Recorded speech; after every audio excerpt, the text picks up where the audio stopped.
All right, we're live. Check, mic check. 1, 2, 3, 4, 5, 6, 7, 8, 9, and 10. So, ATM Hotel, welcome in peace. This is your brother Wujao Min Ib Iri Ma'at, and I hope I can be heard. So, if anyone is tuning in and can hear me, let me know in the chat. Hotep, peace to the brother Ni Wasara. I will be posting the link to jump on the panel. So as anyone can see who's tuned in already, the title of this live is Thursday Open Discussion, a bit of this, a bit of that. All right. So, if you want to talk about a bit of this and talk about a bit of that, then you are more than welcome to hit the link. All right. I just need to, in order to be able to post this link up, give me 1 second here. Desharab says, Shalom. We can hear you loud and clear. All right. Dua. Appreciate that. All right. So, kind of open discussion. And I just wanted to kind of review a couple of things. I've been making these cameos or participating in a couple of discussions on the Pseudo Killers channel. And I believe that's the only channel. And just to try to chime in on a few topics and try to be the voice of reasoning on different key points and things like that. So if you haven't been following along or tuned in, then you're gonna have to catch up. So I don't want to go back and do a full review or anything. We just continuing the conversation. So let me get this link posted up here.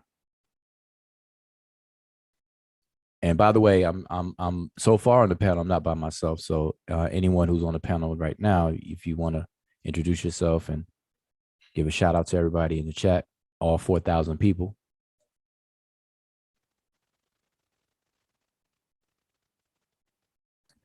Hotep, Hotepu, Abed E, Ren E, Imiket. And yeah, just really looking forward to this discussion. Welcome. All right. It's June. I just got in here. I just pressed the link and came in here. Okay. All right. June's like, I don't know what's being talked about. I'm just going to click it. Yeah. I just got in here with Hotep. All right. So I just posted the link inside the YouTube chat. All right. I'm going to pin it. All right. So it's pinned. So that job is done. All right. So this is a bit of this, a bit of that, open discussion. And outside, it's open. So if anybody wants to come in on the panel, please do so. You're welcome. You're invited to hang out. It's after 10 o'clock. It's about 10:22 right now, PM. Just going to chat a bit. All right. So come on in. Come on, come all. So let me kick things off, though, and talk about a few things. So, recently we've been having these discussions, and my take on a lot of the topics that come up is that, and this has been true for a very long time, and it hasn't changed. I used to post pictures and memes on Facebook telling people not to microwave, scholarship, not to microwave scholarship, not to microwave any particular topic, because you do the topic a disservice, injustice. But the consequence of it is that a lot of the topics really never move forward. Like it seemed like a lot of these topics get stuck, and it's okay to repeat things, because new people come along, people may hear things for the first time, and it's always good to reinforce repetition, redundancy for reinforcement can be a good thing. But when it's done because there's a lack of forward progress in the conversation, then that takes on a new meaning. And I find that to be true a lot of the times with the conversations. And one thing's for sure is that our modern notion of race is a big thorn in the side of a lot of conversations. And it's not just about Egypt or about history. It's really messes up things when you want to talk about other areas of information. You know, I've witnessed this myself time and time and time again. But you can see it really, really good when it comes to history, cultures, and groups of people and things like that. And we really have to find a way to articulate ourselves by not going the route or through the lens of the modern social constructs of race. And the main reason why is because race in itself, or let's back up a little bit. Human beings, we have a need to categorize everything. This is a basic fundamental human nature. We categorize things. And to categorize things, that's a form of ontology, ontological phenomenon, where we organize everything around us into categories. And excuse me, the natural way of doing that is that you're going to put like things with other like things, you know, like with a like. You're not going to put two unalike things together in your construct or your category system, categorical system. You're not going to do that. And so if you think about it, just look at the basic biological taxonomy, where we have, you know, the animal kingdom and all of the animals that we identify in the wild, out in nature, and things like that, outside of the human animal, which is us. Even us, we separate ourselves from other types of animals, but we categorize these these things. Now, none of those things name themselves, and especially they don't name themselves the names that we know them as. Like, when the last time you heard a lion tell you that he's a lion? He or she is a lion. Um, when have you heard an elephant tell you that they are an elephant? So it's one thing to label something, but it's a natural phenomenon to categorize things. So how do we categorize things? We put things in categories based on similarity versus difference, that ratio or that dynamic. If it's similar, I'm gonna put it there. If it's different, I'm gonna separate it. Then we have, within that dynamic, we have proximity, where how different is it or how similar is it? If it's similar, more similar, we're gonna put it closer. If it's too different, or as it gets more and more different, we're gonna separate it further and further away. That's natural. And so I say that to say that even among humans, we're all human beings, all almost 8 billion of us alive on the planet right now. We're all the same species, Homo sapiens sapien. All of us. This is why we're the same species. We can procreate among all of us. All right. Now, within the human species, um, we separate or we categorize humans, blocks of humans, in different ways, and we have different criteria to do so. And so today, the dominant criteria to separate human groupings is by the social notion of race. And even in that, is very, very confusing and muddy, because think about it. We we will say, we would name a color, then we would name a continent, then we may name a more narrow geographical spot, a country, and so on. Some people even name a language phylum as you know, the criteria to separate human groupings and things like that. So we're all over the place when it comes to that. We're all over the place. And that is definitely unhealthy for any progress, any meaningful progress in conversation. So we really, really should let that go. We really, really should when it comes to that. Now, so the social construct of race is real because our society functions by way of it.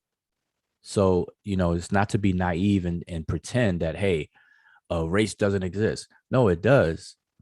It just has its application. And we can't forget that where it is applicable, it may not be applicable in many other areas, but we tend to think so by way of how these conversations go on. And so we have to understand that. So if we go back in time, in ancient times, ancient human populations distinguished themselves from others not by race. So if any of you believe that or think that, think again. They did not have in their consciousness race.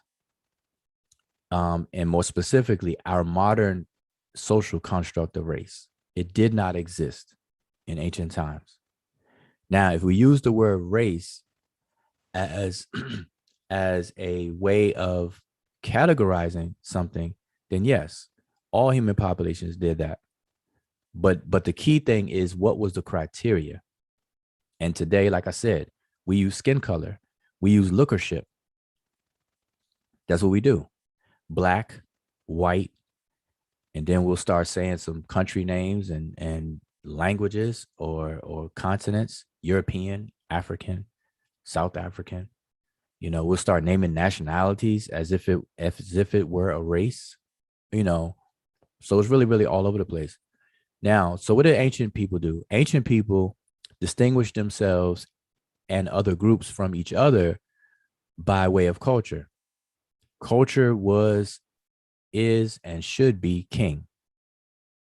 And that's really, when it comes down to it and the dust settles, that really is the way that we should group human populations, because culture encompasses many things. And one of the main things that it represents is the actual psychology of a group of people. And as a people think, so do they act and behave. And so that's very, very important. Language is a very, very key factor of culture. So in ancient times, again, two different groups of people speaking two different languages, or if you get 1,000 people speaking one language and another 1,000 people speaking a different language, those are two distinct groups of people, even if they look alike. So it wasn't about lookership.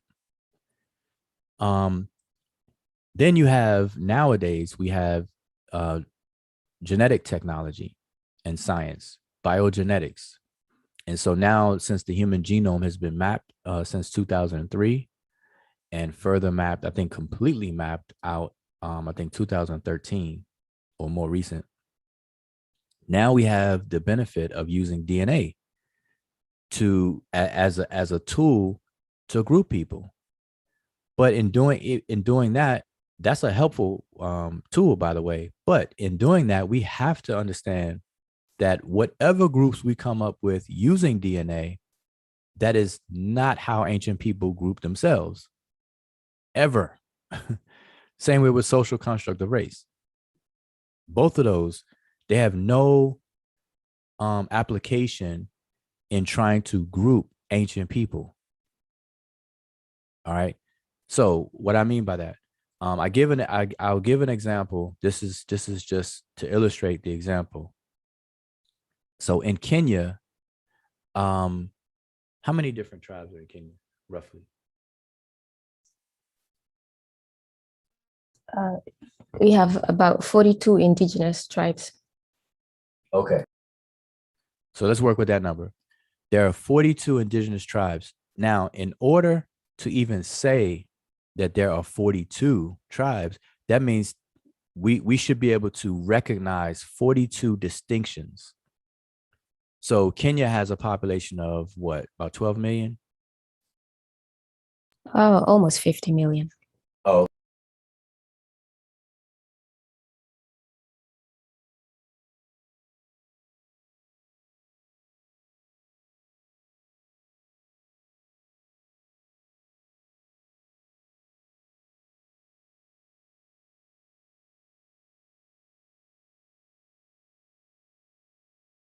excuse me, out of that 50 million. So we have a geographical territory called Kenya. And on that territory, there are 50 million human beings. And out of that 50 million human beings, we can slice and dice and distinguish 42 distinct groups. And, we call that tribes. Okay. It's 42 tribes, but they're distinct.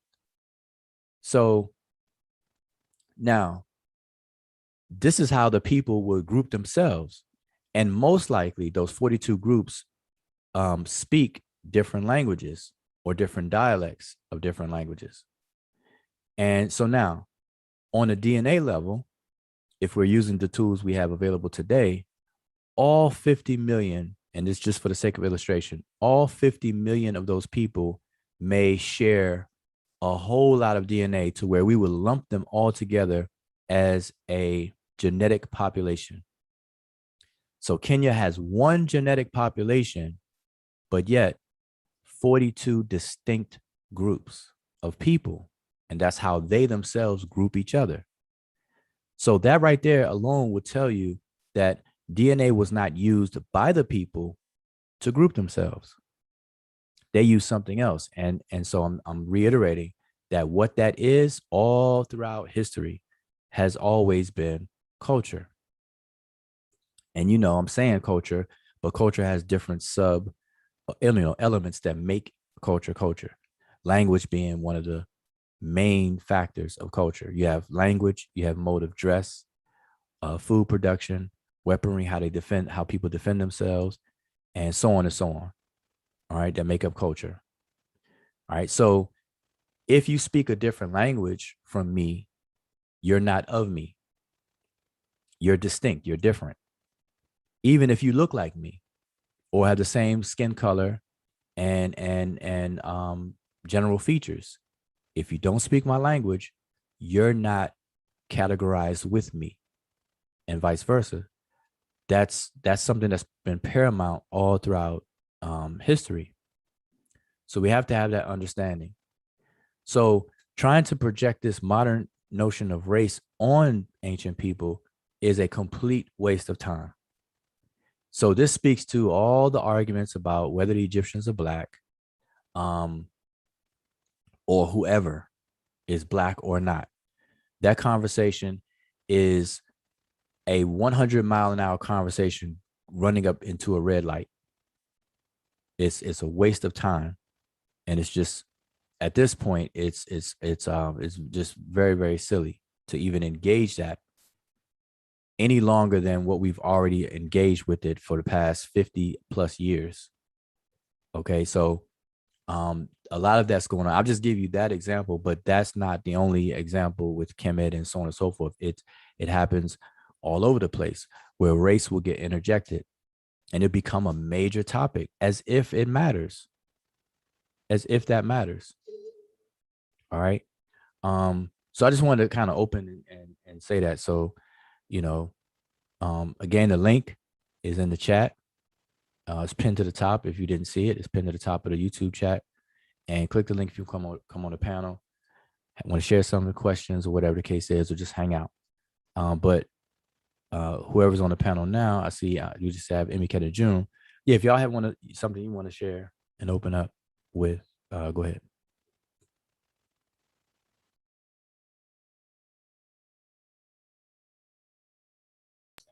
Well, I just wanted to say that, I definitely agree with what you're saying, and it's not just to agree for the sake of agreeing, but is anybody who's lived on a continent will definitely understand what you're trying to say. And I know that for the most people who don't do that, they will usually during some periods you might read on the news like there's like some tribal wars, there's this tribe fighting this other tribe, and the UN has to come in and all that kind of stuff, and quail all that kind of stuff. But what people don't understand is like, and some people will say like, why don't people on the continent, like they're all black, why can't they all just get along? It's not because, but people don't understand that how things function on the continent is not about being black, and even during these type of situations, and usually in different countries, means you will see that happening, especially during every 5 years during election times and whatnot. When that happens, literally, if you're in that situation, somebody might come and knock at your door, and the only thing they need to hear is you speak. They will speak to you, and they require you to answer them back. If you do not answer in the same language as them, it's a problem for you. So, like Rujao said, language is one of those things that actually defines people. It's one of the things that defines a culture. So if you do not speak the same language as me, you're not of my kind. And that's just how it goes in these places. And you will see that in action during these kind of periods where different tribes are fighting each other. You do not go and just look at somebody and be like, well, you could, but I mean, if because those wars are serious, it's a matter of life and death. So you're not gonna kill somebody just because of how they look. That doesn't help you much, but you do need to hear them speak. So is this person my kind of people, or is this person them, the other people? And that comes with language. So language is definitely one of those things that defines people. But on the continent, it's not really about skin color. Otherwise, we would always all get along. There would be no need for all those tribal wars and things of that nature. But that's not how we define each other on the continent. It's not black. It's about culture, and that comes with language. That comes with customs, and that comes to a whole lot of things. All right, said a mouthful. June, got anything on that?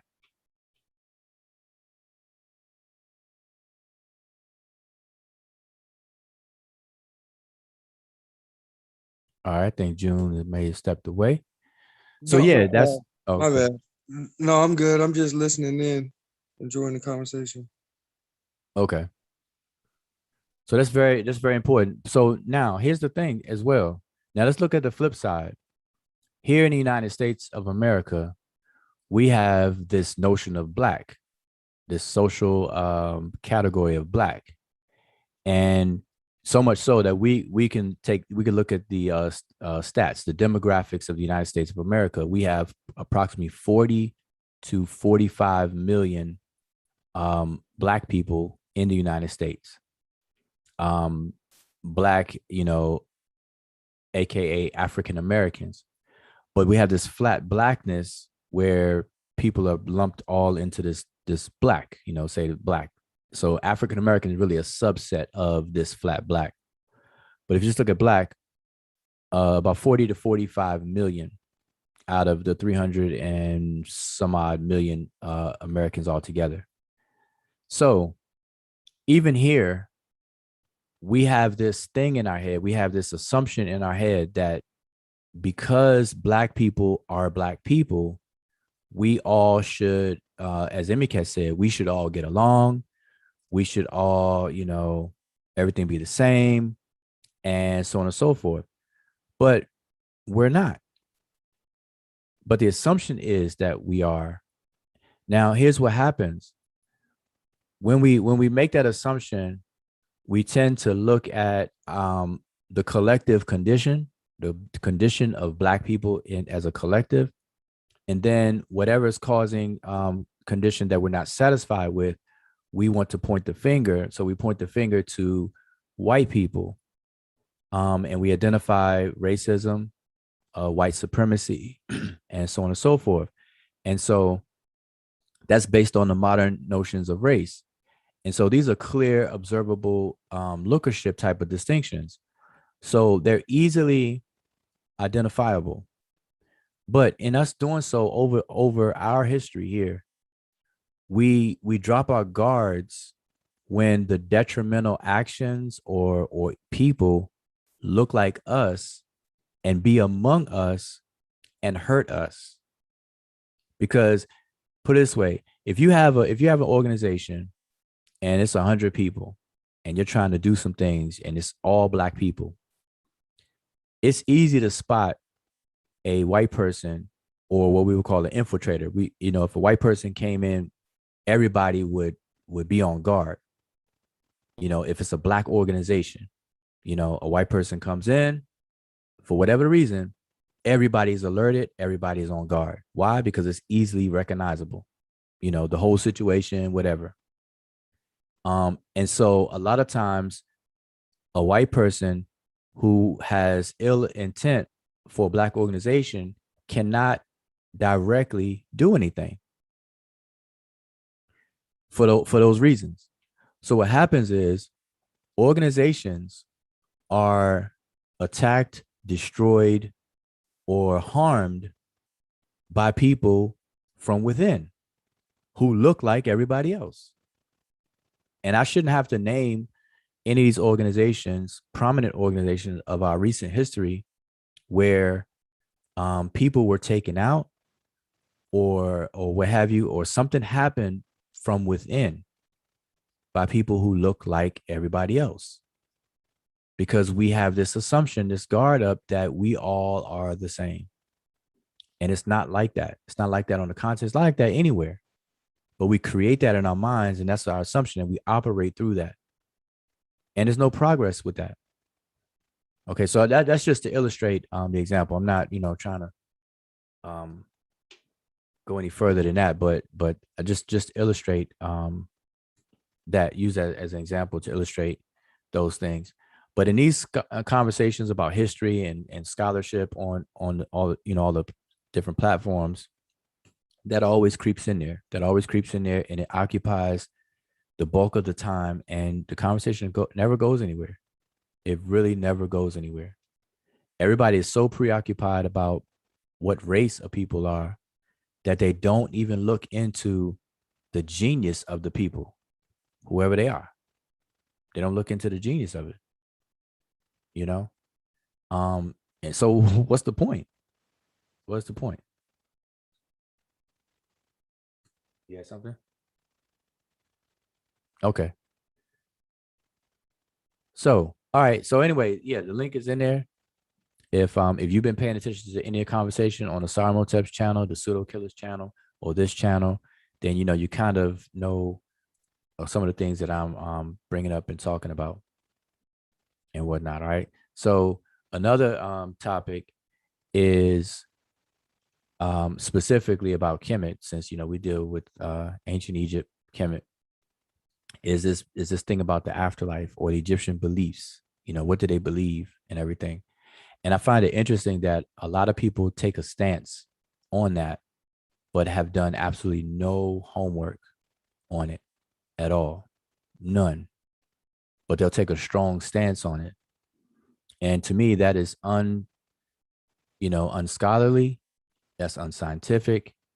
It's also unfair. And I could list a lot of things. It's just a problem. And we shouldn't do that. And this goes for any culture. Take a stance on something before. It's like reading talking about a book before you read it. That's what we say. Don't judge a book by its cover or do any of that, because, that's just, you're speaking from ignorance, in other words. So that's what's going on. So, specifically, a topic has come up about Egyptian afterlife and what the Egyptians believe. And it's the same old stuff that, we hear. And the way I hear it is different than maybe many people, well, not many, but other people, because, I have a focus in Kemet, and I've read a lot of things about Kemet, in Kemet, studying, dealing with the language, to be able to have a more intimate relationship with the culture in terms of through that lens. And so when I hear people talk about stuff like that, what I hear is just a lot of speaking from ignorance. And it's just a little sad, because people will make up their mind based on what they don't know versus what they know or even try to know.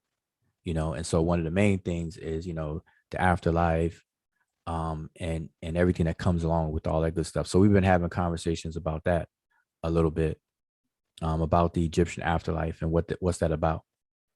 And so one of the things about with that is, and this goes again for any culture, is you have to first tap into the psyche of the people of the particular culture and ask yourself a few fundamental things. How did they orientate themselves in the world, and what is their world view, and what is their persona view of the human themselves.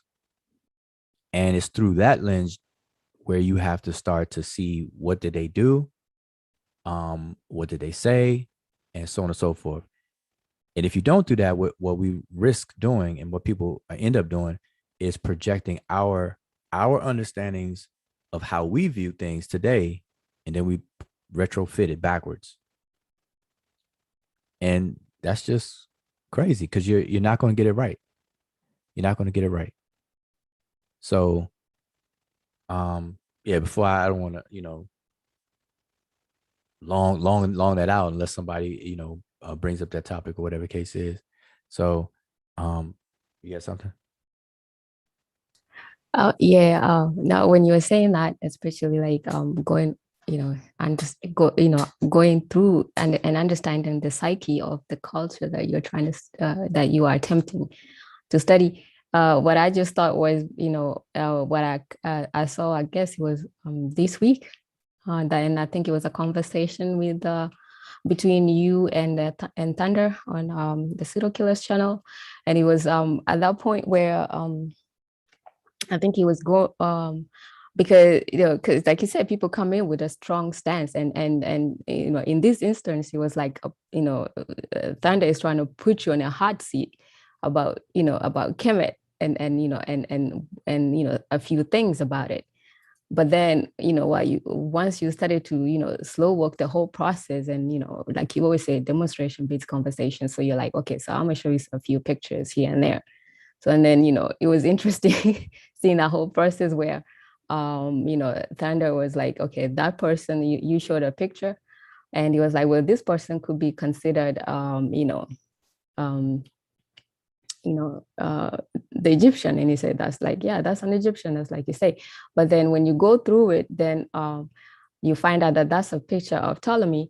And then, so then, it was funny because he was asking you like, well, how do you know? And to me, that was like, wait a minute, how can you ask that while seated and trying to put somebody in a hot seat, like about this thing, and you're looking at an inscription? I mean, the first thing for any person will be to know, like, okay, well, he must know that because the name is in the text, because the text was there, with the pictures that accompany the text.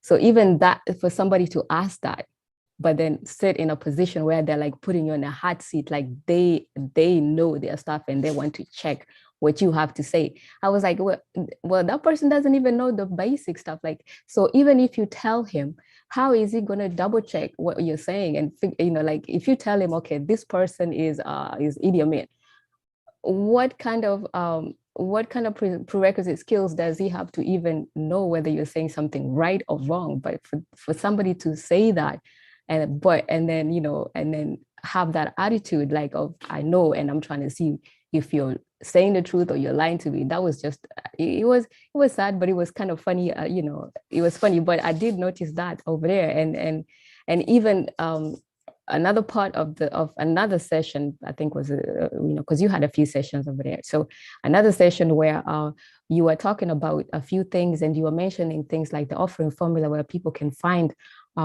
certain phrases, like for the car, or if we're talking about the car. And then Ed, you mentioned the offering formula and a few phrases in it, but then people still, somebody would say, and I think it was Sheffrin who said, obviously, like, he's taken a long time to study, a few things in Egypt. Obviously not the language, but I'm guessing in this point, read a little bit about what, like what some of the Egyptologists say, or some authors have said about certain things. But then even not knowing that, and for him to say, like, okay, you don't have any sources, but you mentioned that, something so ubiquitous as an offering formula, and somebody still asks for a source, I was like, man, like that's just basic. Like there's a gazillion of those offering formulas. So that's not something that anybody who has a little, who's taken a little time to study anything about Egypt would even ask after you say that and still ask for a source. So it was, and it just shows that people don't really study even the basic stuff, but people will have strong opinions. And then they will want to put people through the hot seat and try to check them, but they don't have any ability to check what is right or wrong from the people they're trying to check either way.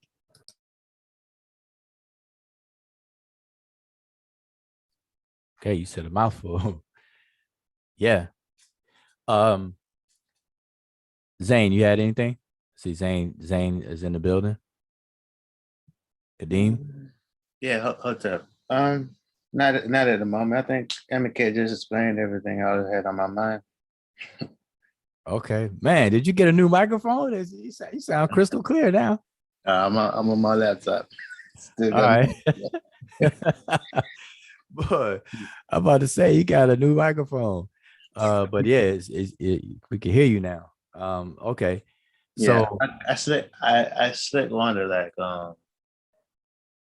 what is it about them saying like, how we come from West Africa, and in the same breath they talk about how that's black or whatever, but they have a issue or something with Kemet being so-called black or whatever, and saying that we're not, they're not our ancestors. But I mean, it's on the same continent. yeah, I mean, listen, that entire conversation is really all a waste of time. It really, really, really is, because if the average African American were to get their genome sequenced from 23andMe, Ancestry.com, or wherever, most African Americans are going to have a split roughly around 75-25, 70-30, 75-25. As far as a split between how much shared DNA you have with the present day populations on the continent of Africa versus how much of your DNA is shared with the present populations in Europe. Now, what happens is in the conversations, nobody talks about that European percentage. Yeah. Nobody's gonna focus on that 30 or 25 or 20% that's European. You don't hear that come up in the conversations at all. Nah. It just be a number on the screen and that's it. That's it. But the rest of the conversation is about, oh boy, my autosomal nuclear DNA clusters with the Nigerians, Nigeria, Sierra Leone, Cameroon, and so on. Why don't they talk about that Ireland shared DNA, or that London, England? Exactly. Okay. Like what's the origin of that? Right. So I'm just saying it's just, I mean, it really boils down to whatever's going to fit in an already preconceived, box. And that's what it is. And that's very unscientific. It's unobjective. And in the long run, it doesn't really do any good. So you have that. And then number two, what does it matter about the color that anybody is? Like, for real? Yeah. What does it matter? It doesn't matter their color. It matters about them.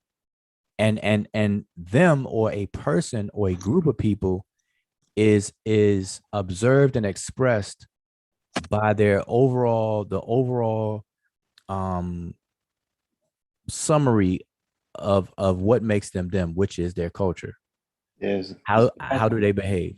It's real bad to like try to group people by color. It doesn't make sense. No, it doesn't. It definitely doesn't, because color, a person's skin color, is definitely geographically determined based on the bombardment of the UVB rays. Yeah, I mean, Australians have nothing to do with Africa, I'm sure. Culturally, right. So I'm saying, but if you go around the equator all the way around the planet, and you go some degrees above the equator and some degrees below, that's considered a certain zone, a certain UVB zone. And in that zone, you're going to find people predominantly a darker shade of skin color because of how the skin reacts to the UVB rays. Yeah. But that doesn't make them the same people based on that. What makes them it would be distinct. They're different cultures. And you could do this all over. And just the continent of Africa alone has a diverse, clearly seen gradient of color there on the continent. So I'm just saying that whole color thing is, I'm telling you, that is a like a reaction to something. It's like an escape mechanism. It's like a coping mechanism to make everything black. King James black, Buddha's black, everybody's black. It's almost as if we need to say that to help us cope with something. It's almost like a drug. I think like it's kind of like counter colonization in a sense of history. Yeah, it's like when people want to escape like the responsibilities and the burden of reality, they may become an alcoholic, or they may get strung out on drugs or whatever to kind of escape reality. Well, that's our drug. Blackology is a psychological drug. Like it's like the shroom. But anyway, go ahead. Yeah, I would say that you actually asked a very important question that a lot of people really haven't sat down and thought about it. Like, what does figuring out what the skin colors, because there's no such thing as one skin color, but skin colors of the ancient Egyptians, the rematch were, because like if you are if you are a mathematician, you're not trying to figure out if you're going to study or focus on math depending on what other mathematicians before you, what their skin colors were, or what physicists were their skin colors. So do I need to get into this physics? Do I need to, take it seriously? Do I need to believe what this physicist said based on their skin color? Like, nobody does that. But then, so it kind of, it's kind of weird when people just do that only on chemistry, because you're trying to figure out what is it going to help you with? Is it going to help you, make a decision of whether you want to learn, or what do you get at the end of figuring out what their skin color is that you can't figure out just from understanding the culture and things of that nature. So people really don't think about this. And sometimes I think it's just laziness, or actually not even, it's just people who just love noise. So they need to complain about something, and then they're like, well, I don't want to focus on this because these are not Black people. Or they will say, well, a lot of people think that they're Egyptians, which is actually most of the time you find that is a phantom argument. Because when you go to the nitty-gritty and trying to figure out who actually claims to be ancient Egyptian in the Americas, you might find it's just like a little crew of people that is very minimal, that doesn't make any kind of noise. So it's not even something that people focus on. So I think it's just an excuse or of just being lazy or just killing time to just complain about something like that, because there's no really, it doesn't make sense. Like, what do you get at the end of it for figuring that out?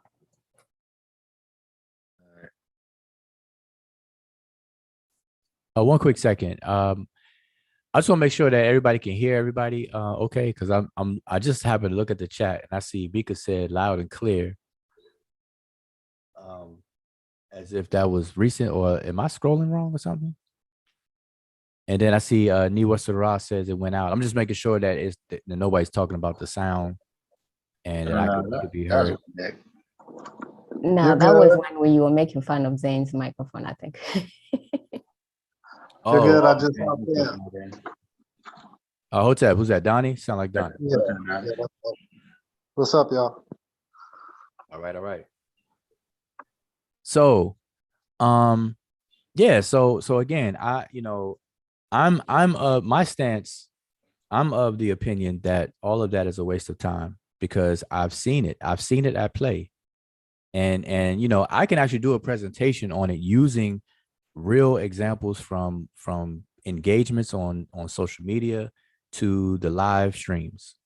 If I had the time, I would do that just to archive something like that, just to show how detrimental that is in any given situation, how it disrupts the flow of the learning process. It really, really, really does, you know. So anyway, and so let's just give it like what if we start saying that any group of people is the color you want them to be? If we started saying that, it would force people to then move on and get to something else about the people. Like, okay, if people want to make the Egyptians white, okay, they're white. Now what? If the people want to make them black, okay, they're black. Now what? Yellow, okay, they're yellow. Now what? And if you want to move to continents, the Egyptians are European. Okay, they're European. Now what? The Egyptians are Asian. Okay, they're Asian. Now what? It's like now what? I guess they try to lead to a false comparison. I don't know. I mean, I'm just curious to know what's on the other side of that, figuring that out. And like I said, it is a waste of time. And I can say that now because I've been experiencing this for over 10 years, a decade in this stuff. In terms of watching and witnessing these arguments and things, trying to chime in and participate to be a voice of reasoning to it. So it's really just wasteful. But let me just go through this real quick. What I showed Thunder that Emicat brought up. So I have it on my screen. Let me just pin it to the screen so make sure everyone is watching can see it and it won't change. All right. So I'm just gonna quickly go through this. This is what Emicat brought up. What I went over with the brother Thunder. Now the point was, my point was to demonstrate, and I successfully did so, but my point was to demonstrate that lookership is at the bottom of the total pole when it comes to reaching conclusions. Now, lookership has its place, and its place is usually in the beginning of the research process, the investigative process, because of course you want to observe, you want to look, you want to examine things, and so on and so forth. And that's fine. But to end there, to conclude there, you're going to mess yourself up. So I walked him through a set of pictures. And so I'm just going to flash through these pictures quickly. And so this is from the Fourth Dynasty. This is the statue. I don't know if you all can see my cursor. You can see my cursor? Yeah, okay. Yeah. So this is a statue of Yaib. And you see just the basic features. So we're just looking at the general features. More so pay attention to the pigment. Now, mind you, these are very old objects. So the vibrancy of the pigment, the color, the paint, and whatever is not going to be exactly like how it was freshly painted. So that's for obvious reasons. But this is a reddish brown pigment, black hair, and so on. This is from the Fifth Dynasty. You see reddish brown and you see black hair, etc. You see all these other guys over here. Same thing, reddish brown, black hair, people in the background here, reddish brown skin, black hair, etc. Same thing with this, reddish brown, black hair. This is a little more faded and damaged. Sixth Dynasty. So I'm gonna flip through these real fast. So now all of these pictures I'm showing you are Egyptians. Okay, they refer to themselves as the Remage.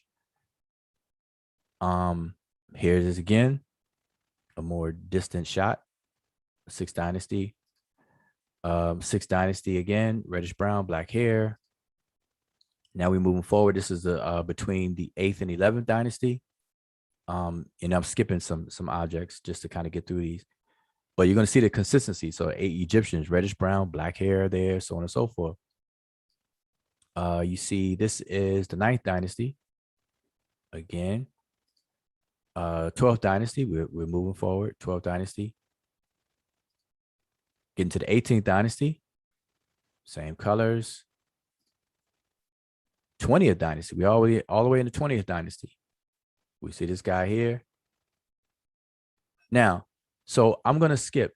So the point I made just showing these pictures so far was to show the national standard, the artistic standard that the scribes dealt with for thousands of years, for a few thousands years, many, many, many centuries. They had a very consistent standard in their artwork, and it varied slightly, you know, from era to era, but pretty much in general the same. Okay. So we all agreed that, okay, these are representations of the Egyptians. So then I asked him about this picture here. Let's see if I can find it here. And so Thunder, like anyone else, would say that this is, you know, an Egyptian. They had no problem with it because it's consistent with the other pictures I showed. This guy with the arrows pointed to right here. Mm-hmm. He's an Egyptian. Everybody would say that.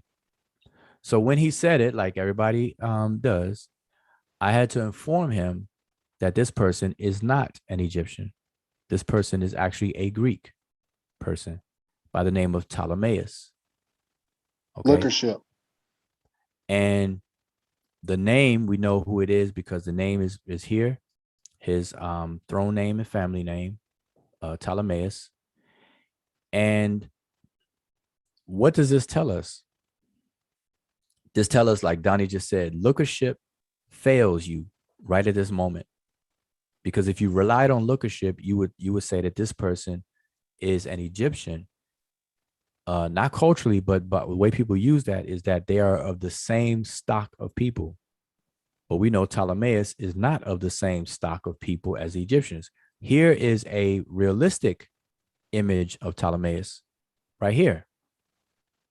Okay, this is coming from the Greek side of his visual representation. And this is Egyptian. So he can't be both. He can't be this and that. Yeah, okay. Skin colors right there. And here he is again. Okay. Right here and right here. He has a different regalia on here than as opposed to here. Different headdress, different crown, different crown. Different crown. Right. Okay. So but this is the same. These two figures here are the same person in front of the deity. Who is this? Everyone will quickly say that this is men, but sometimes it's actually someone else. And you see this is here, Amun-Ra. Okay. But nevertheless, this is Ptolemaeus. Okay. So this is Ptolemaeus here.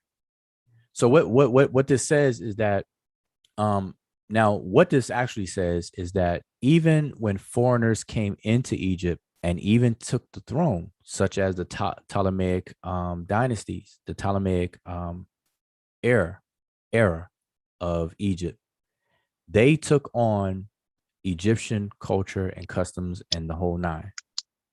They didn't come and convert the Egyptian culture and just swap it to a Greek culture. They came from where they came from and actually just absorbed the Egyptian culture. So much so that they represent. Say that again. Sorry, culture is king. Yes, it is. And that's the point, you know, I'm trying to drive home, that it should always be the king. In the litmus test to demarcate and distinguish groups of people, culture. But this, you know, this is just a demonstration of that, how lookership doesn't serve you. It breaks down. It doesn't do you any justice here. I have this picture here showing a Greek king here on the left. Now, mind you, I'm showing these, but I have already done polls. I've already quizzed people about this stuff. So, you know, I'm speaking from a more matter-of-factly experience from experiments that I've done, social experiments I've done.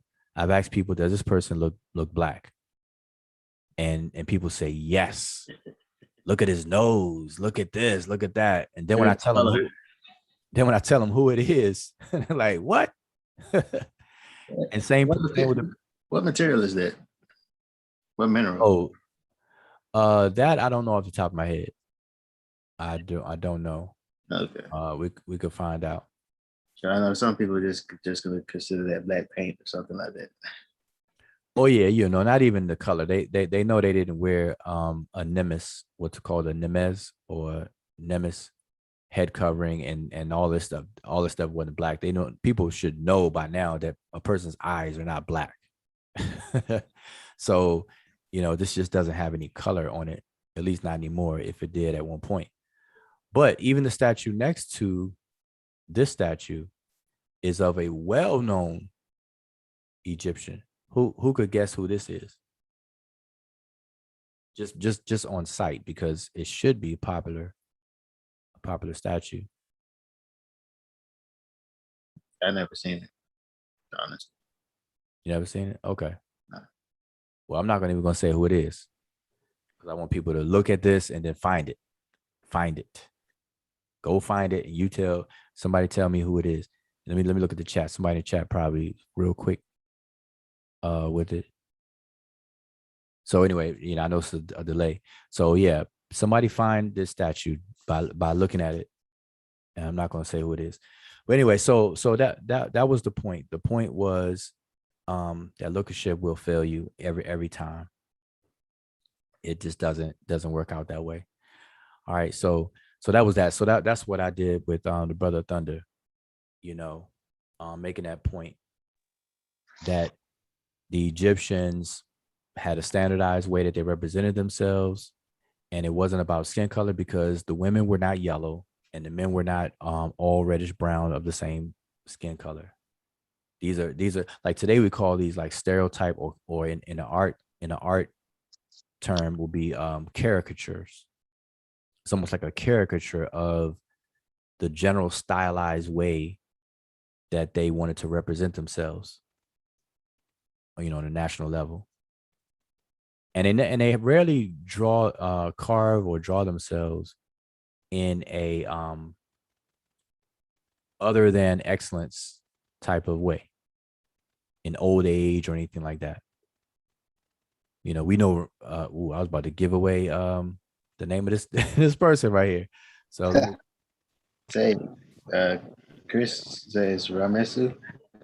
right, yep, it's Ramsey. Okay, yeah, Robert says Ramses. Right, that's correct. It's Ramasu. And he's a famous, very, very famous king. Ramses II, man, Ramses II was no joke. No joke. Nor his father. And I'm gonna say this, I said this before. I know it's like a little side note. Listen, look up the tomb of King Seti I. Okay, I know everybody goes bananas over Tutankhamun's tomb. And in terms of tomb popularity, Tutankhamun's is very, very popular. But listen, look into King Seti I's tomb. His tomb is probably the most elaborate tomb. Just check it out. Just YouTube it. See if you can see any actual footage on it. And you see why I'm saying it. Yeah. I know, like, it seems like people really didn't grasp, the afterlife and stuff. Well, how the Remetz process, the so-called afterlife, but it was about keeping your name living. And then you mentioned vivification formulas and stuff like that. Can you touch on that, or is that all right? All right. Yeah, sure. Okay, that's good. I'm glad you actually said that, because I would have been stuck on that topic, and I wanted to kind of move into that right there. So, all right, that's good. Okay, so everyone's familiar with the Hotep Dinasu. We call that an offering formula. And oftentimes people ask, well, why is it called a formula? And a formula is really a way that scholars would identify some very, very common features in Egyptian culture. especially with the language and text. So these are things that are repeated over and over again. You find them everywhere. It's prolific throughout the kingdom and throughout the kingdom's existence. So Hotep Dinasu formulas are one. You have the Jed Medew formulas. By the way, Hotep Dinasu are offering formulas. Jed Medew formulas are quotation formulas where either deity is quoted or a person is quoted. Jed Medew means words spoken. Usually Jed Medew in, words spoken by. You have that. But then you also have vivification formulas. You have appealing to the living formulas, and a few other formulas that are very popular. And so the one you just mentioned, vivification formulas, it is to bring to life or to make consistent or sustain the life of something. And this happens to be the name. And so like the offering formula starts off with the phrase Hotep di Nasu or Nasut. The vivification formulas will usually begin with Sa'unk Ren F, which means to cause his name to live. And by causing a person's name to live, you extend their immortality. They have an afterlife. And so, having said that, we can go over and identify one. So let me see if I can pull this up as quick as I can. And I'll just use the same set of slides that I'm on right now. So give me 1 second. And I'm going to have to, so I'm going to show this artifact, but then eventually I'm going to have to blow it up because it's going to be hard to read. And hopefully it doesn't get blurry. So let's see. Okay, so you all should be able to see it right now. And let me pin my screen. So we're going to talk about this for a second. Okay, can you all see that? Yes. Yeah, yes. Okay, so and my cursor should be on. So this is a stela, and in here you're going to see a vivification formula. Now, obviously it's small, so I'm just showing the whole picture of it so you can see the shape, the size, and so on. But I'm going to have to kind of just blow this up, and let's hope it doesn't get blurry on us. See how far I can get it with before it does that. Okay, so let's deal with it there. So how is that still pretty legible? Should be. Yeah, for the most part. Yeah. Kind Okay. of. Okay. Well, this is the best we're gonna work with tonight. Okay. It's okay. It's So, okay. A lot of water ripples. I'm thinking it's something else. Okay. a lot of water ripples. All right. So he said a lot of water ripples. Yeah, Well, yeah. I'm getting seasick. A lot of water ripples. Okay. So the first thing that we should be able to recognize on this is the Hotep di Nasu opening phrase part of the formula. And let me just get my cursor, my arrow going on. Okay, and you're going to see that here. Now, this is not Friday for Freestyle Friday, but just quickly, we would determine the direction to read these glyphs. And the direction would be from right to left. And the orientation is in rows. Okay, so these glyphs are written in rows, and they're written facing the right, which means we're going to read into them. So we're going to read from the right to the left, and we'll read in this direction. And this starts off with the Hotep di Nasu, or the offering formula. And we can see that here. So does anybody want to read at least the beginning part of this, if you can make it out? And when I say read it, I should say recite it in terms of Egyptological speak. We call it Egyptology speak. Anybody?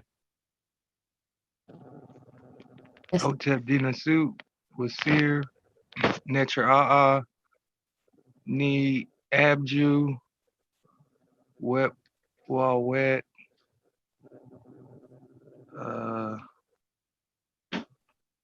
Neb Todd Dozier. Mm-hmm. Oh, that's an Inpu in front of that. Inpu. It looks like Inpu. Right in front of Yeah, the what's Neb sir? Todd Dozier. What's sir? What's Huh? sir? Yes, It but look like what's sir? All right, hold up, y'all kind of talked over each other. Say that again. No, I was saying it looks like Inpu right before Neb Todd Dozier. It looks Okay. like the dog, but I can't really tell because it's Yeah, another sign yeah. going down. Might be him on a standard. Yeah, right after the 3 strokes. Right here. Mm-hmm. Yeah. Yep. Okay, just remember, Wapwawet is a canine as Mm-hmm. well. Oh, okay, yeah. Yeah, okay, so just remember Right. that. Okay, but that's in, well, we can keep going a little bit. Let's go to the end. Let's do the whole first row. So we have Todd Jesser, and what else? Uh, D. Yeah, go ahead. Yep. Now, I know it's a little damage there, but these formulas are called formulas because they're very. D. F. Yep. Per. Yep.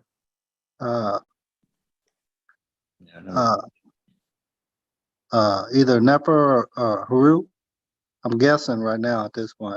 It's breaking up to me, but Yeah, Karu. Okay. Correct. Keru. Keru. Not Nefer, but Keru. okay. Bert Karu. T. Hennecat. Yep. Ka. Oped. Shes. Yep. Minicat. Cat. Yep. Nabet. Neferet. Wabet. Uh-huh.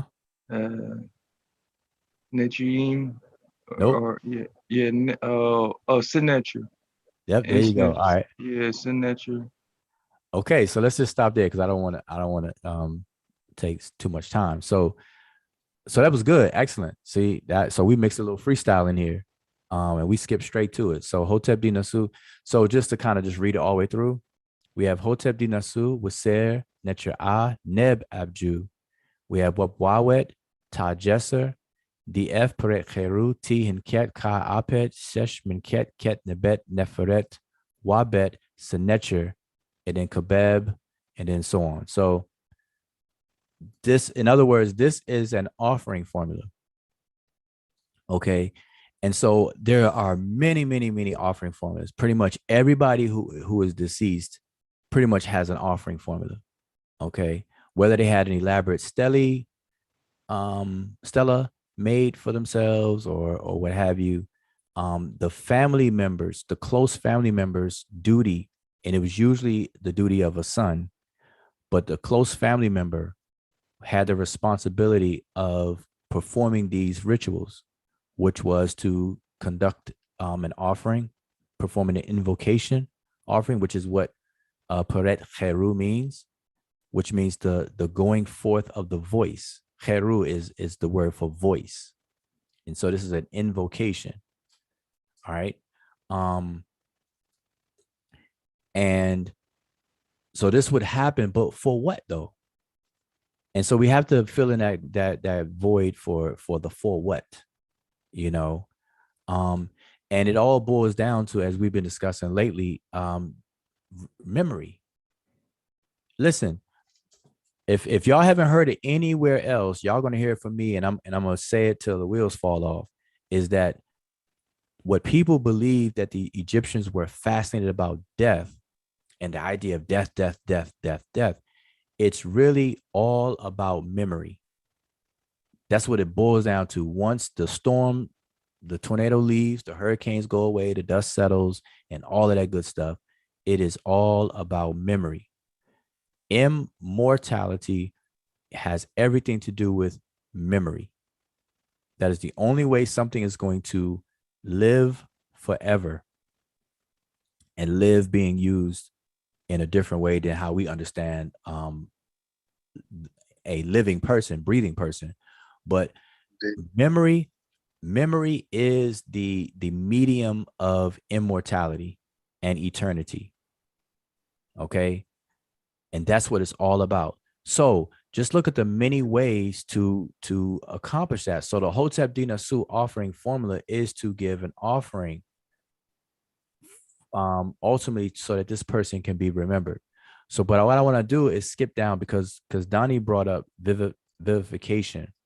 And so I'm going to pull this down here to show that this, this individual, and what is this individual doing? So we see this person here, Intef, by the way, you see the name, is sitting here, but they have a pile of food in front of them. So this is an offering that's being given. But who is the one that's performing this offering or this ritual? It's this individual here. So I want to focus on this section right here, at least the first two columns. Now in these columns, the glyphs are going the other way. So we would read these from left to right, but they're orientated in columns. So we're going to read down from top down while moving in a left to right motion within the column. So who wants to, now I know this is smaller. If I try to blow this up, it's going to get probably blurry. So if you can do your best to try to read this. So who wants to take a crack at that?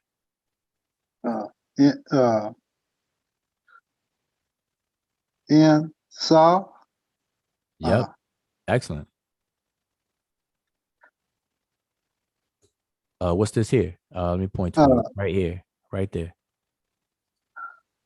It looked like it was like the inside and then T, F. Okay, right here. Looked like they tried to sneak a T in there, but no, you're close though. I'm just gonna I'm gonna throw a hint out there. What is the third person masculine suffix pronoun? He. How do you say he? F. It. Yeah. Yep. That's what that is. A horn viper. So start over again. Because you have everything right. So N-E, saw, F. Yep. Yeah. Then I kind of lose it. I see like either it's like a plural or something. Well, hold on. Let me just try to. Any saw, F, so Yep. That's you skip that. Yeah, right here. Sa'ank. What's here?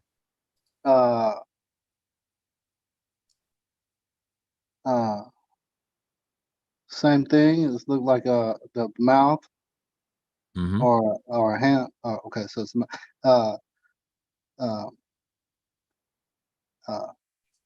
let's see. Hold on. Ren. Yes, excellent. Hold up, let me find out. Donnie been studying, boy. He's rolling through these things. Yeah, I'm about to ask him like, why you know all this stuff? Yep. No, I'm just saying, like Donnie is a problem right there, like, cause that's like, what book do you use to learn how to read this stuff? So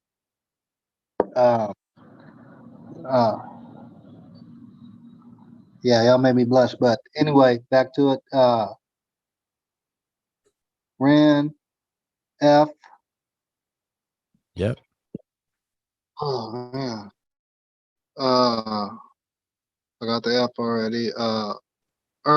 Yep. Per. Yep. Paren. And then I kind of get lost. Kind of get lost in the sauce right there. Another N, but I get lost in the sauce. So. All right, but listen. Seriously, not to brown knows you or whatever, but nah, you're doing a whole lot better. Like I can see from all the time that you're on the panel that you're actually studying. I can just clearly see and tell, because a while back you were not able to do this at all, and so that's excellent. To get through it, because it's the first time seeing it. This is a genuine freestyle, and you're doing a really good job at it. So that's good. So does anybody want to help out and pick up the rest? I know this is too small, so don't worry about this right here. But and it doesn't continue down here. It goes from here and then over here.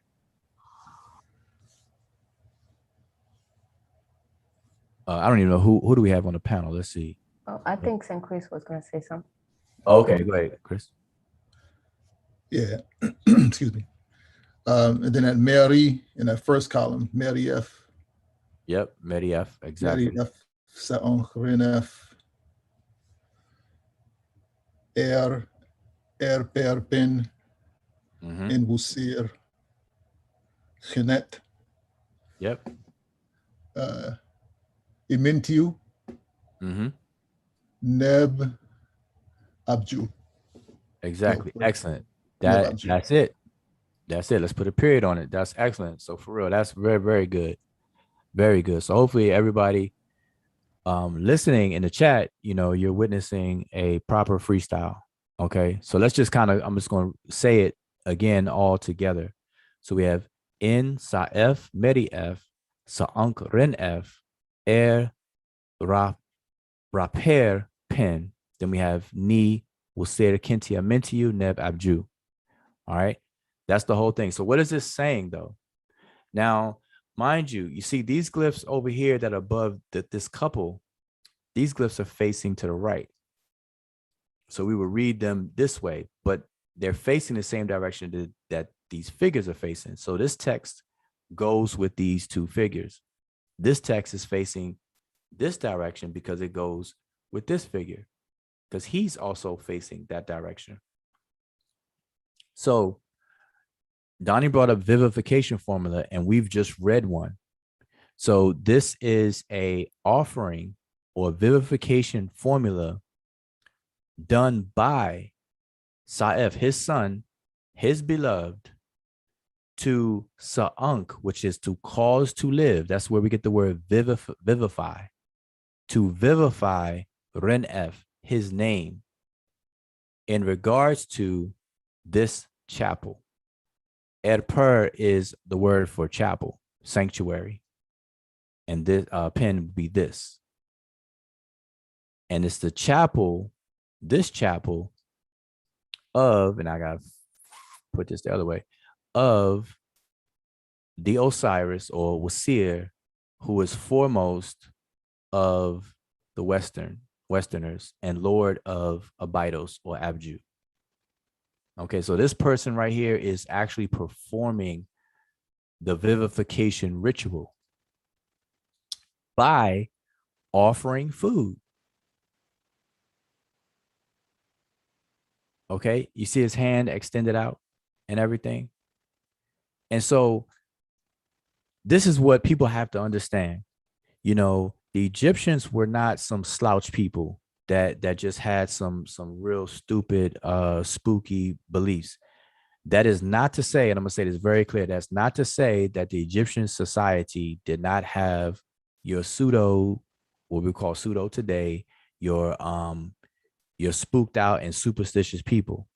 So the brother Wujao is not saying that at all. Okay, so if you want to soundbite that part at least. Every society has its spooky, superstitious people, your weirdos, or whatever the case is.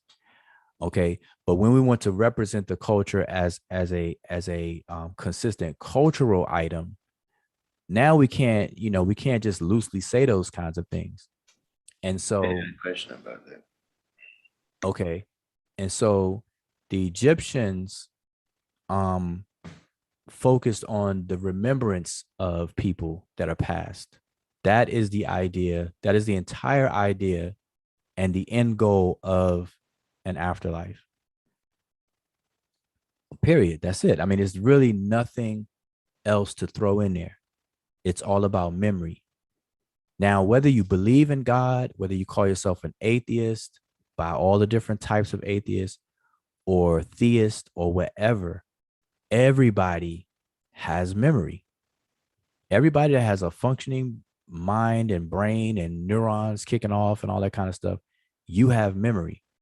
And you are going to remember your nuclear family members that you grew up with, that as you get older, they may pass away. You're going to remember them. And they're so far back that you're going to remember. Like me, I lived at the same time my great grandmother lived. So I know my great grandmother. Now, her mother, she was already passed before I was born. So there's usually a 3-generation knowledge, empirical aspect of this, of ancestry, from you to your great line, your maternal greats and your paternal greats.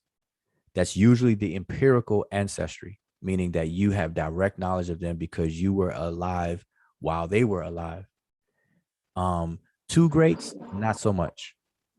Unless you're great, your second great or great line of people of family had children when they were 9, you know what I'm saying, and 9 years old or whatever the case is, it's not likely that you're gonna know them empirically. But anyway, the great line. But anyway, my point though is that you're gonna remember them, and so they get an automatic default afterlife because you still remember them. It's the ones beyond them that you have to invoke more readily to remember them, because you don't have no direct access or memory of them, but you remember them from what you were told.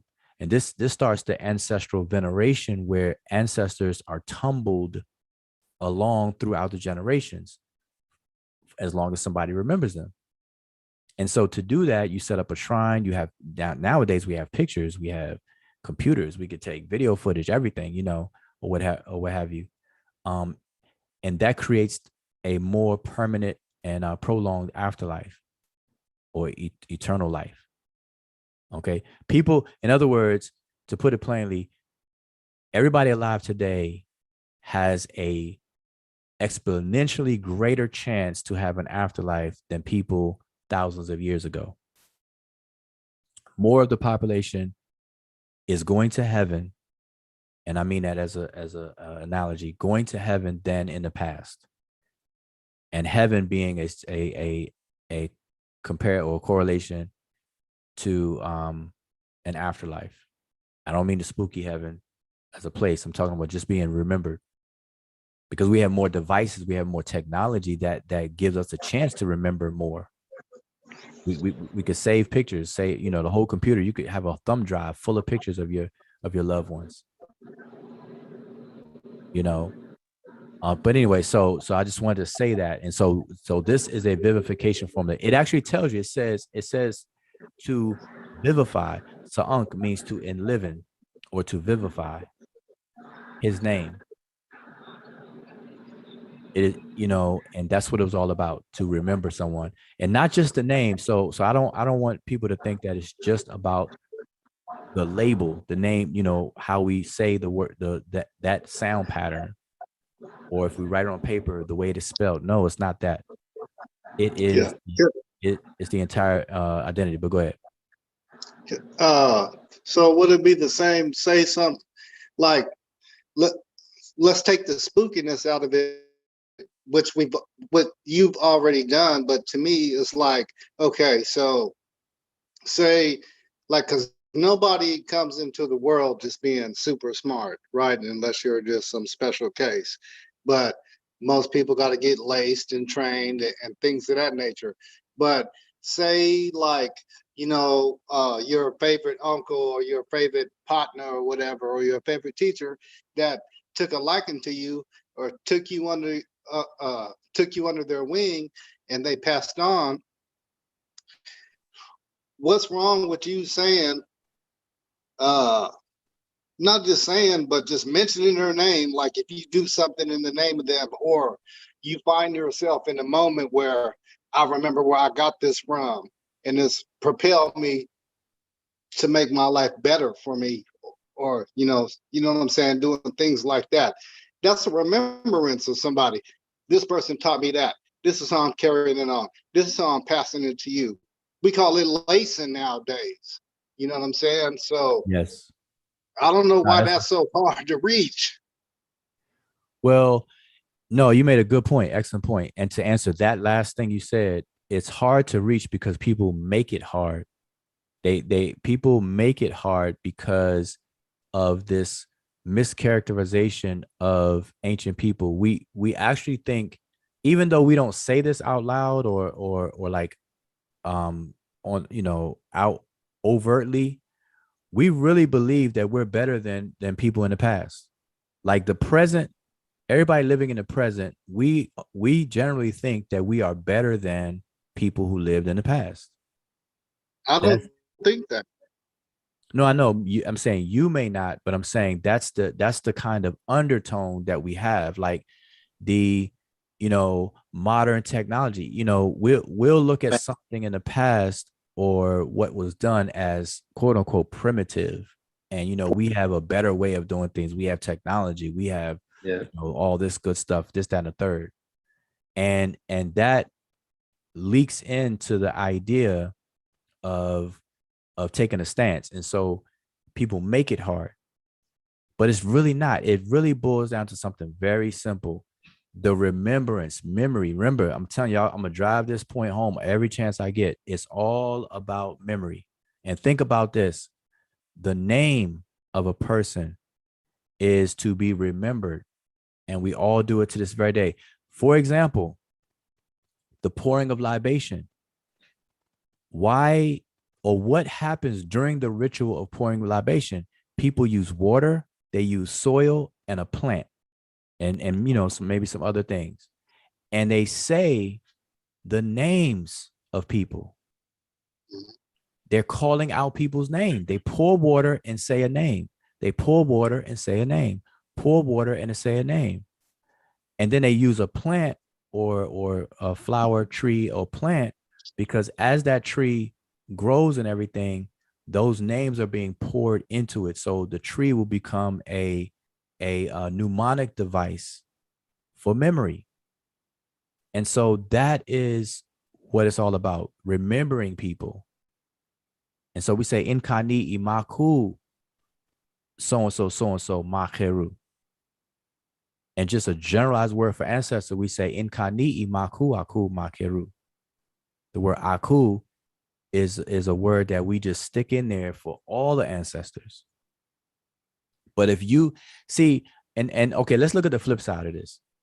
If you perform a ritual for a generic set of ancestors, you're not doing anything. Right. That's just fluff. You're not doing anything.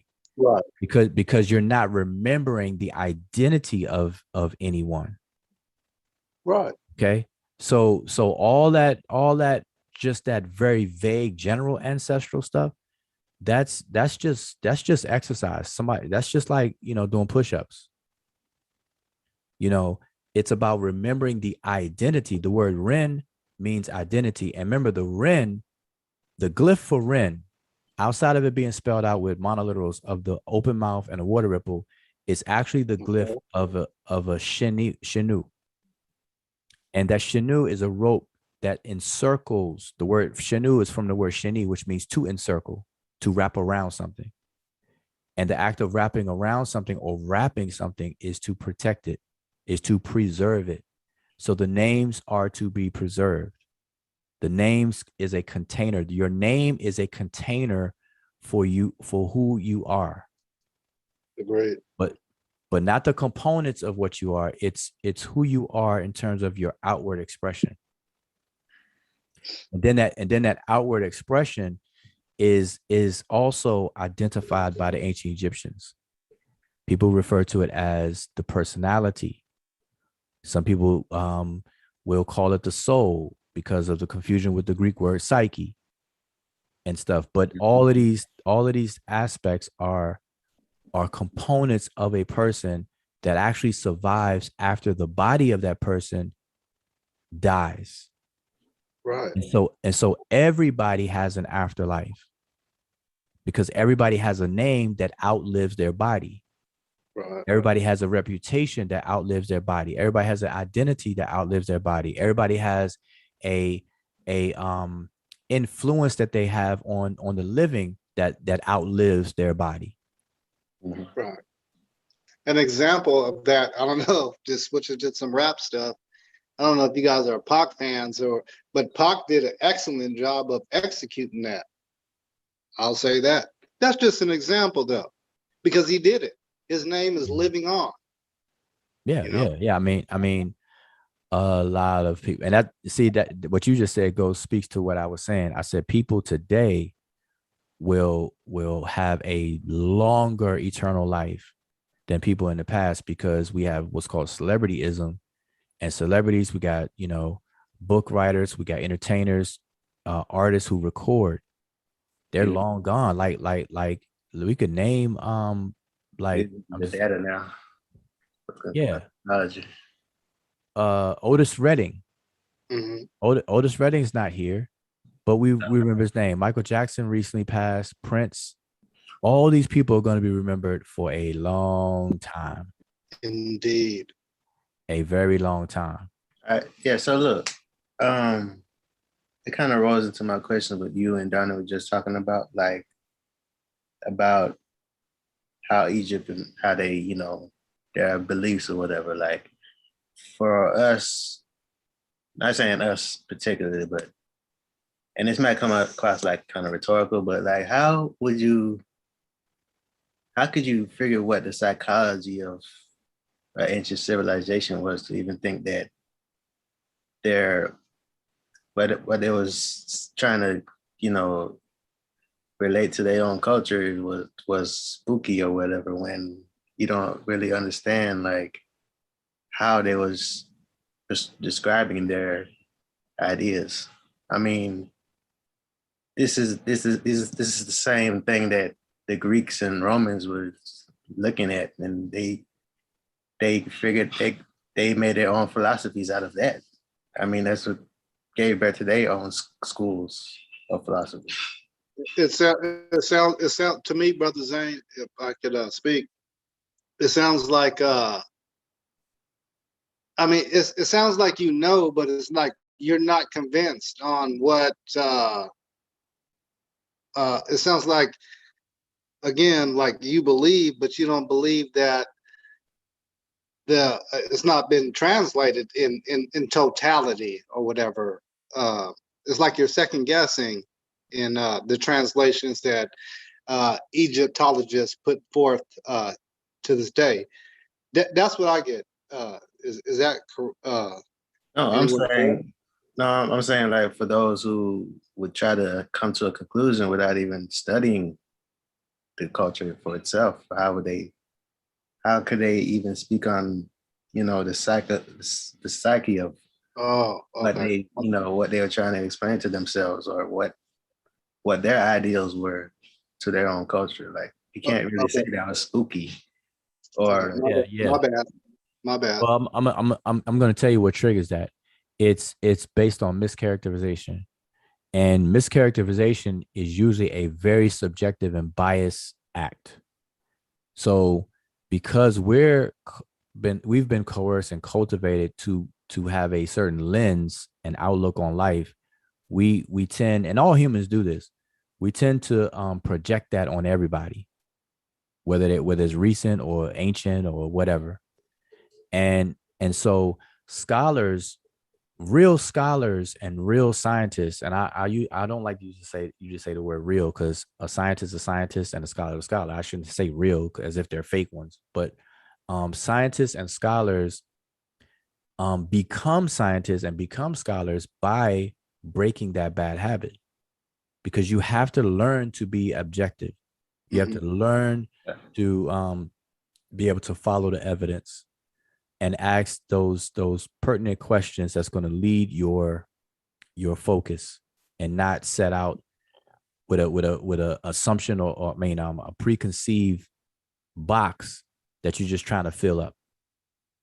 You can't do that. So what happens is people will assume things are spooky because that's how they see it and have been trained, to see these things.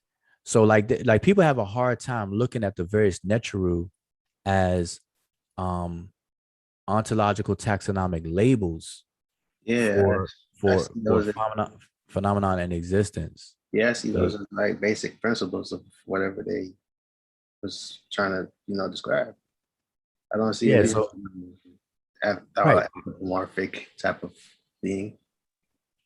Right. So people interpret it wrongly and then fight against that wrong interpretation, that wrong mischaracterization, and so that's what happens. And that happens a lot. Unfortunately, that just happens a lot. So, but just to kind of, I guess, cap off this name thing, everybody has an afterlife. And so this should answer the question for everybody listening, now or in the archive. Because I used to be asked this question or they would say, is it true that only the kings of Egypt had an afterlife? And I used to always tell people no. And people used to try to fight me on that. And, for nothing really, but I'm saying people used to try to fight me on that.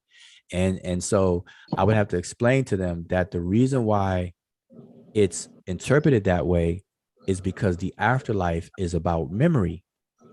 And, when I was first saying it years ago, people, that, it's not really, it doesn't really click, but it should make more sense now, that people may have learned more by now and stuff like that, is because, see, the reason why the king by scholars was said in the early dynasties to be the only ones to have an afterlife is because the king in early Egypt was the only person to be remembered the longest, because the king was the most popular person in the entire kingdom. The king's name was known and renowned by everybody.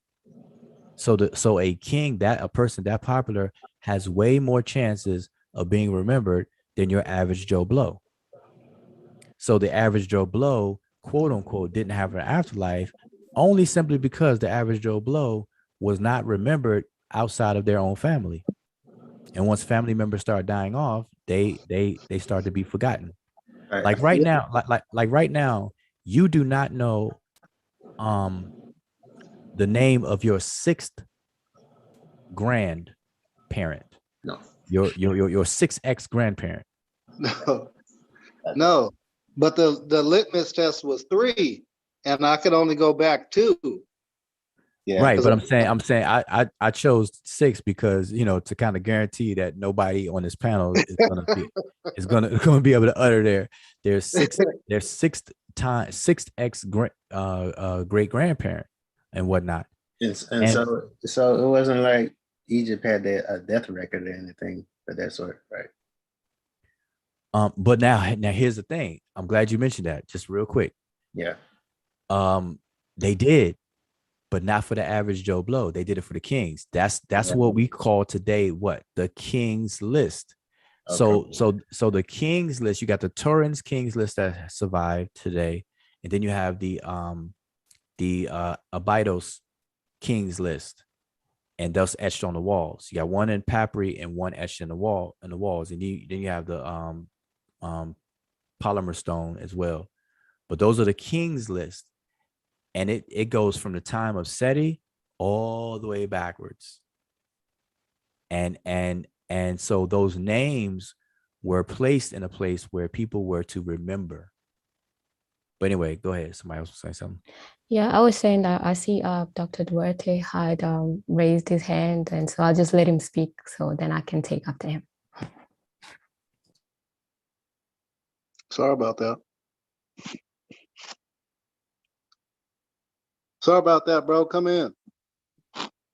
Okay. Oh, thank you, Sister Mikat. Sorry, I was talking with the microphone off. Hot up, everybody. How's that? It's good to be with you Okay. again.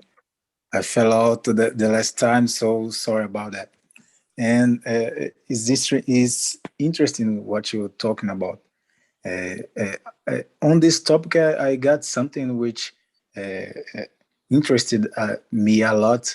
That is the thing, the phenomena that the Egyptians Sesh, they didn't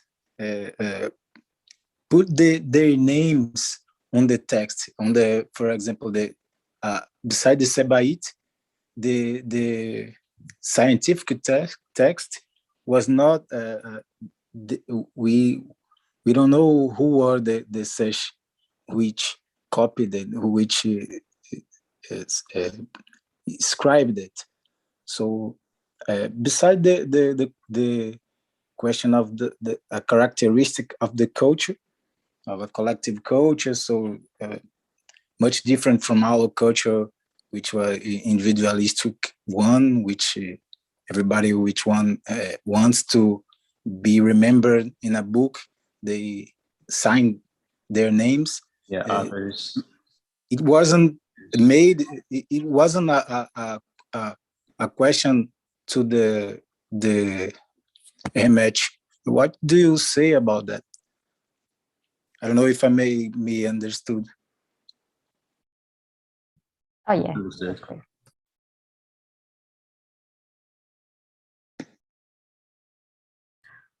Oh, were you saying that because they didn't write their names on the papyrus, like having a signature like this is so and so who did this work and things of that nature? Yeah. Mhm. Okay. Okay, so let's talk about that for a second. They actually did. It's just that a lot of surviving papyri, the names are missing. But a lot of the scribes made it their job to sign their names, because in the scribal profession we have a lot of texts that describe the scribal profession as a whole, the institution of scribal institution. And one of the tenets of the institution was to I mean a lot of the Egyptians bigged up the scribal institution, one because it got people to be a scribe. It made you exempt from certain things that people just didn't want to do, the army, and some other other duties that in a society, if you were a scribe, you were pretty much special and exempt from that. And so one of the things that they wanted to always do was to be remembered. And so in the satire of writings, you can read about how the scribal professional, the scribes, were to recite by day, read by day, or recite by night. They're supposed to sign their name. The fact that their name is on to become a scribe means that you have eternal life, because your name will last long after the monuments crumble, long after, the chapels, mortuaries, and all those other kind of things are gone. Long after you and your family members pass away, your name will survive by being a scribe itself. And so that it is true that they did leave their name. It's just that the papyri itself is the material that it's made of doesn't survive as long as stone or wood, if it's not preserved better. So a lot of fragments that we have are missing the beginning or the end of whatever's written. Like, for example, what's called the Rhine's mathematical papyrus is really should be called the papyrus of Ahmos, because Ahmos' name is right there. He says, I wrote this, and et cetera, et cetera. So that's so I guess I'm saying that we have to just bear that in mind, that usually the fragmented parts that's missing would have usually had the scribe's name on it. Got it. Thank you. Yep. Because that was very, very important to them. I'm telling you, listen, the name is everything. Is everything. not just the name. It's the other survival parts. Now I see, I'm wording this in a purposely. I'm wording this the way I'm wording this purposely because I try to be consistent so people just, it's gonna pop, it's gonna snap in people's mind eventually, if not yet. That the Egyptians saw the makeup of the human being as a composite of many entities. Certain entities did not have an afterlife, but they never saw the whole human as doing any one thing. It was a couple of entities joined together that made up the human being. And so the Khat, or the physical body, did not have an afterlife. It didn't. But the Ren did. The Ka does. The Ba does. The Ib does, and so on. So certain elements, or certain entities making up the human lived beyond another part of the human. So it's just what it is. So, like, for example, and I'm speaking purely physiologically that people could see this. Our cells, we have roughly 37 trillion cells that make up our body at any given one time. But we're not born with 37 trillion cells. And then at the age of 30 and 40 years old, you have those same cells. Those cells that you were born with are long gone. They're long gone. But yet you're still here. It's like reframing yourself. Yeah. So you are what you are still, but a part of you that was you is no longer with you. And so think about that. What makes you you will outlive other parts of you that used to be part of you. And so the Egyptians saw this and understood this. And so the Khat is one of those major things that will not last for eternity. It decays. That's the Khat, the body. But your name will live on. But your name has to be fed. Your Ka has to be fed in order to perpetuate itself. And there's nothing spooky about feeding the Ka. Feeding the Ka is a way of saying, doing something so that it can be remembered. It's an easy concept Are you breaking up? to me.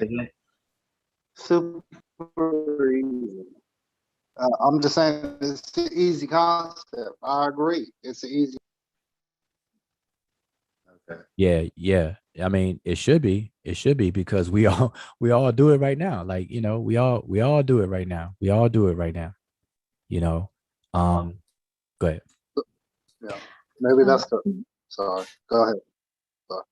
I was going to say that I guess with what Dr. Duarte was saying was that the difference that I noticed was it's not so much that they don't put their names on a papyrus, because really what you see on a papyri is what you will see on the monuments and the steles, and you always see their names, their family names, and all that stuff. So there will be always that correlation. It's just like which I would say, like, most of the papyri are always like defected, so you find like just bits and pieces for the most part, and they get to piece different parts together to bring a whole unit, but from different scribes. But the one thing that is definitely unique about the ancient Ramesh, especially the scribes themselves, is that in their writing, they didn't try to act brand new. That would be the only difference. Like, you're not trying to say that this is something I came up with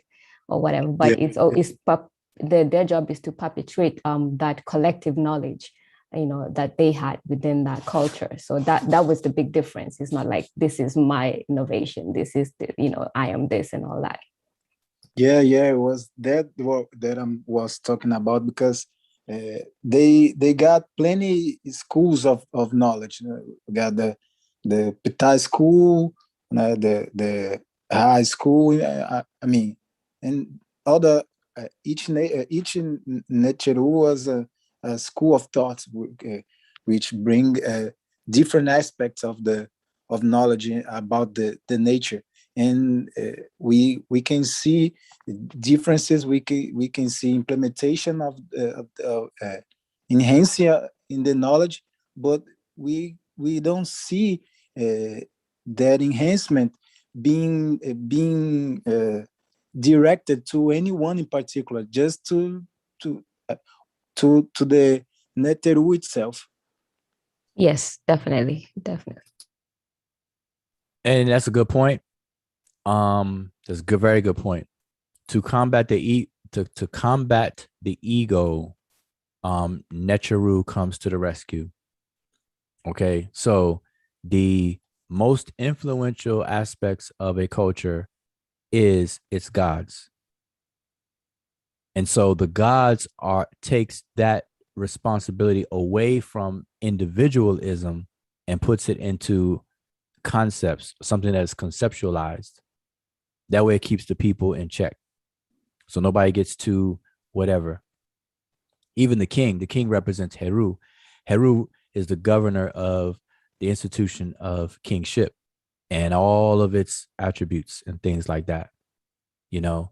And so a lot of people, in other words, the celebrities of Egyptian culture are the deities. The deities are the ultimate influencers, you know, and they're the celebrities. Yeah. And so how we know that is because the very act of prayer, worship, veneration, all those words have everything to do with value and worth. Worship is to give worth to something, and the highest worth or value, praise is the same as the appraisal. When you are appraising something, you're giving a value figure on it. If you appraise a painting, you're trying to figure out its value, its worth, and you give a high value. So the Netcheru are of the highest values of any given area of life, and they also become the ultimate influencers, the ultimate celebrities, and so on and so forth. So they become worship. And so when regular people in the citizenship of Kemet become so important and worshipful, they get deified. Prime example, Imhotep. Another prime example, Nefertari Ahmos or Ahmos Nefertari. Just to name two. Okay. And so they become prominent and worshipful, and they become deified. So the act of deification is to elevate somebody up the ranks of value. That's it. That's what deification is. Deification is a process of a value system. You start off low value and you move up in value. That is deification. That's it. That's the act of deification. Yes. So, yeah, that's it. I mean, like I said, I'm gonna repeat this. Egypt had its share of superstition. It had its share of pseudo folks, you know, on the corner. Imagine somebody on the corner, you know, on the corner of one of the banks of the Nile, probably, you know, probably trying to, you know, say some say snake oil or something. say some stuff and all of that good stuff or whatever. So I'm not, you know, we can't be naive at all. I'm not trying to romanticize Egypt in any way. No, interesting. Sorry, interrupt. An interesting thing, which is that the people who were deified, they received the proper training to deal with that situation. Mm-hmm. Yep. And got people around them to make that knowledgeable of who they really are. Mm-hmm. You know, and all I ask people to do at the very least, even if people don't have time to put it into studying, is to just relax their assumptions and preconceived ideas about all these various different cultures, you know, not just Egypt, you know, because they're gonna find that I mean, don't try to make it something it's not. Like some people are trying to force it to be something it's not, instead of just realizing, you know, what these things are. The Egyptians, I'm telling you, all these cultures, they have genius stuff that we need to be tapping into. You know, genius stuff. Genius. It's not what people think. If people just take the time out to just look at it, relax a bit back on their own internal spookism, you know. And I'll say it real quick. I think people who deny these kinds of things so quickly, they're the most spooked out people, because you have to have a spooked out view in order to be against it, you know. So what if I deify a river because the river is the life of my community, and without it we would all die, and I deify it? How is that spooky? You can't deny the existence of the river. And And remember what I don't, said, deify is to elevate its value. And if a river, if everybody's life actually depends on a river, guess what? That river is going to be deified. It's going to have the highest value. The Nile River, Happy, was a very beloved and high valued deity. You know, they even separated Happy Shemau, Happy Mehu, the Happy of the Delta and the Happy of the narrow valley. Shemau. And they made him live good. They had a nice pot belly up on him, some breasts. If when you see Happy depicted, my man Happy ate real good. But you know, this is the way that they documented things and communicated. They don't take this stuff literally. I dare somebody to say that the genius minds that built those structures took their drawings literally, like they really thought human beings had animal heads and stuff like that. I dare somebody to really think that. to me, in 2021, if you can't get past that, all that says to me is that you don't read books. You don't think, because you don't know how to put things figuratively. And for the most part, all of us listen to rap, and we know all the analogies of rap, can memorize everything. But this is just so out of this world, and it's just all over the place. It's just too much. And you know, and Yep. those are the kind of people, you know, I'm not trying to deal with. But yeah, you know. Yep. But it's like that though. But Yep. my art really existed. He said my art really existed. Yep.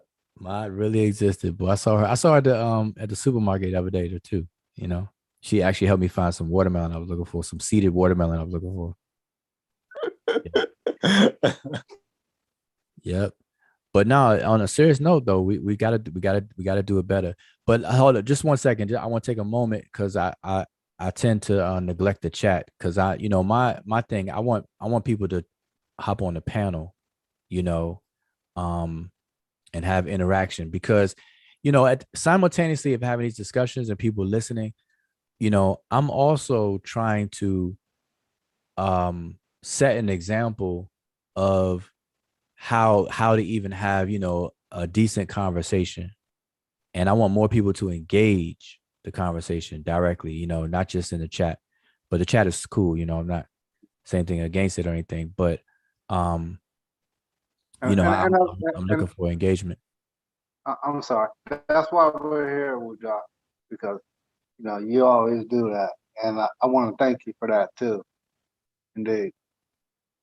Well, I'm All just right. doing, I'll just try my best. But I'm gonna take a moment. I'm scrolling up because I don't want to miss any something that's maybe be good to repeat or answer. I see. Boom. So first of all, hotep to the chat, to the pan, everybody in chat, you know, hotep, and if you didn't know, the link to come on the panel if you want to come is pinned in the chat. But I'm just going to kind of quickly go through this. So Boom says, hi, I had a question for Wujao in another stream. I was curious to know, did the Egyptians tell jokes or would be considered a lie according to any textual evidence for jokes? Yeah, I tried to, I think I saw your question before and I answered it, but you might probably didn't see it. But the answer is yes, they did have a sense of humor. They did have comedy and they did tell jokes. But and maybe that's a good topic that we can bring up and show examples of, because you said any textual evidence, and so yeah, so we can bring some of that out. I'm not prepared to do it right now off the top of my head, and I'd rather show, demonstrate and show a couple of them. But just to let you know, their mode of comedy would be different than ours. Like for example, I'm gonna tell you an example. There's a famous one where a joke to a king or something that amused the king, like, okay, put it this way, certain types of nudity was comedic to the Egyptians. Now that's strange to us right now. That's strange to us, but certain types of nudity were funny to the Egyptians. What else? Hold on, Wujao, can you give it a little? Can you go into detail? I'm just okay, like they had it was more detail.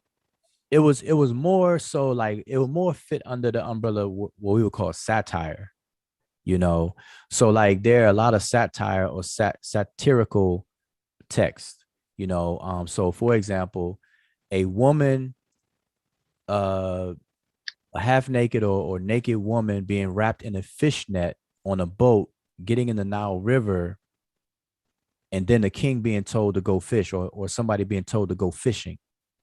That was funny as all outdoors to the Egyptians, but us, that's like a dry joke. Like what? Okay, I got you. I got you. Plus, he would be canceled right now. yeah, you be canceled right now. So anyway, Boom, to answer your question, short and skinny, yes, and then so you just gave us a good idea to try to bring some examples. So we'll dig some up.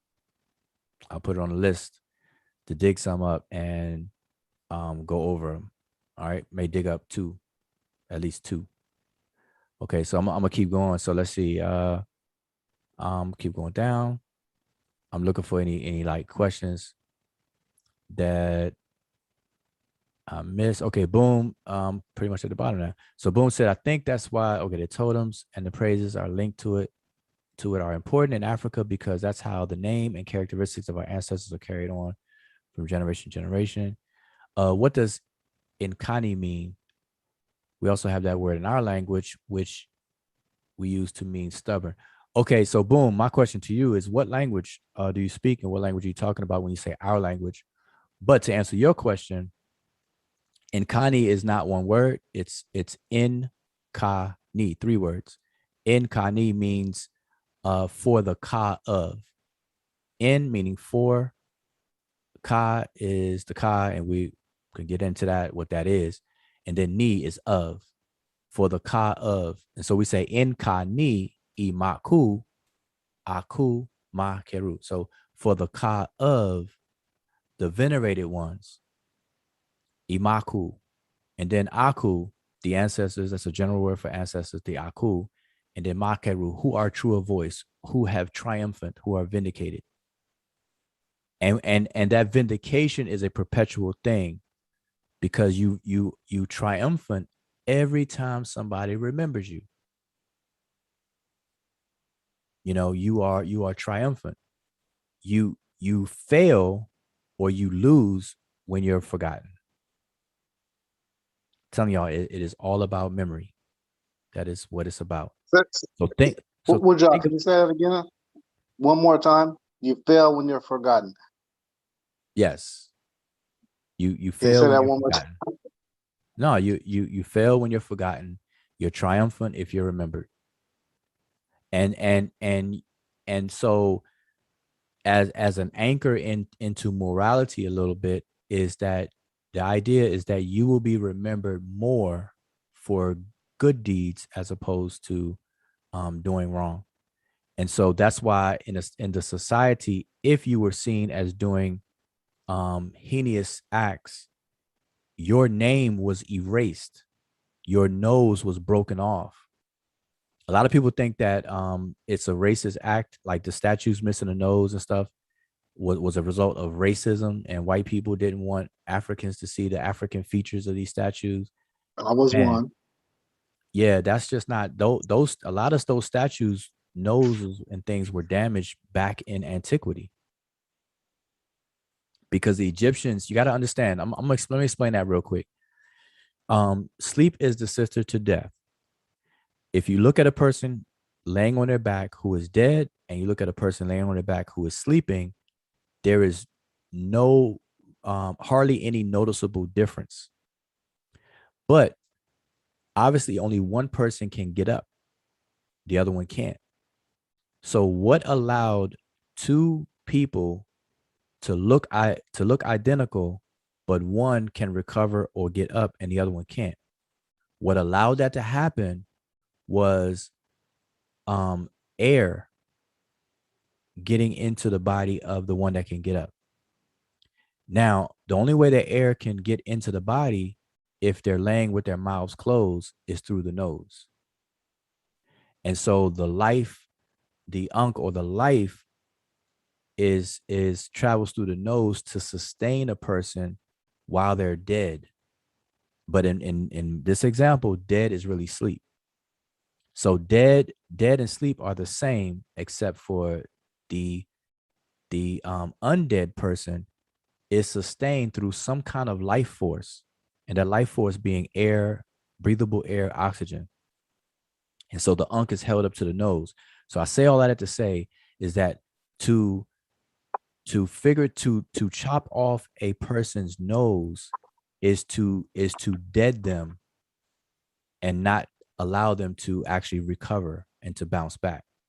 And so chopping off the nose of statues figuratively ended the sustainment of their life, hence their name, their identity, and so on and so forth. Because remember, these statues were stylized. If they put it this way, if there was no name written on the statue, that statue could be of anybody. And so they removed the name from the base of the statue, and they may remove the nose to end the perpetuation of the life, but that was figurative. And so the Egyptians did that.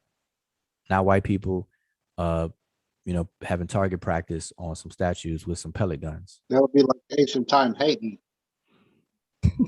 Yeah.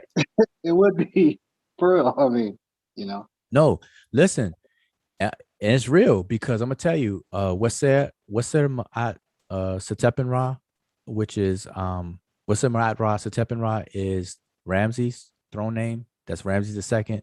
He wasn't having it. Ramses was like, look, ain't nobody gonna be hating on me. I'm gonna live forever, and I'm gonna make sure of it. So he had the scribes and artisans and everybody to, when they carved his name, they carved it elbow deep. And I'm not exaggerating. You could stick your whole elbow.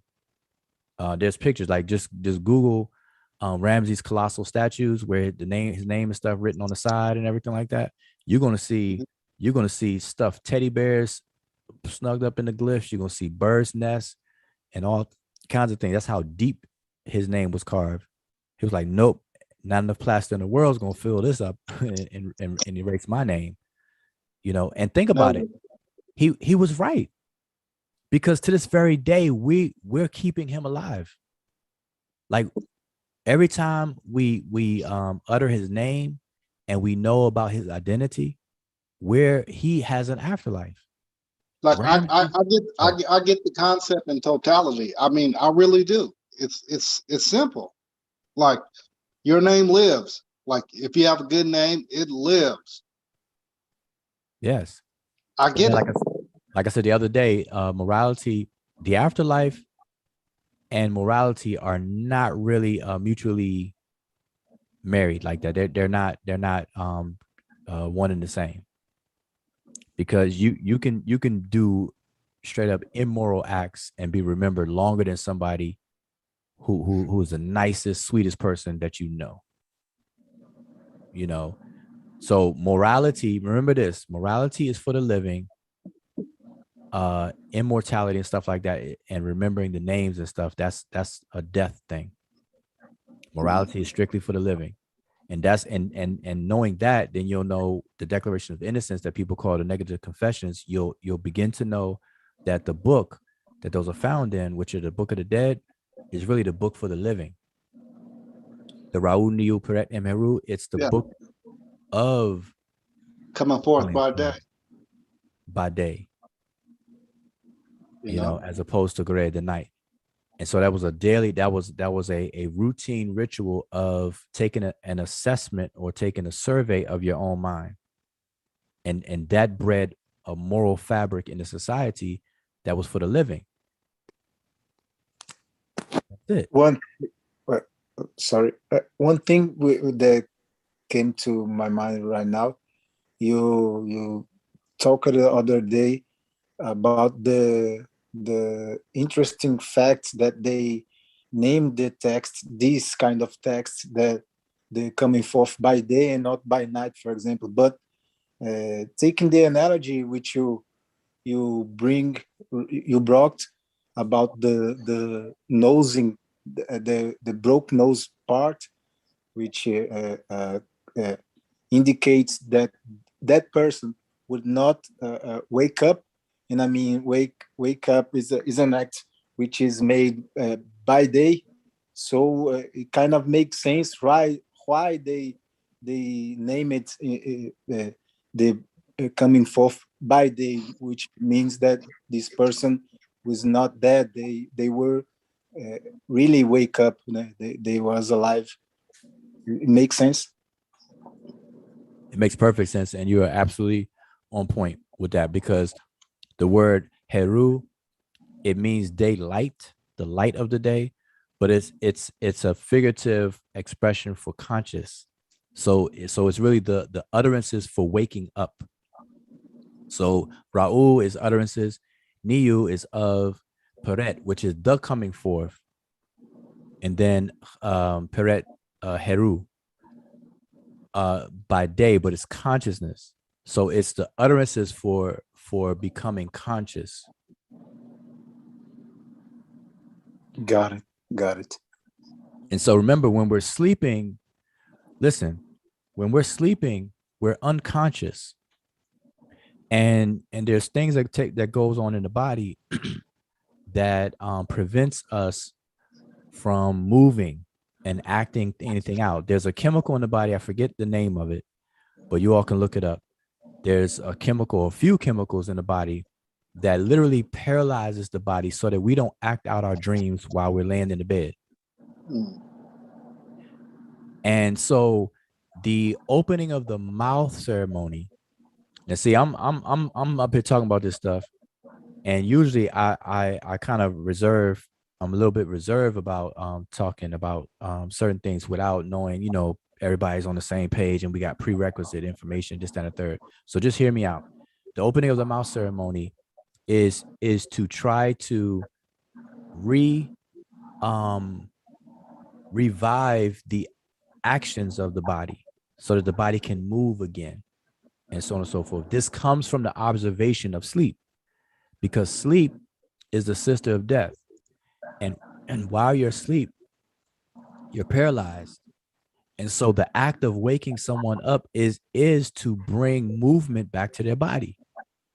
It is to reduce the chemical that's paralyzing them, and it's to bring them and revive them back. And so the opening of the mouth ceremony is rooted in that real natural observation and practice, but it takes on a figurative life for other things, and that's a whole conversation. But all that stuff, to be able to speak, to be able to have your sight faculties and your senses in death, is really not in death. It's to wake you back up. Yeah. Yeah, it brings the the first real account they say about the first appearance was that the Aton or Ha comes by day. They were bring it forth by day. So it relates to the own culture, the own creation culture accounts. Yes. A lot of that is connected in. But let me just quickly make sure I'm not missing any comments. So I see Hotep to the sister Teresa.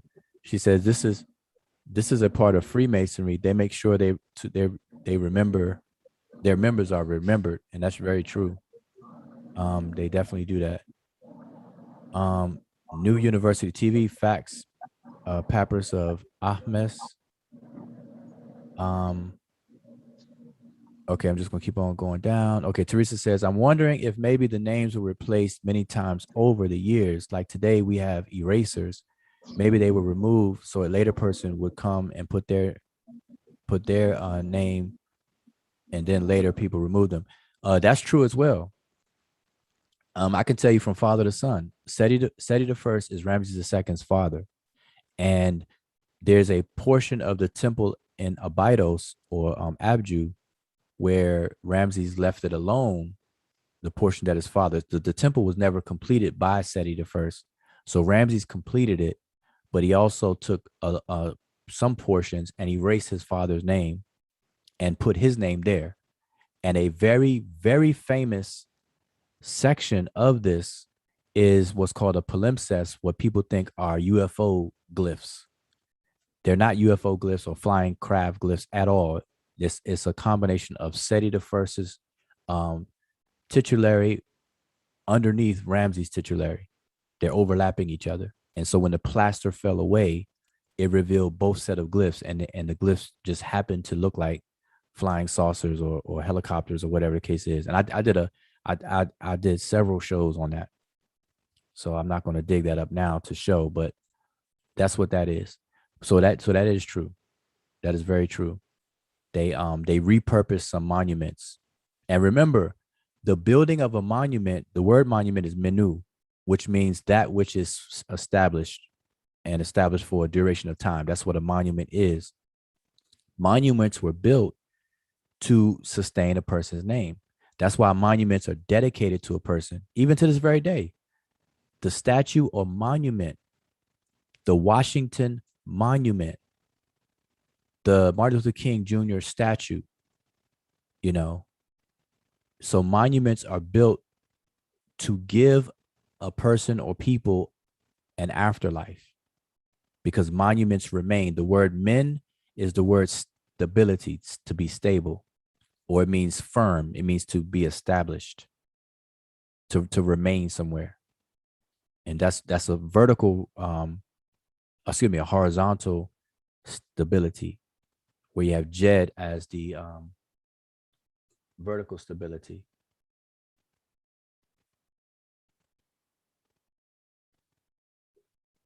Yep. So let me keep going down real quick. Okay. While you're speaking of monuments and perpetuating life, I also wanted to add, since we've talked about Sir Anken in This Way to Cause to Live, is that one of the other names for a sculpture, as in the sculpture itself, and also the person who sculptures, is the word Sir Ank as well. Okay, there you go. Very good. What else? True on the totems. I'm just going down. Okay, New University says, Wajau, what so you think about people teaching that Akhenaten is the first or father of monotheism? I think that's false. The evidence does not support that.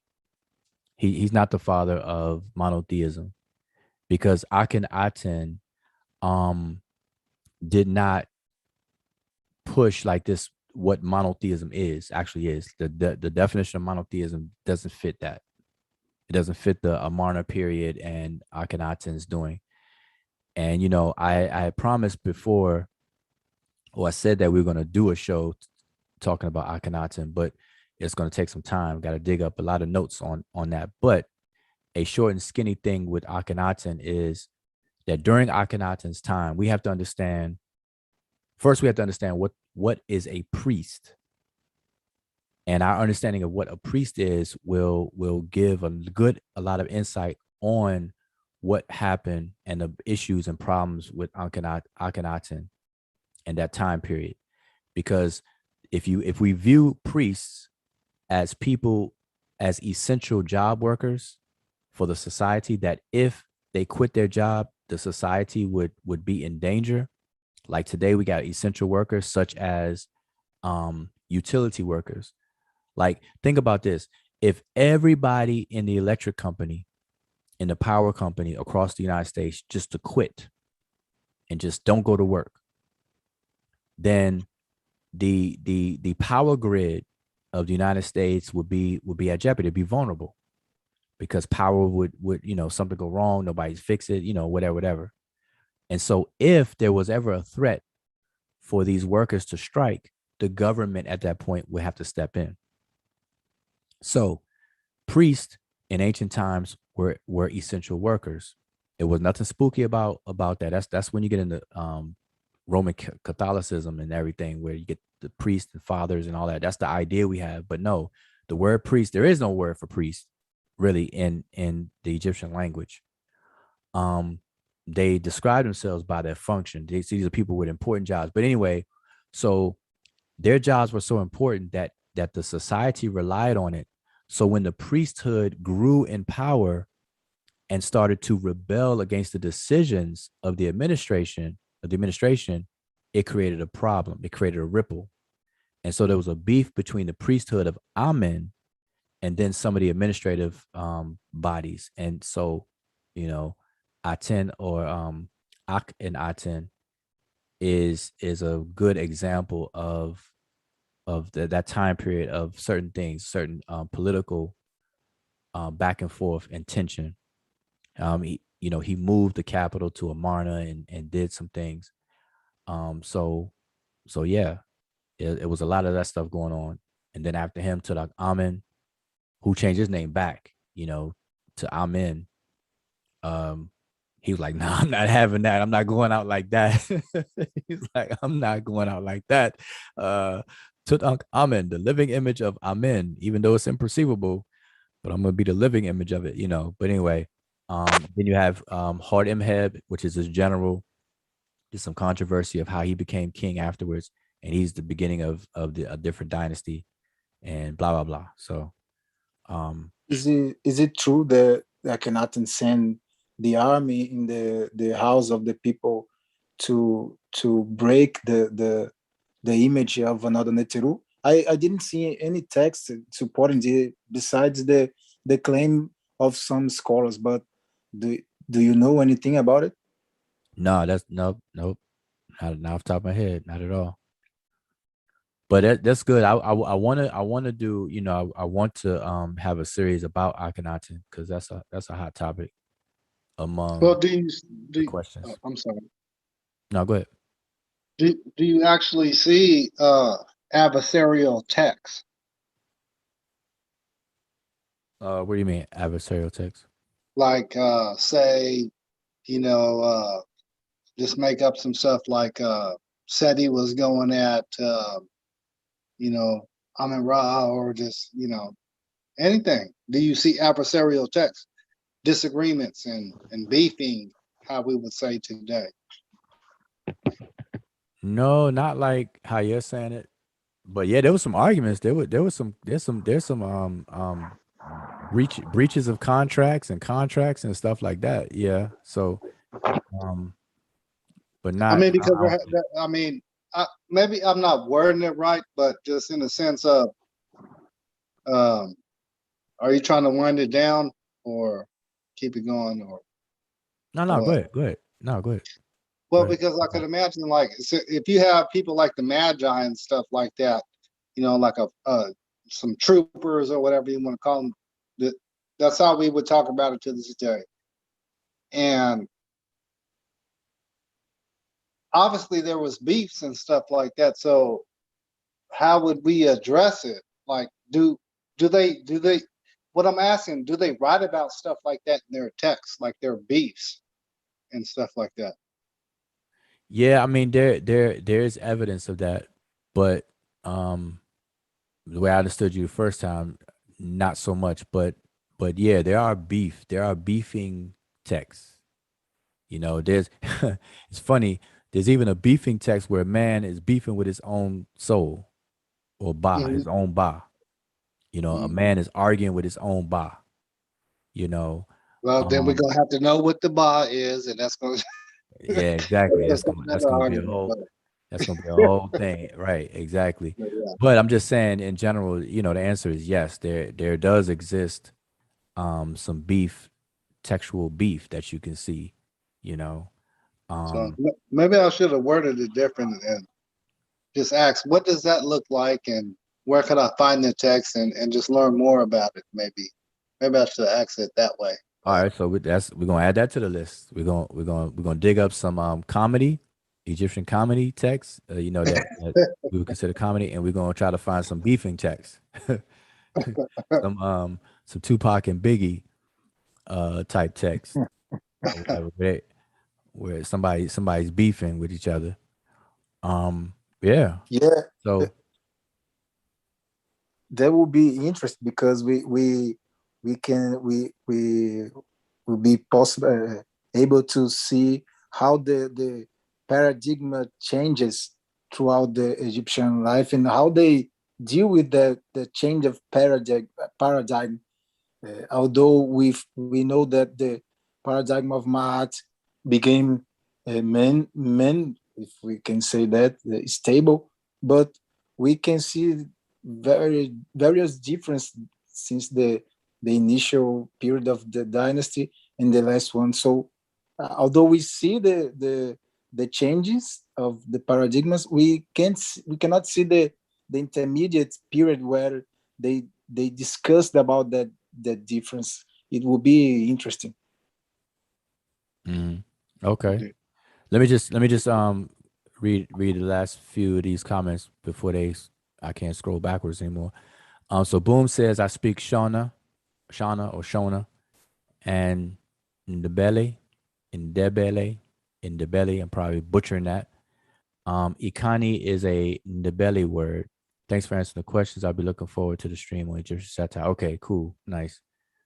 Brother Sutek is in the house. Hotep. Um, what else we got? Okay, so Sutek, can we get the link to that article? I used to drop that on people. Oh, the link. Okay, yeah. Emicat put it in there. Okay. All right. Udope. All right. Idupe. 10 is not a creator deity, right? And I found the beef with the Assyrians to be the most profound. Yeah. Um, so yeah. So now here's the interesting thing. Now people are not gonna like this, right? But hey, um, when we do show some of the beefing text, because we're gonna honor Donnie's request. I'm gonna show you how the Egyptians beefed against the Nubians, what people like to call the Nubians, and what they said about them. You know, and that's gonna kind of stir up what people like to assume that the Nubians and Egyptians are the same and this, that, and the third. No. People gotta stop that. The Egyptians saw themselves distinct from the Nubians, what people call the Nubians. And people should know how I feel about that word. They're really the people of the region of Ta Nehisu, the Nehisiu. mhm. Um, Real Nubians are Egyptians, so but that's a whole nother conversation. But the people south of Kemet, the Egyptians viewed them a certain way, and they viewed them in such a way that it's not going to rub people the right way because through this quote unquote what people call blackology movement of making everybody black and and the same and stuff like that. They're trying to make the Egyptians and the Nubians the same people and the Kushites the same people and it's that other word and other things. But if you actually look at Egyptian texts, that would not be an argument that you can make. And so I'm going to show a couple of examples of that, you know. But lastly, okay, I'm just looking at the list. He said I-10 is Ra, depends on the year. Okay, I-10 is Ra. Well, I-10 is the sun disk, and Ra is something different, you know. So we have to look at that. You know, Amen Ra is different than just Amen. Ra is different than Amen and Ra. I mean, and Amen Ra. Amen Ra Men. You have this joining of these different concepts overlapping, creating a new jurisdiction, and we just better get used to it. So that's that. But I'm just saying, if people just relax on stuff and just look at it, like give these ancient people the benefit of consideration first. That's what people should do. Don't write them off as some backwards thinking people that was just all spooked out just because they don't have an iPhone. They didn't have an iPhone back then, therefore they were backwards. You know, Egypt represents the epitome of genius on the continent. But there's a lot of genius on the continent. It's just that Egypt is a very visible one and a well-documented one. But there are other civilizations on the continent and populations that have that genius as well. It's just not as well documented. It is not as well studied or visible. You know, Egypt just happened to have all those elements that we can actually study it. They created a whole study discipline, Egyptology, a whole study out of it. You know, and everything. And it's really because Europeans were so fascinated, so much so that they had a race to see who could acquire the secrets of Egypt. I think Yep. people are just so devastated and lacking confidence and who they are, don't know where they come from, and it's they try to identify themselves with Kemet, and you know you have people saying, "Oh, you know, you're not them," and stuff like that. People, black people are trying to identify themselves with ancient Kemet, and they really want to know. They're hungry for it. They really want to know the yes or no. And I'm not putting you on the stage to do that. I'm just saying I think that's where it comes from. Mm-hmm. Yeah, I see Teresa's comment. She said, please date the time periods of the beefs with the Nubians. Yeah, definitely. The Egyptians were not always beefing with the Nubians. So I hope I didn't imply that. My point is that people try to lump the Egyptians and the Nubians as the same people, and the Egyptians would tell you otherwise. Not that they were beefing with them all the time. They had actually a very interesting relationship. You know, they had a very interesting relationship. The Egyptians and the Nubians, and in fact, and see, I don't use the word Nubian, but except I know people are more familiar with that word. But the whole region of Nahisi, Ta-Nehisi itself, the Nehisiu were broken up into various different groups and populations of people. You have and we know them by name. The Egyptians knew them by separate names and things like that. But we have to understand that the people south of Kemet were the first ones to be known as Hyksos. But when we say Hyksos or Hyksos today, everybody thinks the Western Asians, the Amu, the West Asians coming in, during the Hyksos dynasty of Kemet.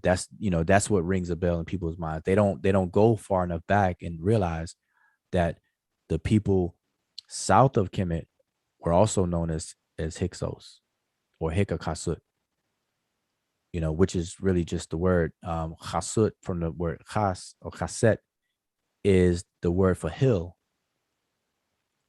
or mountain or hill.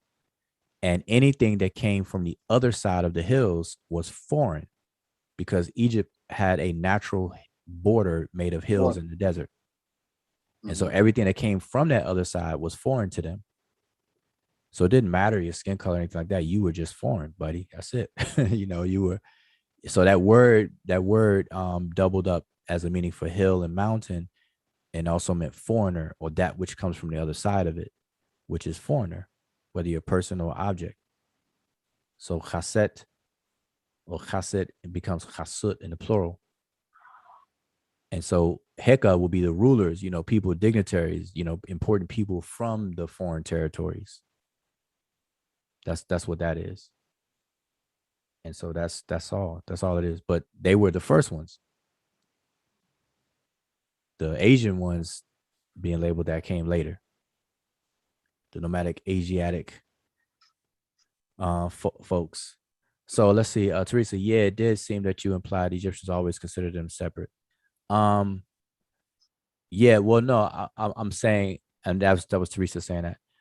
I'm saying that the Egyptians did not have did not always beef with their neighbors, but the Egyptians at all times definitely saw themselves distinct from their neighbors. That's why they set up border stones and had borders. They had the natural borders of the cataracts in the south. The natural northern border was the Mediterranean Sea, which they call Wedgware. The natural desert borders on the left-hand side, Iabet, and the natural borders of the desert on the right-hand side, Amenet or Amenetet. And so, so they definitely saw themselves different from their neighbors. And they always use the 4 cardinal points to represent their neighbors in a very generalized way. This is why in the Egyptian underworld, the group populations there are their neighbors. In the so-called table of nations that everybody try to use all the time, you see the Egyptians as themselves. You'll see the Libyans, which they call the Chemehu or Chehinu. There was 2 varieties of Libyans, the Chehinu and the Chemehu. People think that's the Tamahu or white people. That's just false. And then you have the Nehisiu, and then you have the Amu. So the Amu represented the east, the Nehisiu represented the south, and the Chehinu or Chemehu, represented the west. And then you had the Egyptians themselves, and nothing was in the north.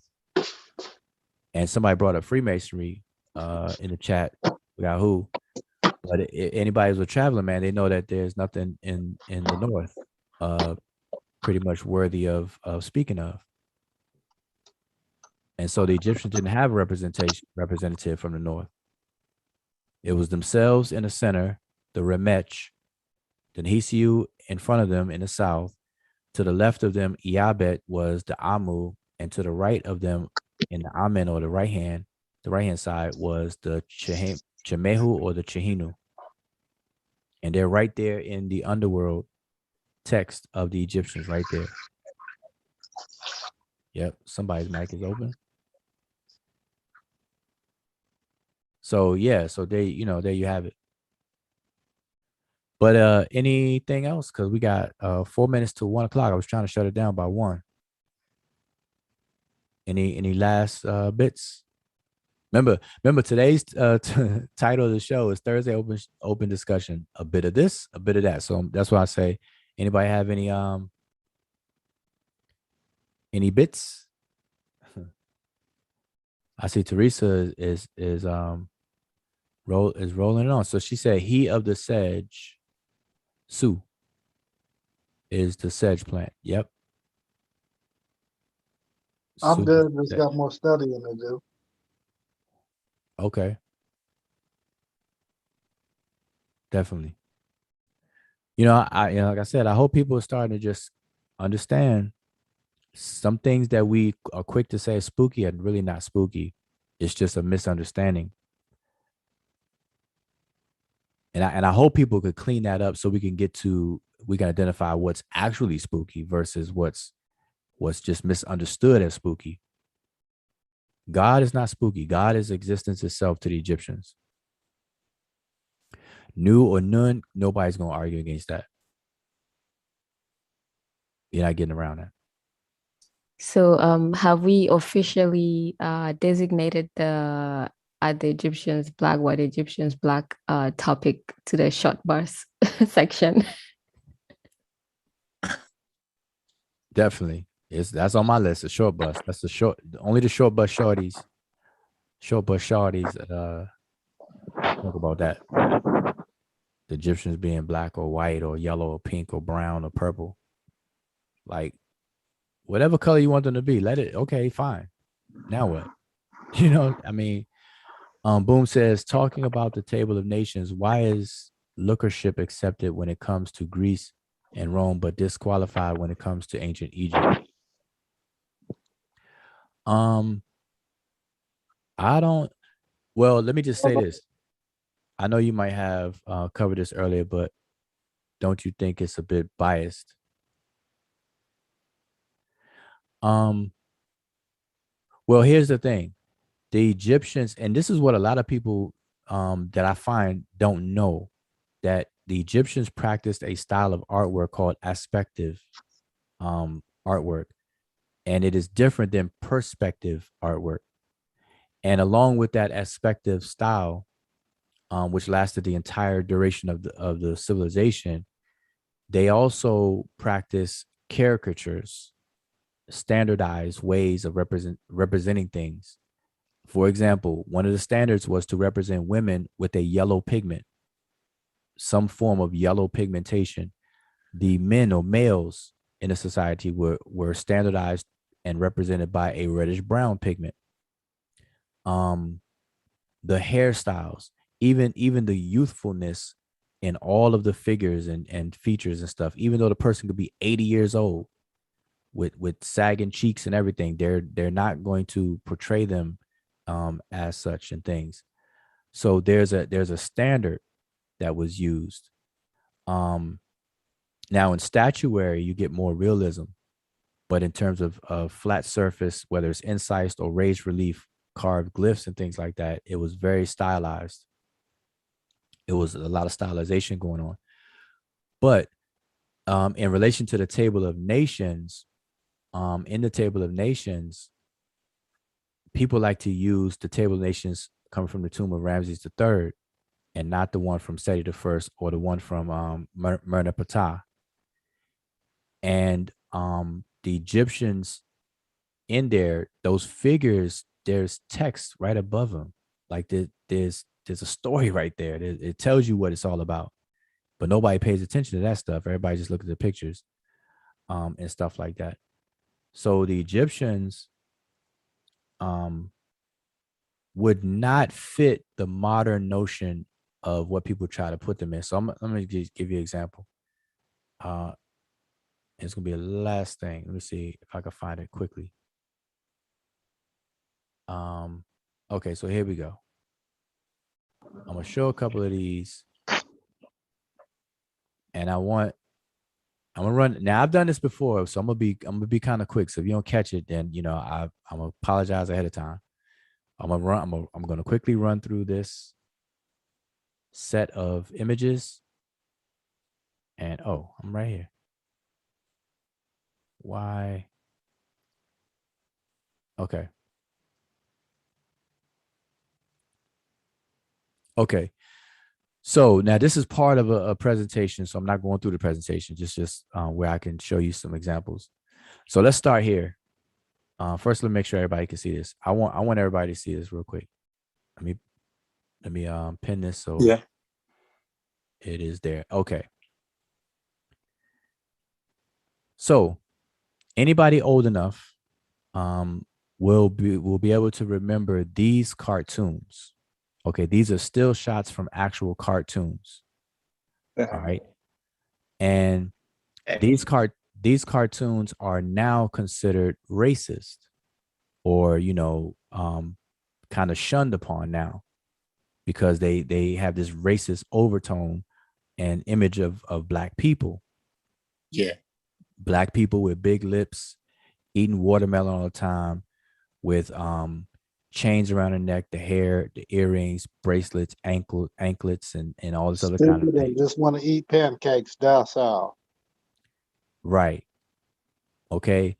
So in today's time, we would consider these racist, and we fought to get these off the air, you know, off of television and stuff like that, because it's not a representation of Black people, you know, et cetera. The whole fight about these things.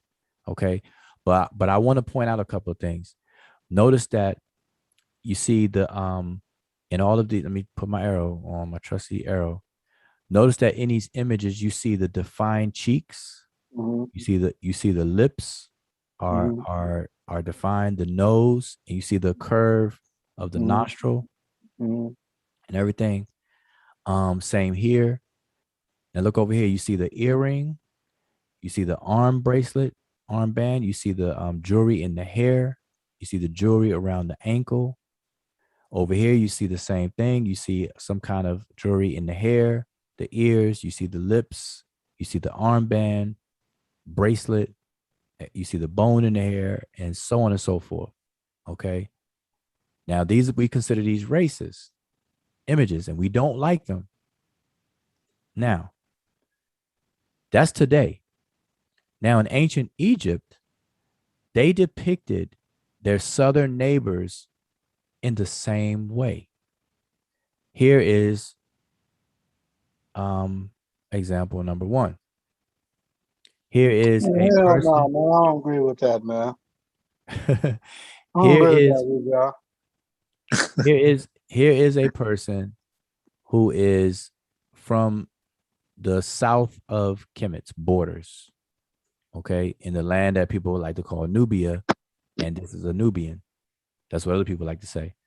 But Why notice would they the do that if they didn't have no knowledge of race? Why would they do that? okay, You're wait a looking minute. at. All right, I'm sorry. Maybe I'll jump the gun, but I'm sorry. Go ahead. Okay, Calm now down, we can't. brother. I'm not trying to be adversarial or anything, but just the way the shit started, no, Yeah. I'm not seeing it. So maybe I just need to Right. shut up and listen. So go Okay, ahead. okay. Phenotype. Okay, so I want to take note of the lips. I want to take note of the earring in the ear, something in the hair, and you can't see the defined cheeks in this one because it's dull. These are very old. All right. So that's one. Let's go to another one. Here's another example. All right. Same thing. We have, I gotta turn this way. All right. So we have the defined nose and nostril. We have the lips. We have the earring, and we have something that's making the hair, or something in the hair, and so on. All right. You can't see the defined cheeks in this one. This one's faded as well. But let's go to this one here. Here's another one. All right. I know Donnie's going bananas right now, boy. But Just make your point. Just make your point. I all love you, right. bro. Here's the nose with the well-defined nostril, the lips. We see the cheek is outlined and defined. We see the wrinkle next to the eyes. We see the earring, and so on. All right. Very So realistic. exactly. So the ancient Egyptians, in all actuality, did or represented their southern neighbors the same way that white people represented black people, and we didn't like it. Wait Okay. a minute. But at that time, that No, wait, that hold on, wait. I'm sorry. Go ahead, bro. Go ahead. Yeah. No, we didn't like it because if you Who's grew up that? on the 22, you didn't like that shit. calm down. That's what it was I true. was wait a minute. I would say that it may be it was a tribal remark. The earring and everything. It could be a tribal remark. I mean, Either even way, the clothes, even the clothes was specific of a people. So it okay, let wasn't me ask like you. Okay, okay. so Go hold on. ahead. Let me. Oh wait. Let me speak to that real quick. So now Sorry, doctor. I just want the record to reflect the response that this gets. Now, mind you, I did a presentation on this a few times, maybe 3 times in full, and I'm very much aware of like the reaction, you know. So I understand what Donnie's saying, But this is the thing. Nothing in these images in and of themselves would say anything racist.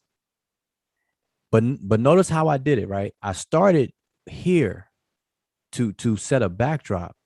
And then when I go from here to here, in your mind, you're gonna think racist or racism. That's why you said, well, how could they do that if they didn't see race, and blah, blah, blah, because of the context. And this is what people do from modern day constructs going backwards. And so this is really what Adara said just now. These are typical of the people. This is what the people are known for. These people, the Nahisiu, the various ones. This could be a Edomite or Wawatite or whatever, if we want to call them that. They have different names for different populations, but in the region of Nahisi, we call Ta Nahisi. And so this was characteristic of them, just like the certain stylized way Egyptians were represented. You can recognize Egyptian in art because it was stylized, just like you can recognize a southern neighbor of Egyptians because they were stylized. And all I'm saying is that what offends us today, if I show you what they did in ancient times, it's offending us there. No, it doesn't it's offend me. now. It doesn't offend You me. are ready to jump there, my man. Well, let me talk. I mean, come on.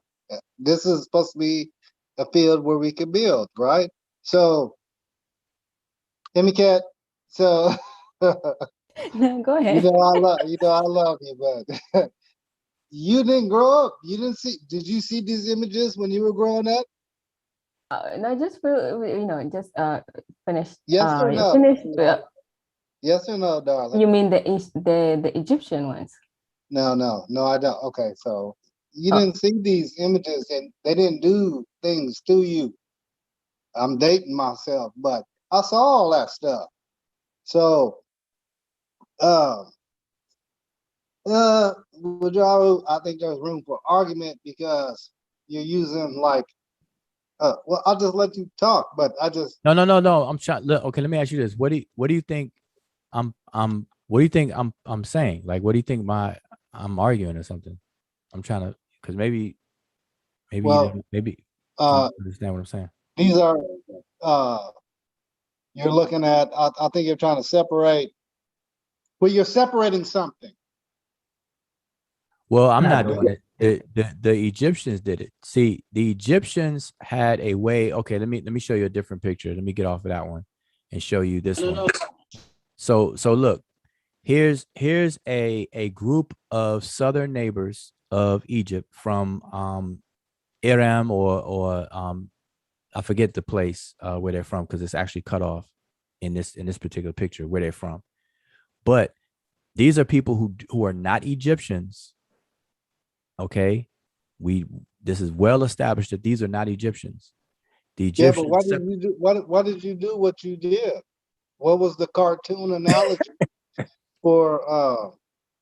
You're just trying to say what? Break it down to me. I'm holding you on this, Ujah. No, the cartoon. No, the cartoon compared. All you want. I don't care. But No. Listen, the cartoon comparison. What I have on the screen right now, what I'm showing you, is that we are inconsistent when it comes to stuff like this because we are victims of this modern social construct of race that does nothing but cause havoc. Let's slow down though. Like you say, like we always slow the conversation down. To me, and everybody else on this panel who got some common sense, who grew up in this era. Mm-hmm. I'm dating myself, but so be it. Mm-hmm. It's a luxury now to be a black male and live this old. Boom. Anyway, out the way. But if you grew up on these were demeaning images. Right. So if we're so smart, I mean, I was subjected to think that way. But wait. But hold up, wait. So Donnie, your point is that these, and I said this, I said these images were viewed as racist, right? Yes. Okay. So when I showed these images of what the Egyptians depicted of their neighbors, and these images are the same, this speaks to the people that No, constantly try to make the Egyptians the same as their no, southern neighbors, when the Egyptians never did that. The images are not the same. they're not the same. And I don't view exactly to the sister that said that, but Wait, just listen, we said the images are not the same. You talking about the cartoons in this? Correct. Or the, because there's a different narrative when you look at the cartoons and when you But look at that was, That was the point he was making. yeah, that's there the was point. a, That's the point. These are Okay, two so hold on, different let's things. slow this down. Wait. Let's slow this down because I listen. I've been speaking on this for quite a bit, and I always have to kind of like slow this down. So let me back up a bit. That's the Okay. point That's the point I'm making. The point I'm making here by showing the likenesses of this imagery is this right here. Back then, when these cartoons were made, this was a stereotypical, standardized or stylized way of All you got to do black. is make your point, with Wait, Joe. I wait, seen that wait. shit when I grew up, bro. Wait. I know, but you're not the only one that's on here. And we got a people in the chat. So I'm just slowing it down because I don't want to be misunderstood, and I feel like I am. So, this was the norm back when these cartoons were made. When they wanted to represent black people in cartoons, this was the norm. Or Africans. Okay. Yeah, well, it spilled over. It wasn't just Africans either, though.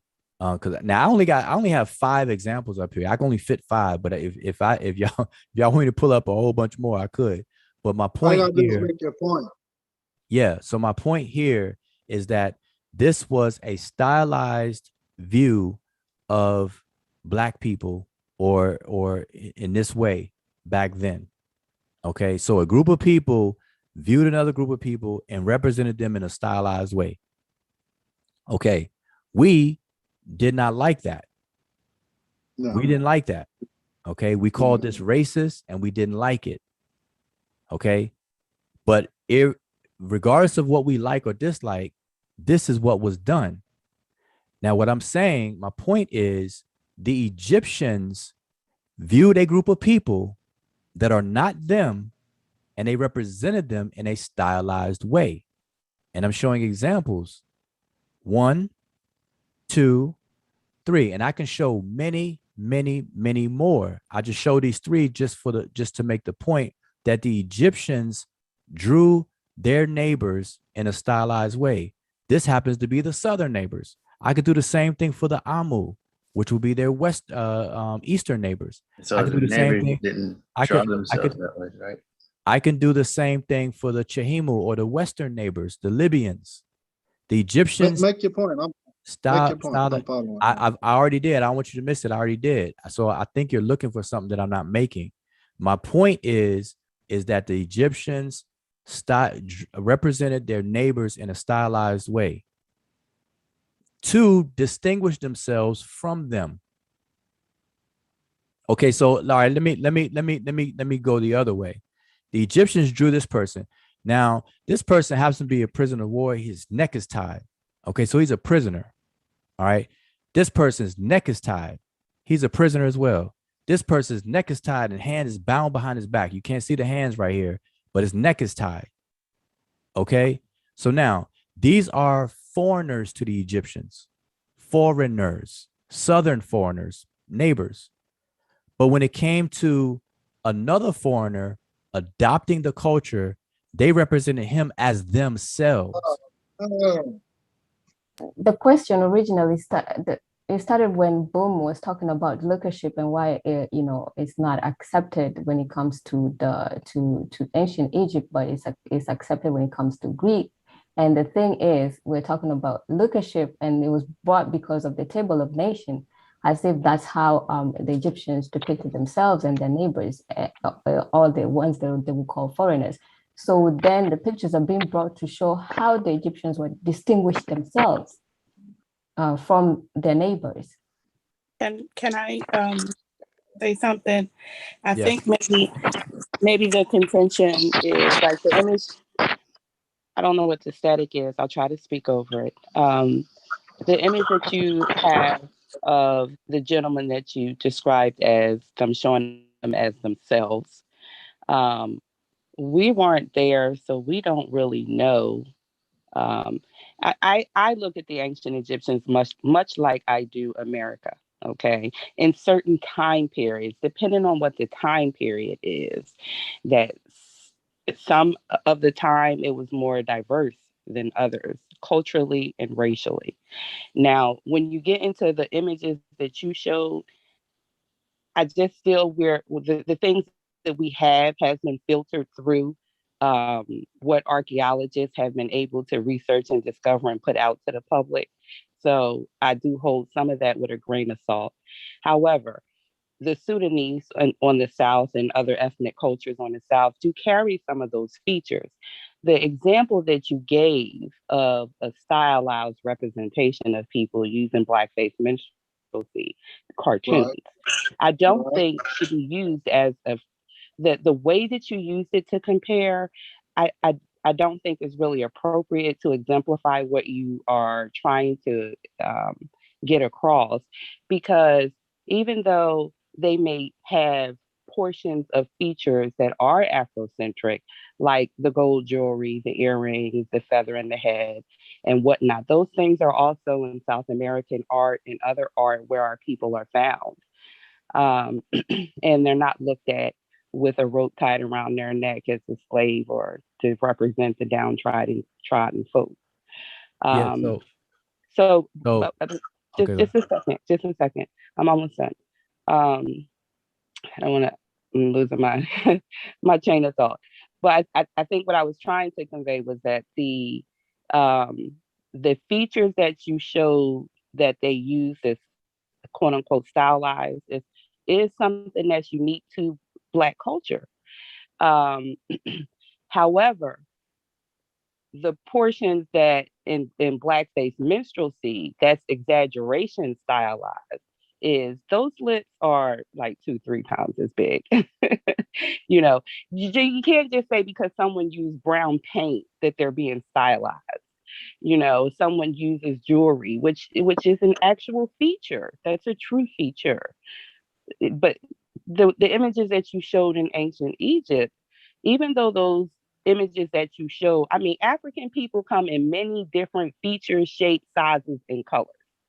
So if the ancient Egyptians showed some of the people looking similar to, say, for instance, a Sudanese, and some of them looking as themselves, there were Black people there and there were Sudanese people there, and they I represented know them you in got some different kind of ways. angle to How can you?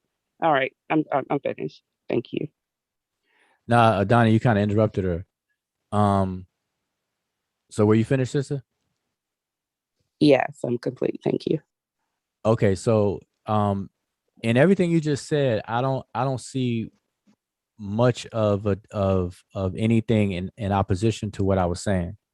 So here's the thing. So this is why I wanted to go back again. So here's a question. If these items are indicative of African cultures around, African culture and South American cultures, then it shouldn't be offensive to anyone. It shouldn't be offensive to anyone to see a group of people represented with hoops in their ear, armbands on gold armbands, gold bracelets, anklets, and things in their hair. that Because much is true, but that is a well, one second. That is a cultural that's found in many cultures. We see that all the time. So it should not be offensive, but it was used offensively here in America by way of those cartoon characters and things right. like that. But it in and of itself should not be offensive. And so skipping backwards in time in ancient times, the Egyptians chose to represent their southern neighbors a certain way. Um and There's no problem with that. I mean, But it just happens to be what was drawn upon when it came to our modern day caricatures that we do feel offensive about. It's Because different if they do it. I ain't thinking if they no, do it. no. But hold up, wait 1 second. I'm saying that, remember, the earrings in the something in the nose, something in the ears, and the jewelry, and et cetera, and the accentuation of the cheekbone and the lips and everything is something that the ancient Egyptians did as well. And so that was drawn upon by people who flipped it and used it to offend us here, if you're old enough. 'Cause a lot of Okay, people don't remember those cartoons or anything. exactly. my question is, So- can you separate the style of the cartoon from the animation? Well, see, that's why I chose stills and I showed a cartoon, because the cartoon was overtly offensive because they had the songs in there and all the other kind of stuff. So Yeah, but I'm just saying, that's just not my, that's not, that wasn't the point. I'm looking at the imagery and how that imagery is very similar to what we find in these images here. And so the point that riding along with that is the fact that the Egyptians were specifically distinguished themselves from their neighbors. Nobody can refute that. Okay. And Africa is Africa. Africa is the most diverse place on the planet. There are different phenotypes and different looks of human beings on the continent to this very day. None of that is relevant to what I'm saying. All I'm saying is that people have a way to distinguish themselves from others. And Yeah. so, yes. Yeah, and to you are I heard you saying that it is a common error to people from people to go from the actual perspective to the actual lens to go to the ancient text and to ancient artifacts. I understood you bring the cartoon imagery to show the error, the mistake we usually make when we go from here with our perspective of race, with our construct of social difference to deal with the ancient text, which brings that kind of misunderstanding. okay, Yes, and period. absolutely. Yeah, I just wanted to add to that and what Dr. Duarte said actually before, because he pretty much explained it. And that's why when Donnie, you asked me I didn't grow up with this, I kind of just laughed it off because one of the things that I know for a fact, so I come from Kenya, and my tribe is the Luo tribe. And we migrated to Kenya a couple of 100 years ago from South Sudan. And our people are known to be our features, the facial features, exactly what you see with the people from South Sudan now, and also what you see in these paintings, always, tall, jet black, thick lips, large noses. And I was only laughing because the exact same way that the Remesh portrayed those from South Sudan is exactly how even us internally in our country, when it comes to, because one thing you have to understand, and that was what Dr. Duarte was explaining, that this is a way that different tribes differentiate themselves from others. They, with the art, this is how they do. And we do that today. And that's why I was kind of laughing it off, because I know other tribes that make, because everybody makes fun of each other. But when we are made fun of my tribe, these are exactly the same way that we are portrayed to this day. So it didn't faze me, because I understood that this is a way that even within that space where everybody else, an outsider, might see us as Black, with us, we also have these kind of distinctions, not just the languages and the culture, but when it comes to these kind of features, sometimes we inject this as well. And this is not something new. It's not something that we just came up with recently. That is something that you see all throughout history, and you see it with the Remesh. The same thing. Right. So this is nothing new. And, but what was being explained was that That is how people on the continent, and it could be also other places, but we are talking about the continent at this point and explaining those who some people might see as Black people in Egypt, and then you have Black people from South of Sudan, but they still make themselves distinct. And this is how the Remetch distinctified themselves from those in the South. And it's not so strange because this still happens today between different tribes. So that's why I was just saying that this, I understand this part. And that was the point that Wuja was trying to make as well. But I think it really got missed. Yeah, so this last thing I have on the screen here, several different depictions done by the Egyptians of foreign people to the Egyptians. So you have the Kash or Kushite in the upper left, the Naharian or Syrian, the Cretan or Keftiu, the Senger or Babylonian, the Sashu Bedouin, and the Chehinu Libyans.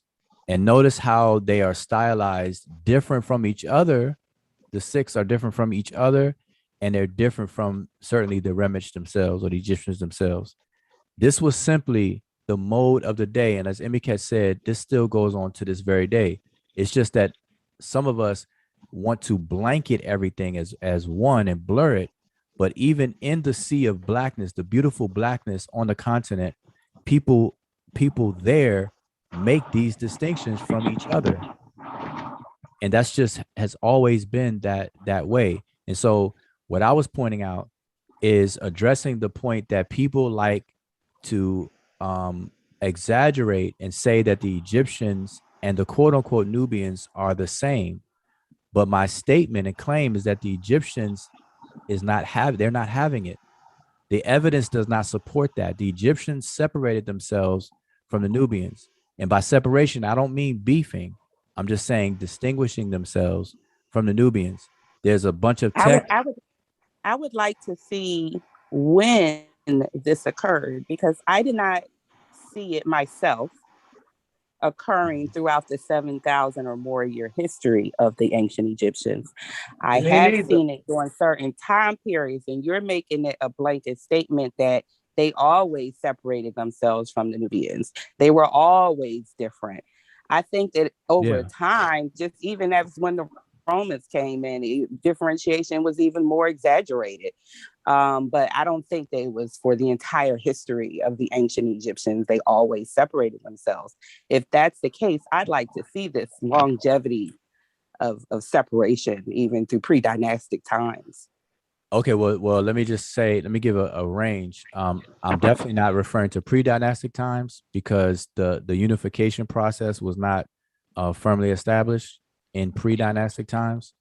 So you have a unification of Tamehu, which is closer to the Mediterranean, called the Delta. You have that unifying with Tashamau, which is the narrow strip, the valley part. And then you have Ta Seti, which is the southernmost region, but still within the borders of Kemet. And then beyond that border, what did not unify in that process was Ta-Nehisiu or Ta-Nehisi. Ta-Nehisi was the region that did not get amalgamated into that confederacy. And so it remained an outsider, remained on the outside. That region remained on the outside. And that's below the couple of cataracts down after you get past Aswan going southward. And so the Egyptian I just want border. to add too, because I feel like a lot of us are sensitive to this, that the history in ancient Egypt was way longer than the history of America. And if an African comes to our soil, me being a third generation or fourth generation African American, and in this less than 300-year history, I would feel that the Africans are different than I am. And we differentiate ourselves from one another, even though we're all brown-skinned people. So I kind of think this conversation is a little bit mute, but I just want to keep things in perspective of the great and vast history, that even though you may find some differentiation in some time periods of skin color and ethnic groups, I don't think we should be making that big of a deal about it, because there were brown-skinned people in ancient Egypt who were there for thousands of years. And then if other people from other parts of Africa came in and they were differentiated as different, I doesn't think that that's an attack against all brown-skinned people or African people. They're just different ethnic groups. Okay, Thank you. This is so Teresa. Sorry. okay, hey, Hotep. So here's the thing. I don't want the assumption to linger without me addressing it. So and I don't know when you tuned in, but one of the issues that even started off with was this notion of this social construct of race. It was not in the consciousness of the people back then. And so this is not a color versus color thing or anything like that. This is a culture. Culture is king. And so people distinguish themselves from other people by way of culture as the requirement or litmus, not skin color. So to this very day, like right now, like Emiket is from Kenya, and I always use Kenya as an example. Right now in Kenya, on the national level, everybody who lives in Kenya is a Kenyan. That's their nationality. But within Kenya, you have 42 distinct people who distinguish themselves from each other. Now that doesn't mean that they're beefing. That doesn't mean that they're enemies or nothing like that. All it means is that they have coalesced an identity, 42 separate ones. You got the Kikuyu, you got the Luo, you got the Maasai, and you got so many others there. And they themselves see them as distinguished from each other, mainly due to language. And this has been a long time thing in all throughout human history that two groups of people speaking two different languages are distinct from one another. It has nothing to do with skin color. You can look just like somebody, but if your cultural membership and behavior is coming from a distinct characteristics, then you're different. It's just that simple. It's not something that's negative or bad or or anything adversarial whatsoever. It's just a matter of fact. That is the fact. And this is what happens. And all I'm saying is that the Egyptians did the same thing because they do what everybody else does. Everybody does this to this very day on the continent. So much so that South Sudan separated from North Sudan.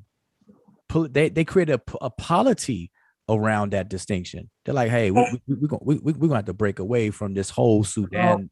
But you do understand that white America has used these images to put in our brains that the highest form of society that they view in Africa did not consider themselves to be African.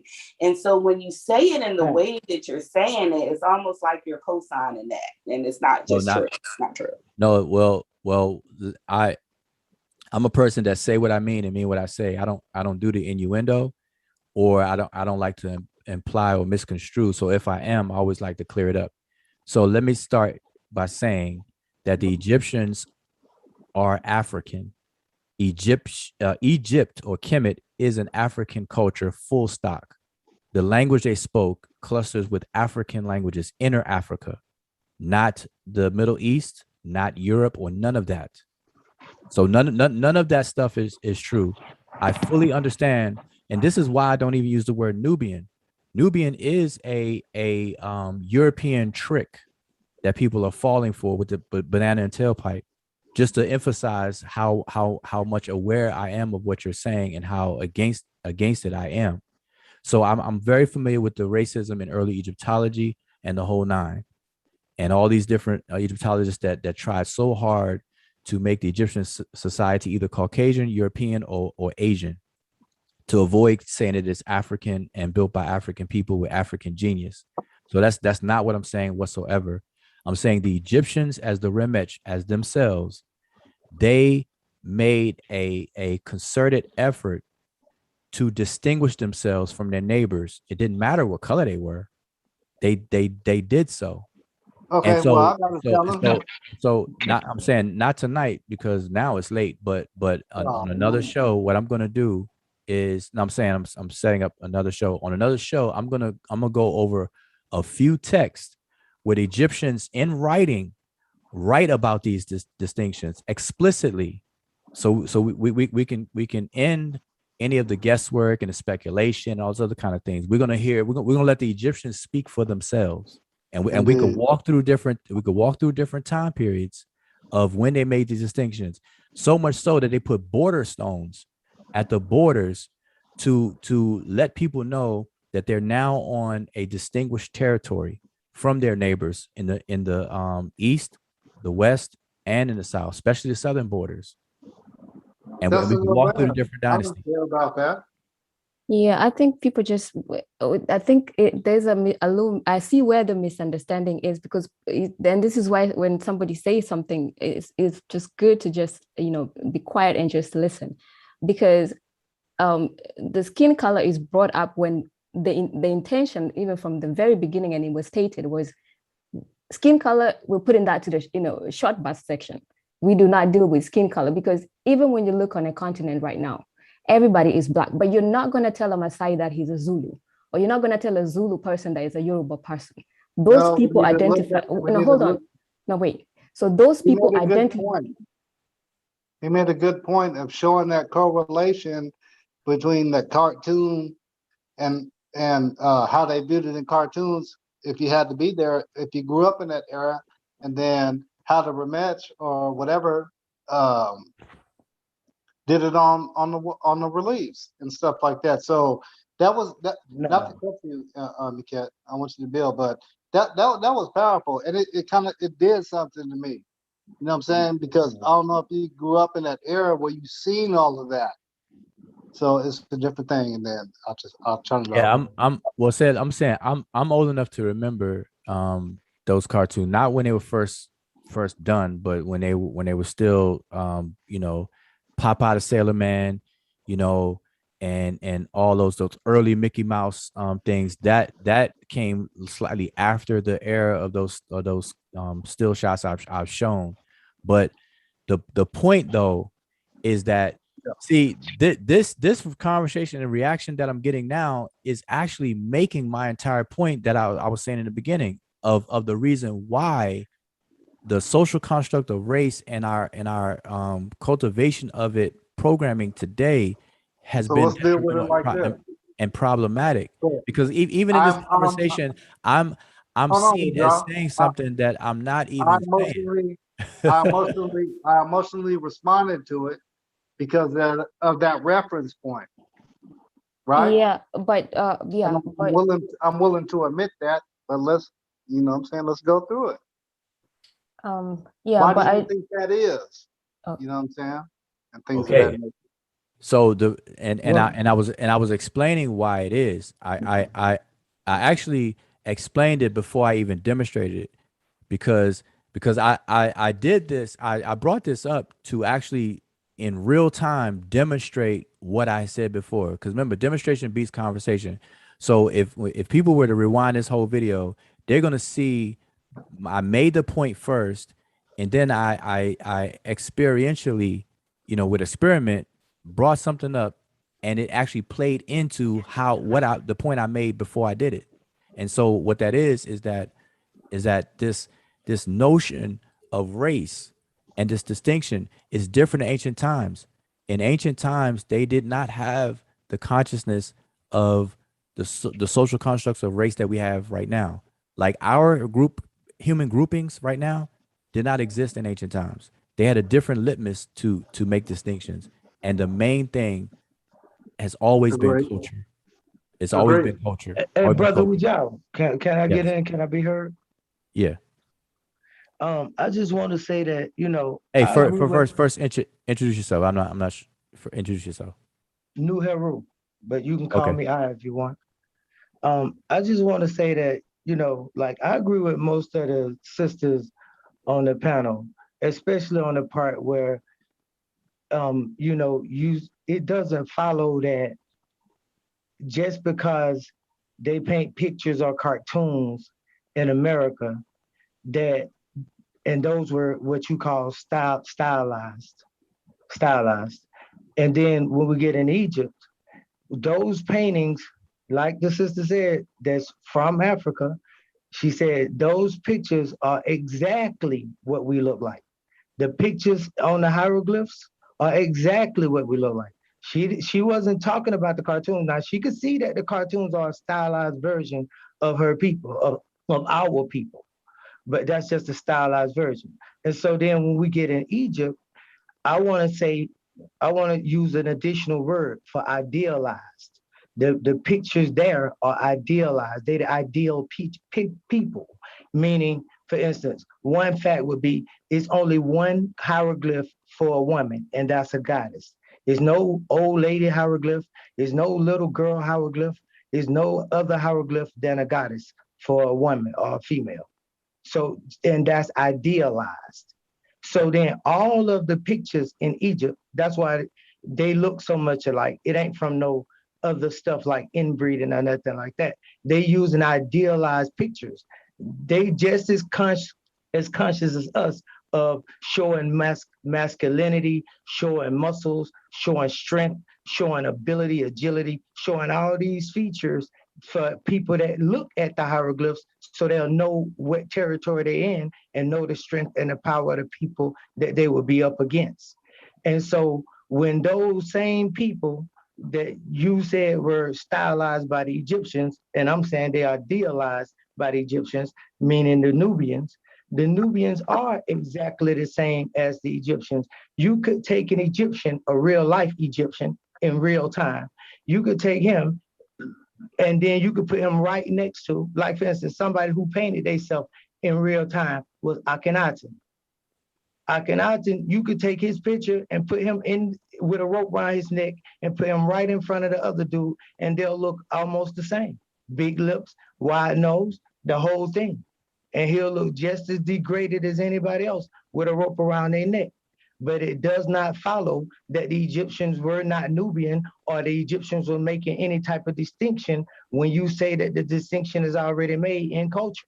Obviously, the Nubians had a separate culture than the Egyptians and wore a different hairstyle and wore different paintings and different imagery and things like that.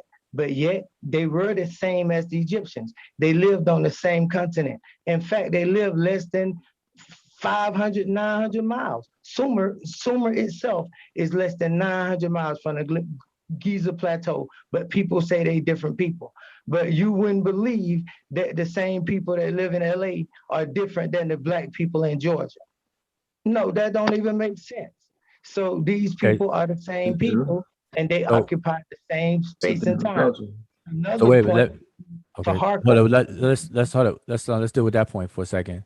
Okay. Here's the thing. And this is what I said before. So I'm quite pretty sure that everybody who's speaking now, and you're more welcome, and I appreciate it. You must not have been tuned in at the start of, at the first 30 minutes or whatever, so part of this show, because I laid a lot of stuff out first. And one of the things I laid out is that distinction always needs a requirement, a prerequisite. In order to categorize things, you're going to categorize something by way of some kind of inclusionary or exclusionary rule. And so, like, for example, if you have a room full of 100 people, you can say, hey, everyone with a red shirt, move to the left, and everyone with a blue shirt, move to the right. So there's a criteria.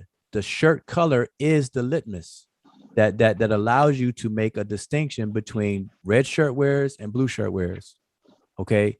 So when it comes to human populations in ancient times and all throughout humanity, that litmus, the main litmus that was used to separate populations of people was culture. It was not skin color. Okay. So you can have the same genetic pool of people on a biological level, the same genetic population, but yet culturally distinct people. And that's how they function. That's how they see each other. And I always use Kenya as the example. You have the Maasai living right next to the Luo, and the Luo right next to the Kikuyu, right down the street on the other side of the street. But So yet they what, see themselves, one second. They see themselves as distinct and they respect it. Facts. Period. So I'm saying the Egyptians and the Nubians. So let me explain the problem. It still doesn't follow that the Egyptians are different than the Nubians, though. But go ahead. Okay, so by that logic, then the Kikuyu are not different than the Luo, but they are. No, they can have a different culture, but when we say a distinct, hold on. We could say they have a different culture, For instance, wait, let me give you a couple examples. Now you dwell on the word culture. I want to introduce a couple of more C's in there that's just as important as culture. For instance, case in point one, ceremony. That's a connection between people. Like the Hopi in America and the Dogon in Africa have the same exact ceremony, the Segui, a seed festival. Okay? They celebrate the same star and everything. So this is ceremony connecting them though, not culture. They got totally different cultures, different hairstyles, different dress, different skin tone, but yet they have the same ceremony. Okay. So now, wait. Another C is the civilization. So you have ceremony, culture, you have civilization. So when a civilization sets itself up, and we all know Egypt is a civilization, meaning those people are out of Africa.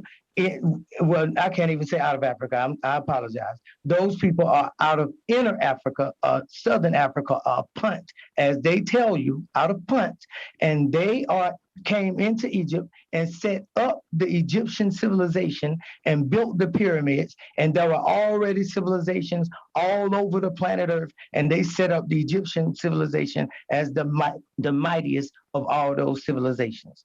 So now the last one is commerce. Commerce connects people, meaning community, commerce, cooperation, like that. So commerce connects people. So is other than culture that can show you that people were connected. They spoke the same commercial language. They traded with the Nubians. Like I said, Taharka ruled Egypt. His Pianki ruled Egypt. Shabaka ruled Egypt. And if we look at their pictures, they look just like the Sudanese that you showed with the rope around their neck. They didn't idealize themselves as rulers of Egypt. They didn't try to pretend like they were the idealized version of Egypt. Last point, when you said that the Egyptians painted the women light and the men dark, I agree. That shows that I'm saying that they idealized themselves.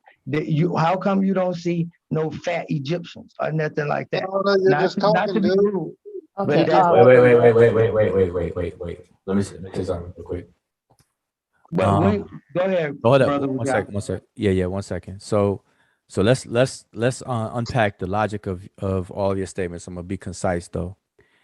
If I were to use your logic, of overlooking culture as the litmus of distinction, and go into ceremony, as you said, and commerce, as you said, then African Americans in the United States are the same as Europeans.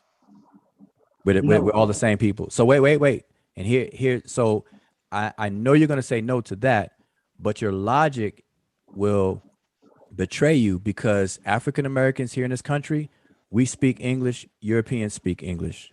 People in London, UK, they speak English. Even people from there in this country speak that. We all use the same calendar. We all use the same timekeeping system. We all celebrate the same holidays called ceremonies, i.e. ceremonies. Mm-hmm. We all participate in commerce. We all use the same commerce and interactions and all the things dealing with commerce, economy, and stuff like that. We all even use the same monetary system and money. So based on that logic of using all that stuff and being the same, then your logic would say, if we're going to be consistent with it, then we are the same as those people. What it would say is the same thing I said about the Nubians. If we trade with the Nubians, it shows that we have a connection to the Nubians other than culture.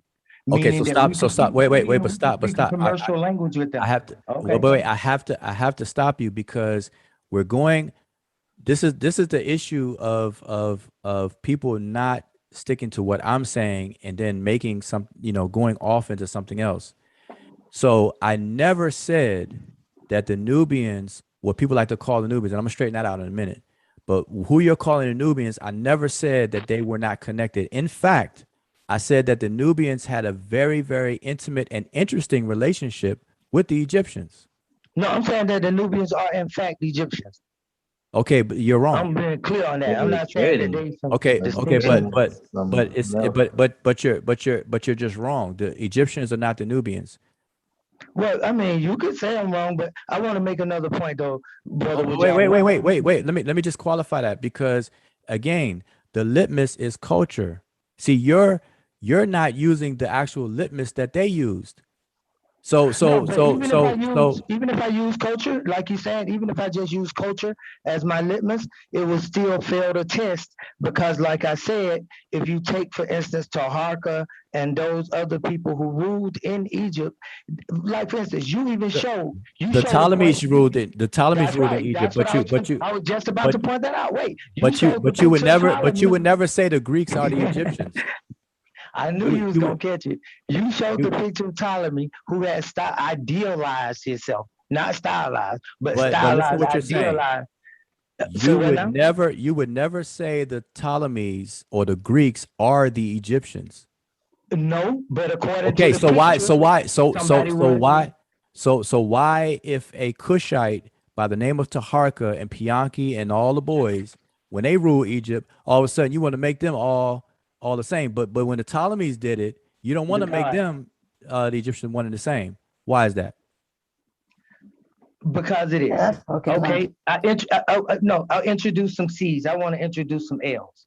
Okay, but L. before you do that, real quick, let me just, Okay, before go I ahead, forget, guys. because you said a couple of things that I did not say. You say that I said. I did not say that, that the depiction of the way the Remech described those of the South, that's how that was an idealized way, and I described that that's exactly how my people look. I was actually saying that those exaggerated features, and how people use that is exactly how us within our country, among the different tribes, we use that to separate ourselves as well.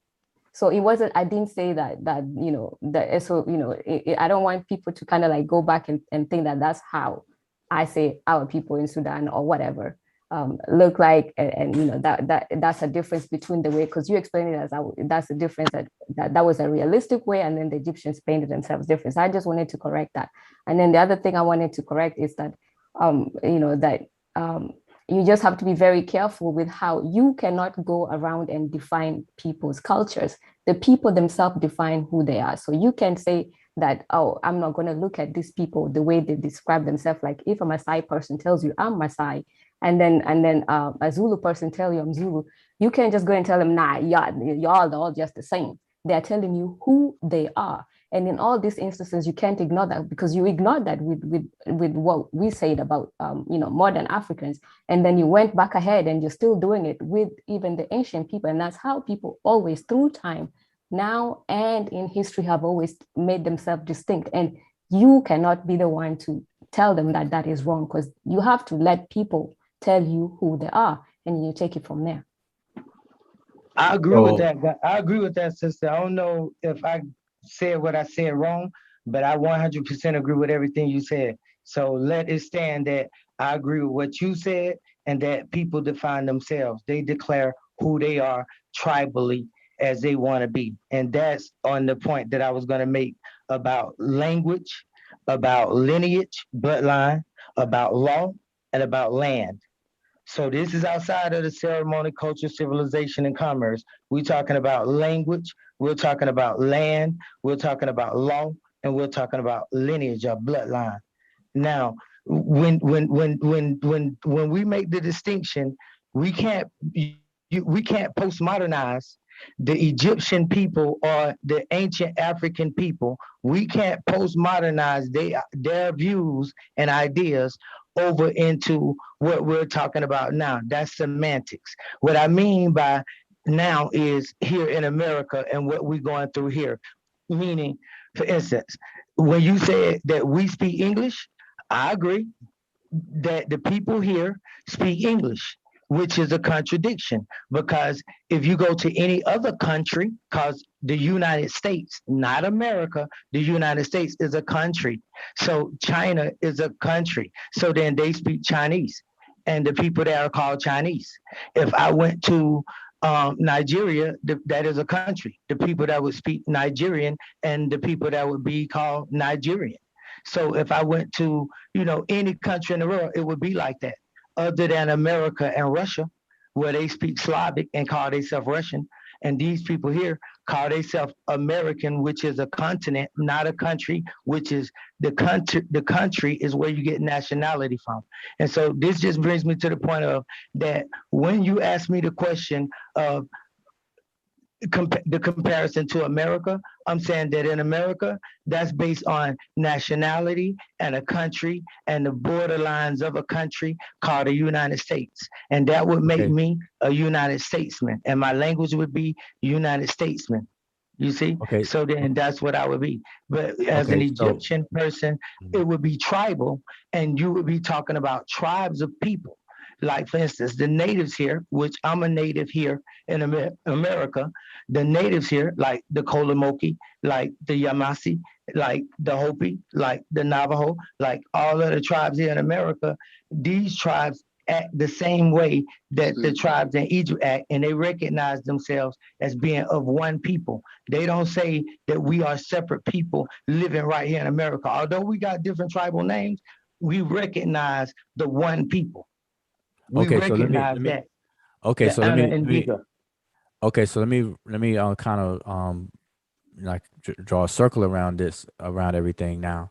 So the point, I think some of the major points that are missed is that people distinguish themselves, groups of people distinguish themselves from each other. That is a fact that nobody should be able to even attempt to refute. That this is what happens everywhere, all the time, every time. And the Remich, the people of ancient Egypt, which refer to themselves as the Remich, they distinguish themselves from other people around the world. Around in their neighboring adjacent areas and so on and so forth. They mingled, traded, dealt with, fought, beefed, loved, and all other kind of stuff with other people, but it does not negate the fact ever that they made a distinction between themselves and their foreign neighbors.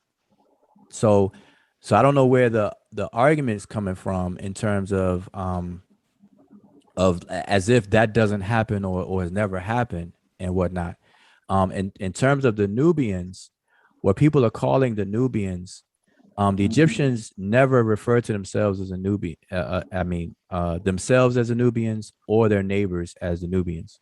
And I I said agree. earlier, wait a minute, I said earlier that I don't use that word, and I said I was gonna come back to it and straighten that out. But um, the Egyptians were very much aware and conscious of the different groupings of people around them, and including themselves. They had a national consciousness, and you spoke about different layers of identity, and I always use Kenya as the example. Kenya is a country, is a nation, so people living there, tribal nation. nationality is Kenyan. But within Kenya, when you go down and you get more detailed, in Kenya, you have 42 different ethnic groups, 42 different ethnicities. So nationality is a layer above ethnicity. And Now, the see, higher, right there, Brother Ruja, when you say there are 42 different ethnicities, yeah. that's the post-modernization of the conversation. That's Oh, when you wait. That's One when you second, one move away second. from That's tribal how. nations No, no, into no, post-modernization no. and the words that the Tamahu, as they call it, use. But go ahead, I'm Okay, listening. okay. So first of all, the people in Like Kenya. race, ethnicity, all that Wait, shouldn't come up. no. I'm saying it doesn't matter what word you use. There are 42 different distinctions of people in Kenya. And these 42 distinctions are distinguished by them themselves. So And that now ties them to the if we 42 want laws to of Ma'at in Egypt. wait, okay, but wait a minute. Now, if we want to play white man and just project anything on these people and not let them speak for themselves, then knock yourself out. But I'm saying No, the people themselves, I'm saying the people themselves distinguish themselves from each other. Now that distinguish that act of distinguishing does not mean beefing. or anything like that. These are things that are respected. The Kikuyu respect the Luo. The Luo and the Kikuyu both respect the Maasai. Just to use three as an example. I agree with that. Just because they're different and they see themselves distinct doesn't mean that it's a problem. It doesn't mean that it's adversarial. Doesn't mean that it's evil. It doesn't mean that we got to fuss about it at all. I thought we was beyond the word fuss. But listen though, this reminds me of the Jacob and Esau story. Now you know well as I do that Jacob and Esau both have the same mother and father. Is this correct? Wait. Let's. I'm not gonna follow you down a biblical example. No. You know I'm not biblical. Come on, bro. Come on. Come on.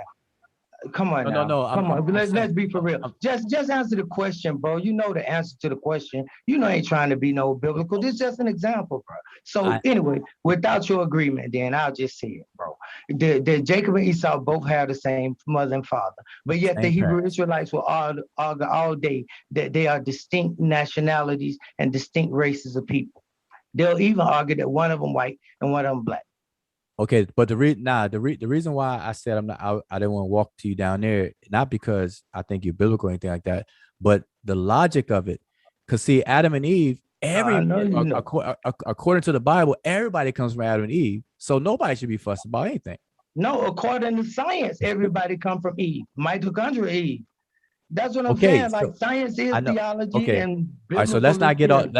So let's not go all over the place. And this is what I mentioned earlier. Is that on the topic of identity, people muddy the waters by having a genetic conversation at one point and then mixing it with a social conversation, then mixing with an ethnic one, then a national one, and then even a continental one. And all of these things get blurry and we never ever get anywhere. When all I was saying by showing the images is that the Egyptians are the Egyptians. Let's let the Egyptians be themselves and stop trying to make them something that they're not. But one of the things that people do, one of the things that people do, they try to make the Egyptians and the Nubians the same when the Egyptians do not say so. And in fact, not only do they not say so, they push the other way and say they are not.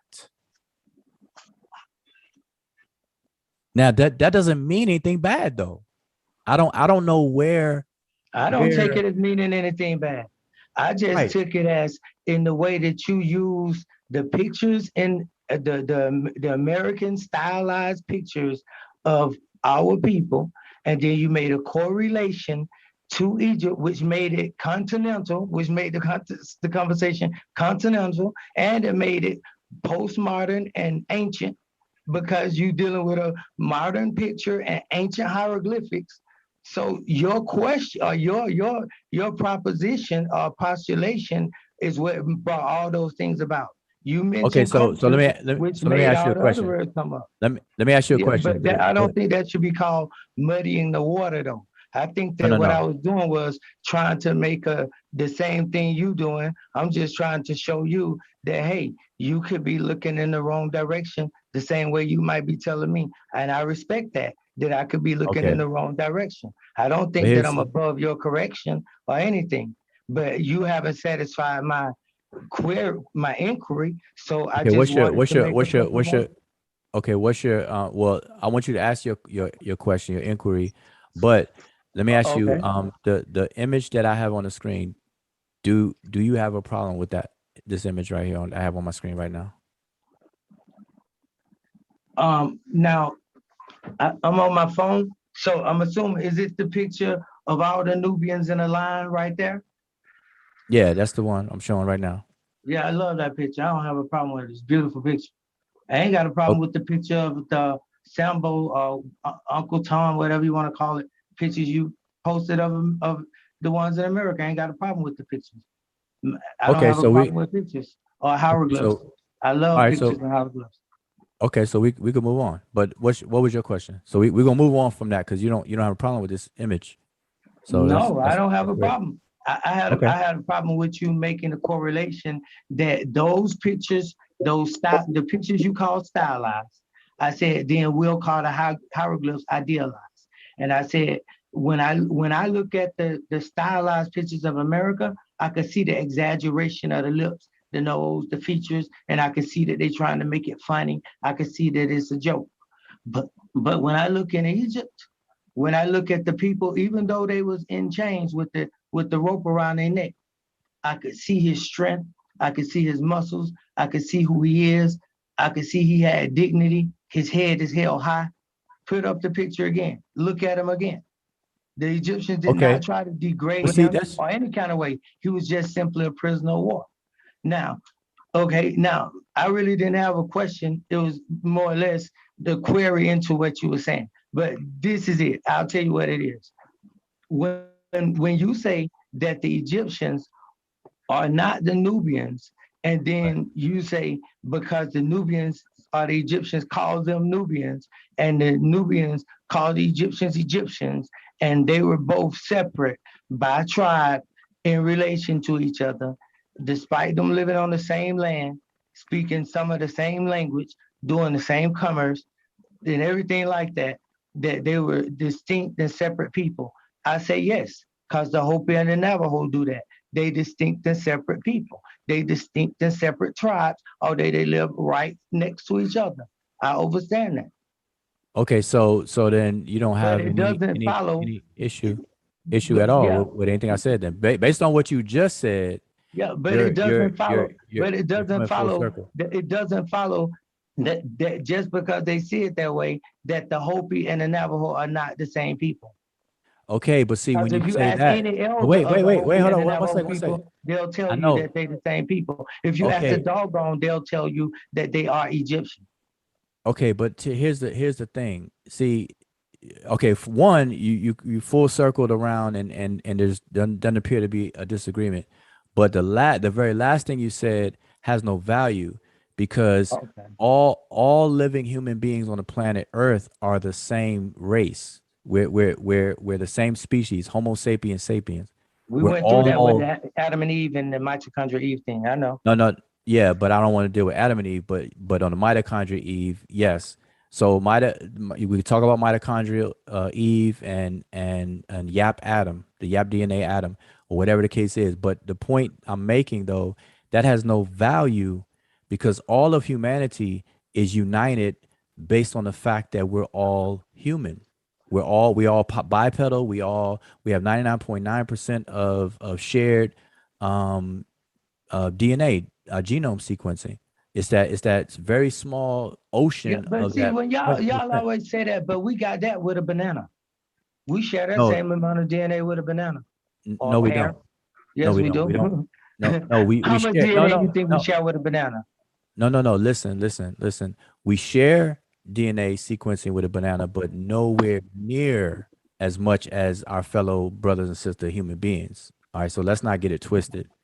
Um, the human to human, we share 99% DNA. But the point, that's beside the point. The point I'm bringing that up is to show that has no value or relevancy because by that logic, then everybody on the planet is the same, or everybody on the continent of Africa is the same. But that's not human That's being. absolutely not what I'm saying. I'm from a tribe and I know I'm a distinct tribal person. And Okay, I let's know that leave it there. Wait, my let's okay, my let's okay. leave it there. Let's leave it there because that was my point.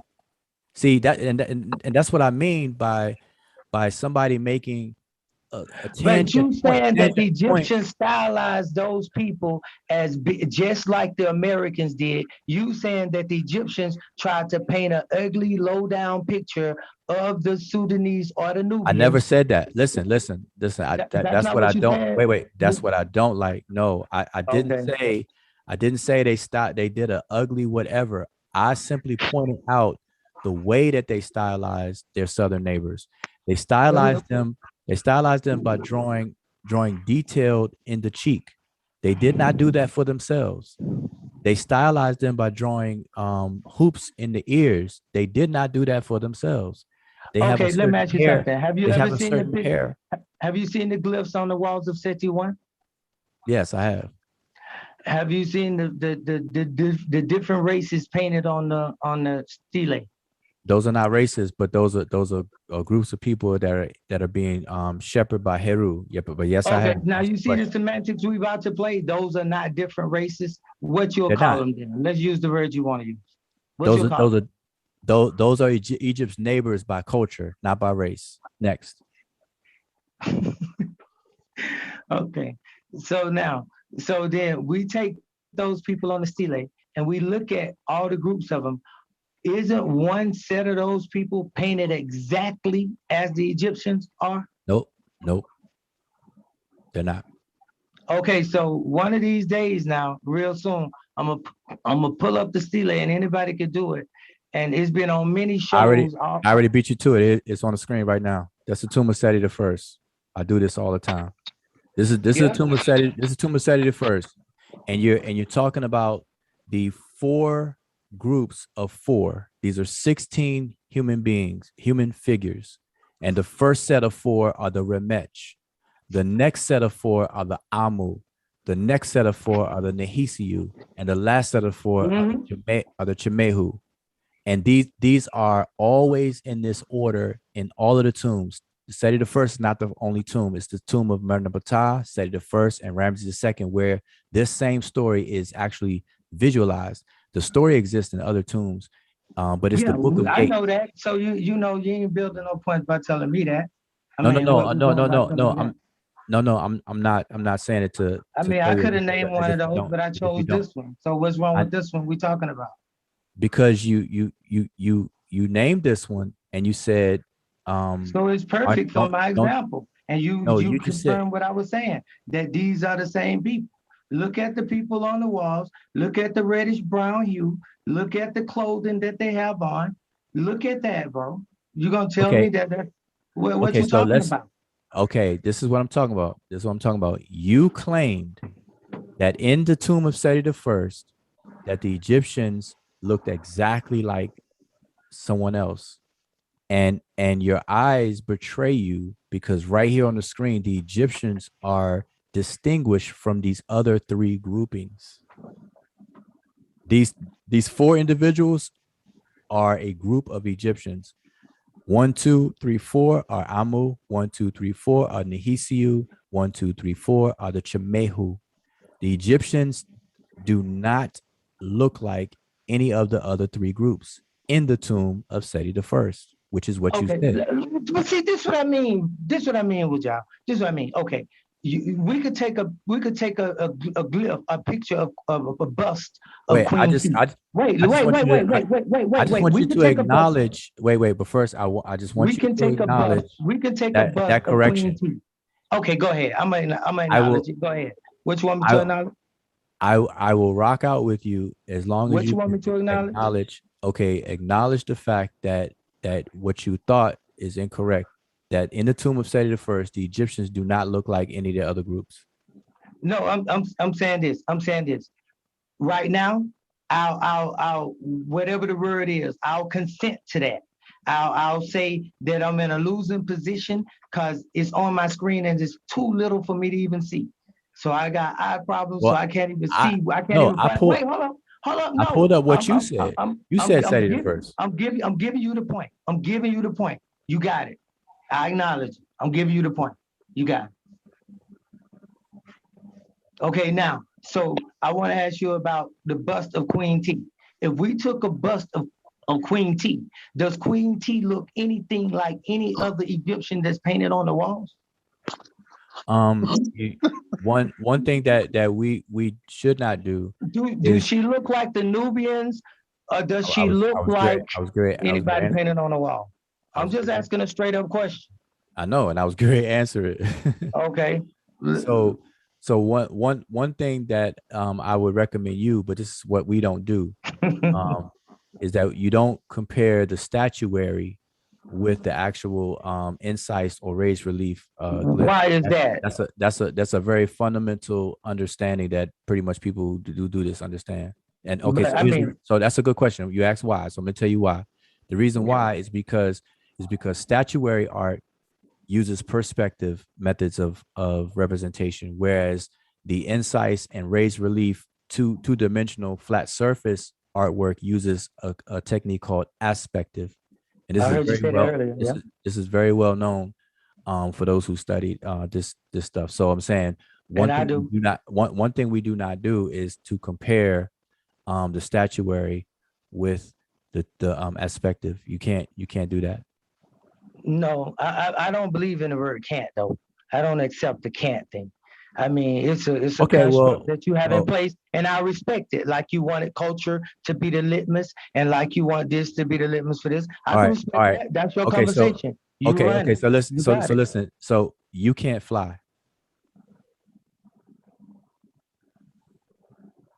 Okay, so let's just get past the word can't, like you don't believe in can't, because you definitely can't fly. And I definitely don't want you to try. But you cannot fly, brother. So what I'm I mean, saying what is, you mean? I can't get in a plane yeah, you because get in I'll the be plane. flying. Yeah, you can get in a plane and fly, but you can't fly. The plane will fly. Wait, what? I mean, what you mean? I'll be flying. If I'm in the No, plane, I am flying. no. The If I plane is get in the flying. cockpit, I am Okay. flying the plane. Okay. I So am let me be flying. Anybody that see me will say he is flying. Where is he okay. at? He is flying now. He is Okay. out flying. Okay, so let me be very specific and anal with it now. Then No, you cannot. I get your point. I'm just cannot. saying that, You the whole you cookie cannot cutter, fly thing, without the help. the whole cookie cutter imagination of Egypt and trying to put it into different things like aspective and perspective. And then when I show you the next type of glyph or the next type of representation of a person, you're gonna have a name for that. But all of that's just a white man construct, to be honest with you, because No, it's absolutely not. I can show you. I can show you the Egyptians. okay, Wait. I One just want second. to make one last point. One last point, I promise. All right, go ahead. One sentence. One sentence.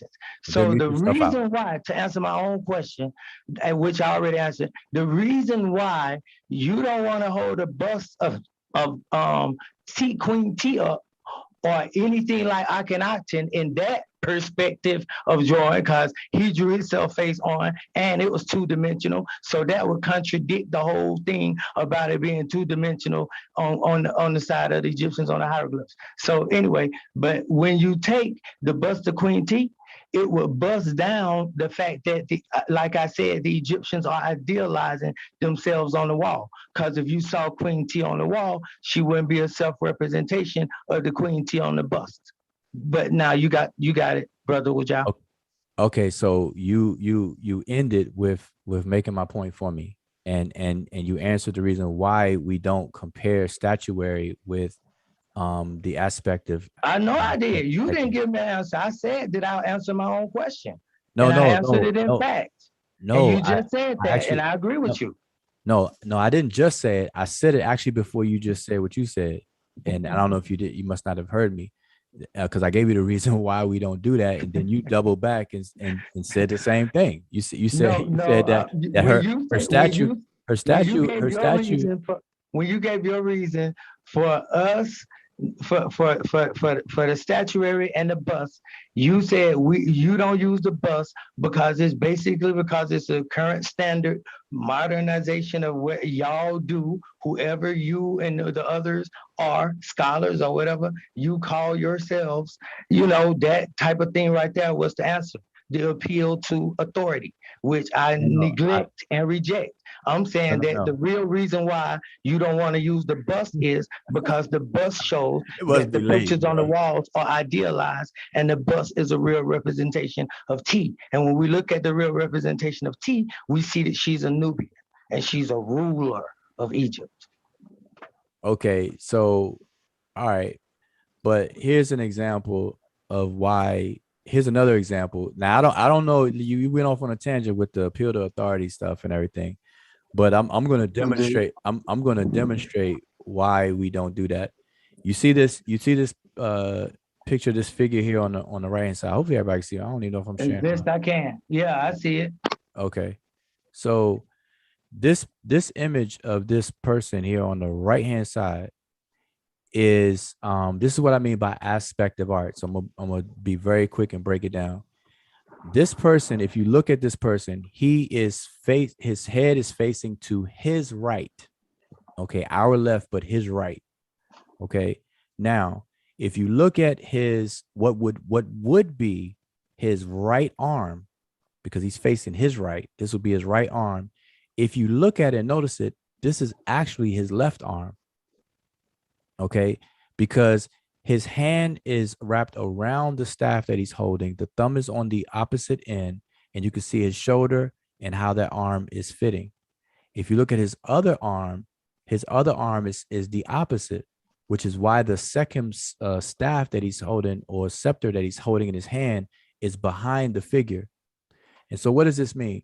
This means simultaneously we're looking at his chest and his back at the same time. Although the majority of it, we have the collar that he has on. People don't usually wear the collar in the back. So this is his front, his chest, and so on. And so this is what I mean by aspective art. We do not compare this technique with statuary. Statuary is perspective. You're not going to find this technique in statuaries. Okay, I did a whole. I agree that you can't. I agree that you can't take no. three-dimensional Okay. a three-dimensional bus and put it in a two-dimensional form. You'll have to change the perspective, and that's all you're saying. No. That's not what I'm saying. Let me say what I'm saying.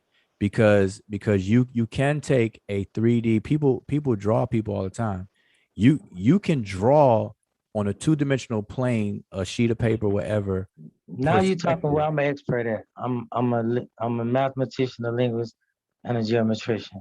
Oh, so I do know. Yeah. Wow. Okay. So then I don't know what you. I don't know all what too you're well. about to tell me, but I'm just telling you that from But a perspective level, that when you say as perspective level is when you say it like the hieroglyphs, they point to the right or to the left in two dimensions. And then a perspective view would be just like you would see a regular human being. It would be the bust or the statue. No, so then no, listen. If you I don't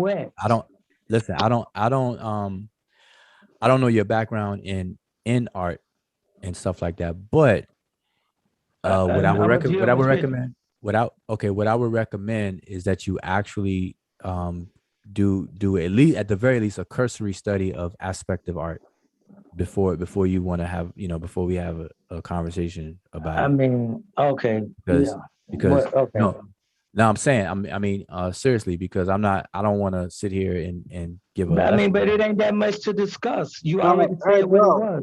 You said that it was. You said that it was. All right. So listen. I was. And I understand that. And then the bus is three-dimensional, and it's not looking to the left or the right. You can see it face on in three dimensions. And the Egyptians, you said, didn't paint themselves in the aspective perspective from the face on. Which if I look up the word for face, which is the word here, if I look up the word for face here, and I look up that glyph, it'll be face on. It'll be face on. It won't be in the aspective point of view. Okay, wait 1 second. So just very quickly, listen, take my advice and mute out, because there's other people on the panel, because what you just said makes absolutely no sense. And it tells me that you don't know what aspective is if you're going to compare the hieroglyph, which is a frontal glyph, with other glyphs. I just said that. I said that it would contradict your statement that you made, saying that the hieroglyphs were aspective, and I'm saying that the hieroglyph of the hair to face. All right, so this is the thing. So listen, that's not it. Okay. The way that something faces has nothing whatsoever to do with aspective versus perspective. This is why I suggested that you do, or anybody who want to know about it, to actually do at least a cursory study of it. It is not whether something is forward facing or in profile. Profile and straight on artwork has nothing to do with aspective versus perspective. All right, so that's just not even relevant at all. It's totally different.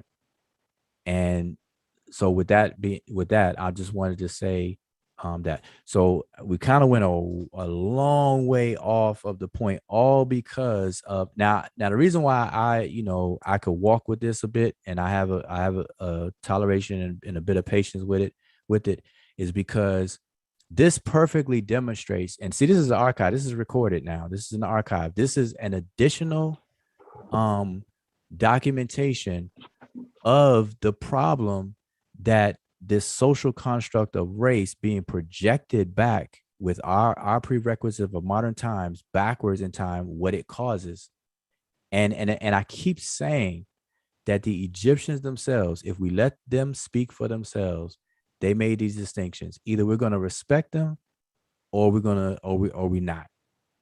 And I'm on the side of respecting what the Egyptians say about themselves and the distinctions they made for themselves. If anybody has a problem with that, then take it up with the Egyptians themselves and not me. Okay, Well, because I'm taking it up with the Egyptians then, because if you trying to say that the Egyptians didn't regard Queen T as an Egyptian, then I'm trying to figure out man, what you where'd you think get they that? Wait a regarded minute, her. where'd you get that from? Queen T was absolutely an Egyptian. A Nubian. She was absolutely a Nubian in Egypt.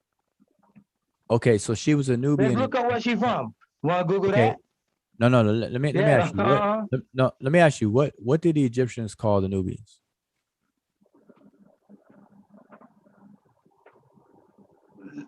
Far as I know, the Egyptians called the Nubian people, Remech, like they call themselves. All right, that is absolutely false. And okay, so I'm taking a test, but will you please tell us what the Egyptians called the Nubians so I can show you that it's just another social construct that you putting together? Just go ahead and tell us what the Egyptians called. Just tell us what the Egyptians. Oh, come on now.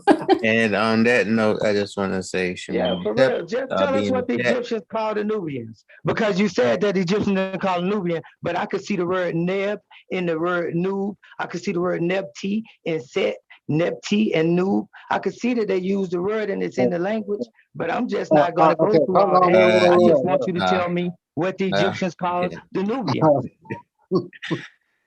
I didn't know Queen T was for the Nubian. most part, Show me that. I didn't know that. Yeah, it's on you though, bro. Can you tell us right quick what the Egyptians called the Nubians? That No, should be so a quick you answer. have it pretty much. You have it broken down. You did the sesh, right? Good No. brother. Queen T was Nubian. Wait, I'm slow. Well, I'm black and I'm slow. Can somebody to- help me? I didn't know she was Nubian. Hold on. Well, I'm talking to bro. So you have the sesh written. You got it right. Hello. You talking to me? Yes. Okay, you can call me New Hero. Now you say what now? Do I have what? The sesh? Yeah. So you have the sesh. You read it. No, I don't. I don't read pictures. So I you can't speak. I translate. can't speak in pictures. Okay. So I do interpret and interpolate okay. from So the hieratic. give us. I'm answering the question. I'm answering. I want to be clear to Hold the on, people wait. though. I want to be clear to the people though. Let me Okay, be so clear on the that's what answer. I'm asking. I'm So saying, let me be clear. I'm already yeah, answering. So indeed. I don't speak in pictures or hieroglyphs because I can't speak in pictures. So, but I do interpret and interpolate from the hieratics that were formerly hieroglyphs. Oh, Mm. okay. Can someone just show me what Queen T was Nubian? I need something very simple. I didn't know that for real. Oh, wait, hold on. Let me do this one thing before we do that. Can we just look at her? Can you just pull up a picture and put a picture up of her? Just put up the bust of her first before we even see where she's from. Right, let's just see if we can go. No, let's just see if we can go off a phenotype. Let's just see if we're realistic about who we are as a people. Because there's a sister on the phone from Africa that can identify her people and can identify tribes of her people. And we can identify whether Queen T looked like the Egyptians that's painted on the wall or whether or not her lip and her hair and her face look like the people in Southern Africa. Bro, do you hear me? Yes, I hear you, bro. Do you hear me? Yeah, I can hear you, bro. Calm down. Oh, I'm good. Go ahead, bro. Okay. No, I'm just wanted to come. Let's walk through it and make your point. You don't have to be adversarial. I appreciate that. So many times I have to rush, but thank you. Okay, go ahead. No, it's on you. Can you point So, to the text where Queen T says that she came from Nubia? So what now? Is there a text or something I can refer to besides looking No, at her I face? don't have a text. No, I don't have a text that Queen T reads that. No, I don't have anything nowhere where she did that. And just because I don't mean it ain't so. do you want to You ain't got know? a text. You ain't got a text for none.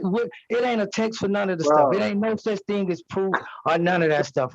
I ain't trying to Okay. prove nothing. Okay, so We hold on. just All right, making points. all right. Listen, That's listen, it. listen. Okay. Let's because man, I was supposed to close this down, but we done got extended. All right, so let's start here. Already. Right. Okay, so this is Queen T that we're looking at right here. This is Queen T. Okay, so Okay. we wanted to see her. This is her. All right. Okay, This is that's a depiction of her. Yep, I like it. Queen T. All right, so somebody requested to see her, and I'm showing that this is her. And how does that say Nubian? Now, can we be for real? Does she look like the picture of Isis with the Maya with the wings spread out? I mean, let's just be genuine. I mean, is she depicted? No, a lot of Now I'm talking about outside the bus now, because one thing we have the ability to do, since we were talking about aspective and perspective and frontals and side views, then we have the ability to do this with our human eye and our human brain. So we can go through all those perspectives. So we can see that Queen T is in 3 dimensions, but we can project her in our mind in 2 dimensions. And we can see if we get the same structure as we would get from Ma'at when she represented the same space as as any other pharaoh and anybody else carrying the name of Ma'at on their name. All right, so let's bring this back down.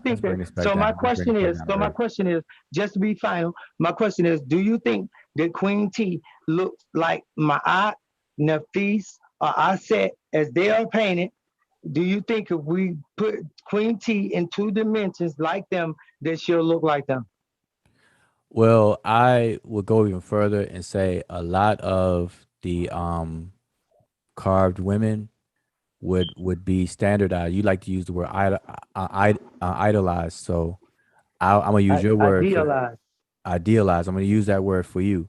So the idealization of these women in Kemet were done to create a standard to make them look very similar to one another. That's what I said. I said this earlier. That's okay. So let's That's all right. what So I did. let's move. So that's the 3rd time that that you went all the way around and agreed. So let's just move on.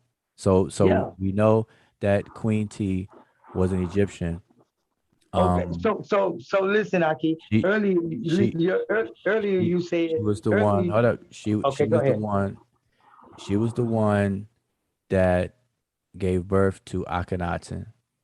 Yes. She's the grandmother Great segue. of Tutankhamun, right? Yes, great segue, because it was a question in the chat about Akhenaten that I posted. And I said, was Akhenaten the first or the father of monotheism? What you think about that, Oja? Yeah, I said that Akhenaten is not the father of monotheism. I said that earlier. He's not the father of monotheism. Okay, yeah. Why did you say he wasn't, though? Because so many other people say he is. Well, a lot of people say the earth is flat. But I understand. But why did you say that Akhenaten was not the monotheist, not the father? I said because he wasn't.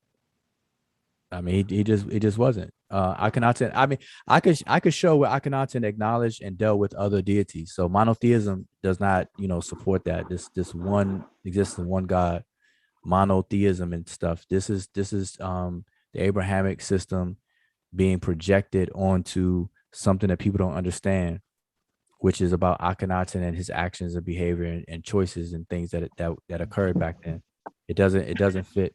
And I don't know why people put a square peg in a circle or circle in a square peg. It's just not going to work. You slick boy. But I agree, though. I agree that what you're saying is correct. But you didn't give us a reason why. But because I hear so many people say it, and I'll admit right now that it was kind of a test question. I just want to see what you were going to say. Even though you answered correct, you didn't show me how you solved the problem. But I'm with you. I No, ain't got I have I ain't no, got no beef. yeah. I ain't Well, got, you don't have to show your work to me. I'm good. okay, no. I'm saying I just don't have no intention on giving that lesson tonight, but I will.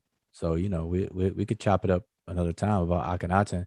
I already said this. I already said that someone else had asked to do like more of an expose on Akhenaten, and the controversy surrounding him. So I said, yeah, that's a topic that I don't want to microwave. So Well, then, we can get into I think that you and I should talk because I don't want to have to come on. One thing I don't want to have to correct is that, like that, Akhenaten, when we look at Akhenaten and we look at his name, a lot of people don't know his name was originally Amen, not Aten.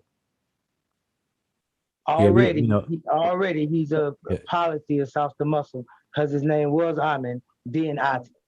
Damn, I see what you have to deal with, man.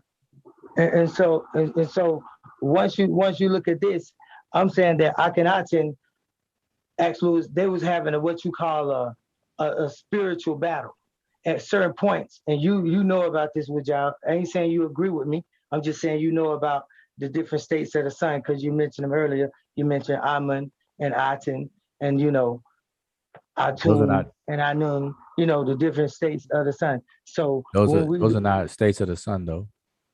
Okay, what would you call it? I'm just trying to be as simple as possible, but what would you call it? Yeah, those are not states of the sun. I'm saying, what would you call it? Because I'm trying to be as simple as I possibly can. So you give me the well, I mean, no, I'm listen. You stop me in my tracks just to stop me, just to say those are not states of the sun, but you ain't got no answer. But listen, when you ask questions, you have to let the person answer you. Okay, you're right. So I'm all for simplicity and making, simplifying things, but what I'm not for is just making mistakes. The names you mentioned are not the states of the sun. That's just wrong. I'm saying, being simple does not give a. I'm saying being simple is not a free pass to be wrong. No, I'm saying, what would you call them in particular since you say I'm wrong? Because I don't feel like I'm wrong. I'm not agreeing that I'm wrong. I'm just moving on and just asking you, since you corrected me, I'm asking you to show me the correction this time. You need to show me your work if you're going to tell me that ain't right. Now, I mean, we, like you said, we are on live. This is being recorded. So I don't want you to make me look like a fool or an idiot. So please tell me, what would you call them if you don't call them other than states of the sun? And I mean, other than that, it's nothing else. We'll have to actually describe Atun. We'll have to describe Amun. We'll have to describe Anun. We'll have to describe Aten. Wait, where's Anun? That, like you said, we ain't up. See, it sounds like you've been reading the Wabian material a bit. No, I'm saying that it don't matter what I've been reading. I'm saying, but what difference would it make what I've been reading? I ain't trying to avoid no new Wabian stuff or nothing like that. But I think that my teachings are higher than any new Wapian you're gonna meet. So I don't know why you compare me to anything other than me. No, I'm saying I'm my own person, and I came on here as my own person, and I didn't throw no label on myself. So I don't think I ain't throw down on you or nothing. I didn't listen. I didn't throw it, man. I don't know why you're like a little overly defensive. I didn't label you as a Nuwabian. I said it sounded like you've been reading Nuwabian material. That's okay. Do you understand? Like if I say okay, so then why are you thinking I'm labeling you? Like I'm saying to me, like because to me, with y'all, brother, with y'all. All right, this is gonna be it because you're hogging the mic a bit. There's other people on the panel that want to speak, and I'm saying let's do it. Thank you, with y'all. Okay, I had a great time. all right, appreciate it. All right, peace. Yeah, I don't get that though. I didn't label the brother as a Nuwabian. Nothing. I said that's like me saying I think you read Budge's work, and nobody would get defensive. Why you label me as a budge? Like, nah, I mean, come on. So that must have struck something.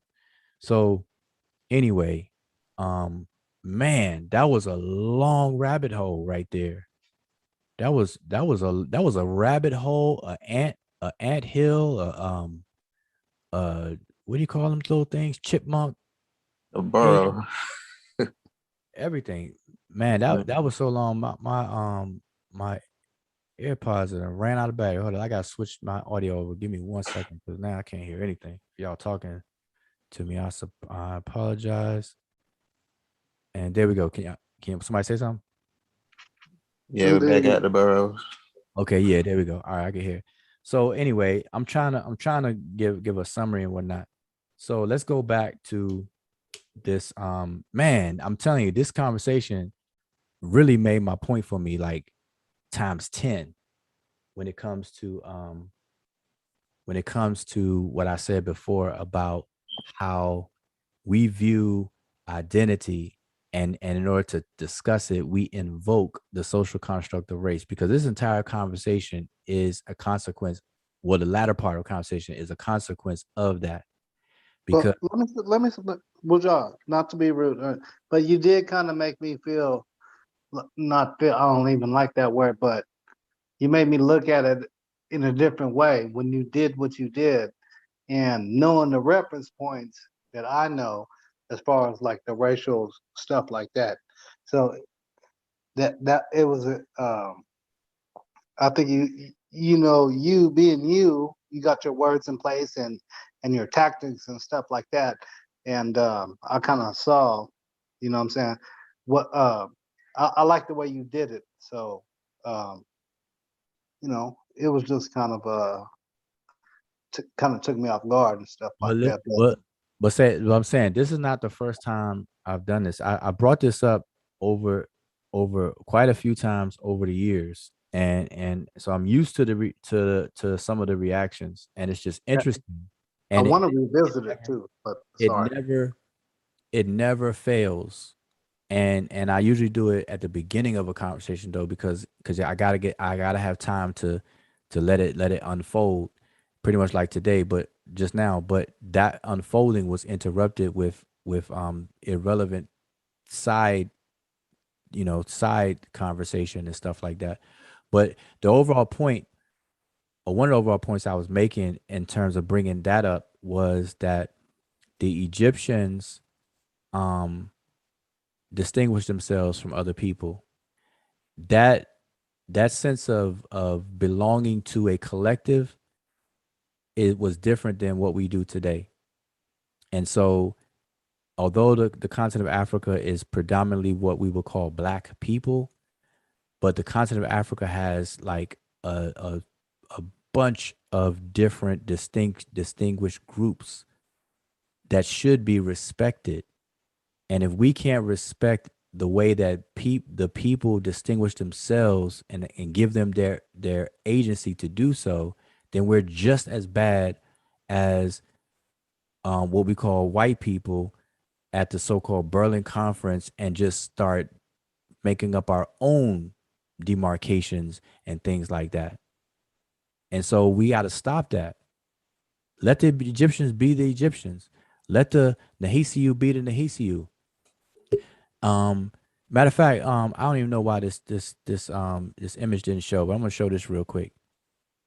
I mean, not an image, but it's this, and I'm just gonna read it. People could look up these names later. This is coming from the autobiography of Winnie, and if you want to look it up, it's the autobiography of Winnie. Sometimes Winnie is spelled Uni, UNI. All right, so if you want to look it up as a reference point. In his autobiography, there's a person who is sent to recruit people from neighboring places, especially in the South. And as they travel in the South, they come across distinguished people by name. And these names are known to the Egyptians and should be known to us. We don't know them because we don't use them, and we all lump everything together. And that's the problem. We want to make the Nubians the Egyptians when they weren't. Okay. So in this region called Ta-Nehisi, there were people. So in here I have let the Kosh be what it is, and let the people be who they are. Kosh is what everybody knows famously as Kush. So I'm saying let Kosh be what it is, let the people be who they are. Let Wawawet be what it is, and let the people be who they are. This place, Wawawet, is in Ta-Nehisi. So these people, the Kushites and the Wawaites, would if you go by the what people do, would all be called Nubians, but they were distinguished from each other. The Kent Nefer, let it be what it is, let the people be who they are. This is another group of people in that region of Ta-Nehisi.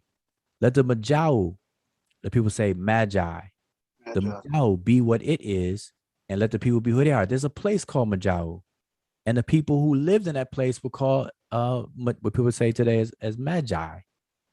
They were recruited. Remember what I said, the autobiography of Winnie tells of a story of a documentation of a person who was rounding up different people to come into the armies. And so the Magi were famously known for being the army or the vagabonds of Kemet at different periods, and the standing army at other times.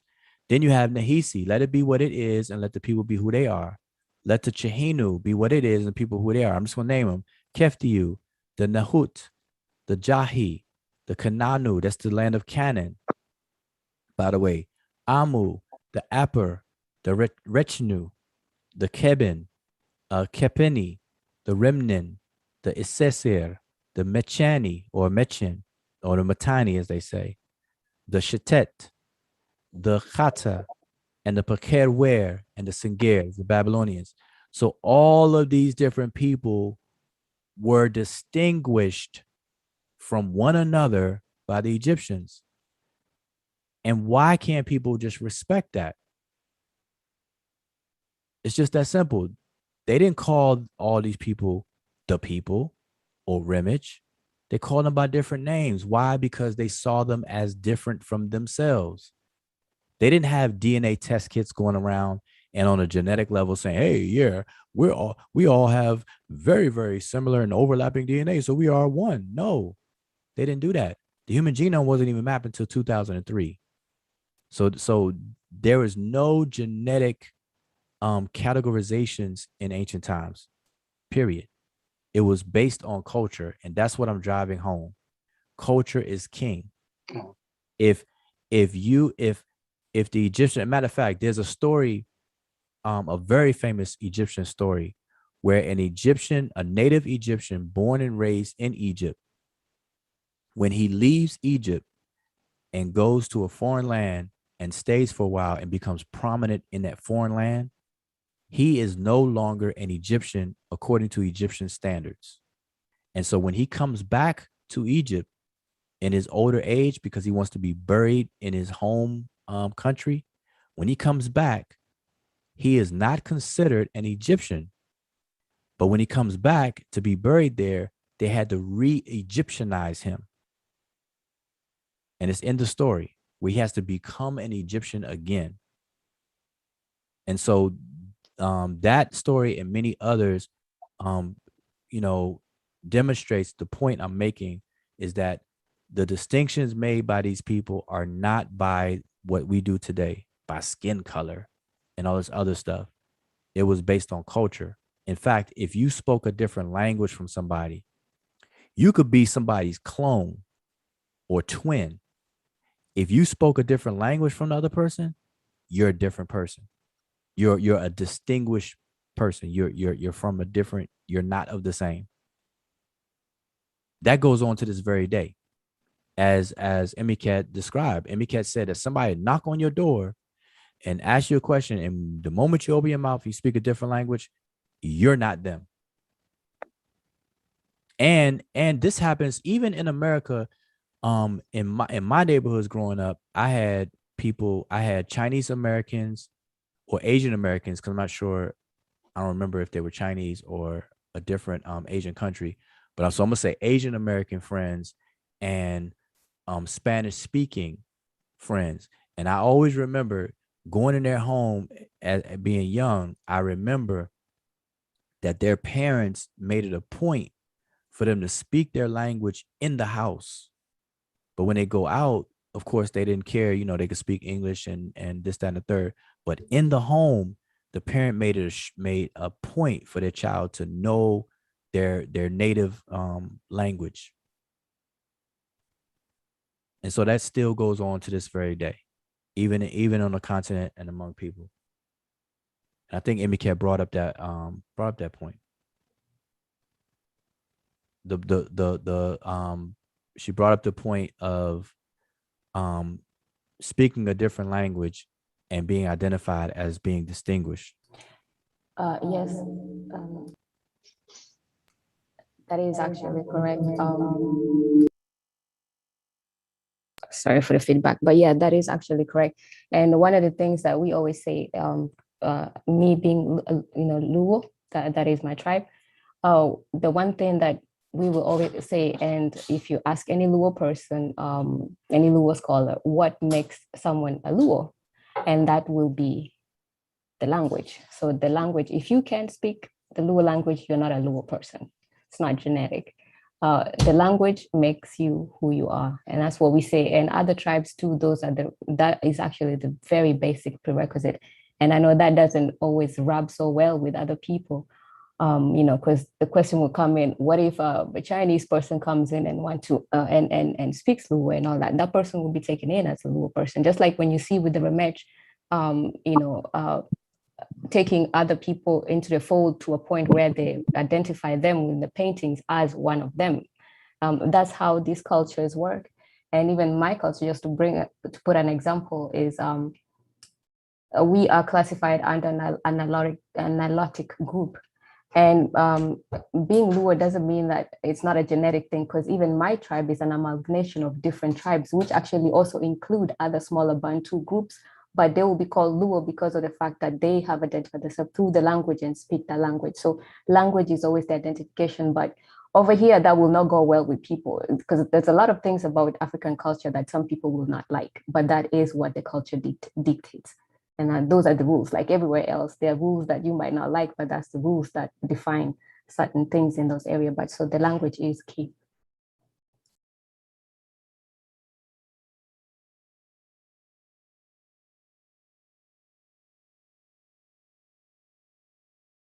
Oh yeah, but just to add, Donnie, that was a good job actually on the freestyling. But I was just gonna say that me understanding a lot of things, that because there are some things that even within my culture doesn't sit well with me, or other cultures even around me that doesn't sit well with me, but those are what defines those culture.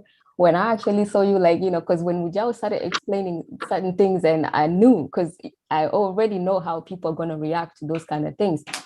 And you could see, if you walk down, because it's a logic thing, because some things You have to stop and realize that you're just going to take my ego and boost it through the roof. Right. Because the thing is, I knew that, okay, as soon as you jumped in and he hadn't finished the point, I knew, okay, it's going to take a while, because there are some things that, when somebody's explaining, because you don't have to like it, but, truth is truth, facts are facts. You don't have to like them. But we just have to accept that those are what they are. But I just knew that, that it was going to take a little while, but I didn't expect the other, that wasn't new though, but the other stuff that came with it up until now. But yeah, on that part, I think I understood it, and I know Duarte understands it. And I think that also comes with just his locality and interaction with different tribes in his area and different cultures, even if it's not tribes, but different cultures. There are some things that, it takes, you just have to kind of be like, whatever, that's what they do over there. But it is what it is, and you might not like it, but it is what it is. And when when you go over there, those are the rules that set the day. Indeed. All righty. So listen, we got 4 minutes, y'all. I'm gonna have a hard stop at 3 a.m. So we're going. So any wrap ups? 4 minutes again. Any closing remarks? It's a late one. Sorry, I missed any of the other questions and things like that. you know, in the chat. Would y'all a quick question from where did the white crown come from? That's a good question. It came from the south. Where exactly, I do not know. When I say the south, I mean southern part of Egypt. If we were to slice it up, it became the crown of Upper Kemet. Upper Kemet, you know, when we say lower and lower Kemet, that upper and lower description is really dealing with altitude, not upper and lower as in spatial locational maps. Sean, Science of Sean, Shashan in the building. When did Nubia and Egypt separate and not be the same people? Nubia, there is no place called Nubia. And Science of Sean said Theophilo Binga will argue against you separating Nubia and Egypt. No, he won't. I thoroughly went through a Binga's book on that. It's a matter of properly labeling things. And so I understand Obinga's Nubia is different than the Nubia that people think. So here's the thing. So I'm going to do a real crash summary of that. Nubia is in Egypt in terms of a place that we would call Nubia with the IA on the end, Nubia as a place. There are two locations in the borders and have always been within the borders of Egypt, ancient Egypt and modern Arab Republic of Egypt today. Those two places are famously known as Ombos and Kom Ombo. When you look up those places, these places are the modern names, Ombo and Kom Ombos. It's a mixture of Arabic and Greek reference to those places. But the Egyptians called those places Nub or Nubit. And that name took its name from it being places where they dealt with gold. And so they referred to them as gold towns. And so the people who lived there would be called Nubians, meaning the inhabitants of Nubit or Nub. And so in that sense, the Egyptians or the Nubians in those places, it's in Kemet, they would be Egyptians, ancient Egyptians. They were Remech. One of those places was have an archaeological name called Nakada. So if you hear about the Nakada 1, Nakada 2, and Nakada 3, or the Nakada culture period, it's talking about the place Nub or Nubit. And so this is when you go further back in pre-dynastic times, when you're talking about Nakada culture, the Badarian culture, and the Gerzian culture, and all these other cultures that are found in that Nile Valley and Delta area. But prior to the so-called Pharaonic era of time or dynastic periods, those would be the earlier populations of that area. And so the original Egyptians that seeded, or some of the people that seeded that area would be those Nakada people in that area, which became Nub. Therefore, they would be the original Nubians. But that's not what or who everybody is talking about when they say Nubian. When people say Nubian, matter of fact, let me just put up the map real quick. Shoot, because y'all gonna have me showing this now. Let me get back. Let me make sure this is pinned on my screen real quick. Try to go through this as fast as I can. In the meantime, I guess we Here it is right here. steady trying to separate the two. Okay, so on this map right here, we have Nakada. Where's my arrow? Because I know this is small a bit. Right. Oops. I don't know what just happened. Okay. So right here we have Nakada. Over here, it's over here to see the bigger. This is the whole of Egypt here. Okay. Egypt's border is right here. Aswan. That's the first cataract. The natural borders were the cataracts. Okay. We have the first one and the second one down here, and the third one, and even the fourth, the fifth, down to the sixth. So there's 6 cataracts. All right. The first cataract from the first and second was Egypt's border. And it kind of fluctuated depending on what period of time that you are dealing with. But for the most part, it was at the first cataract. Now today known as Aswan, the Aswan Dam and that area.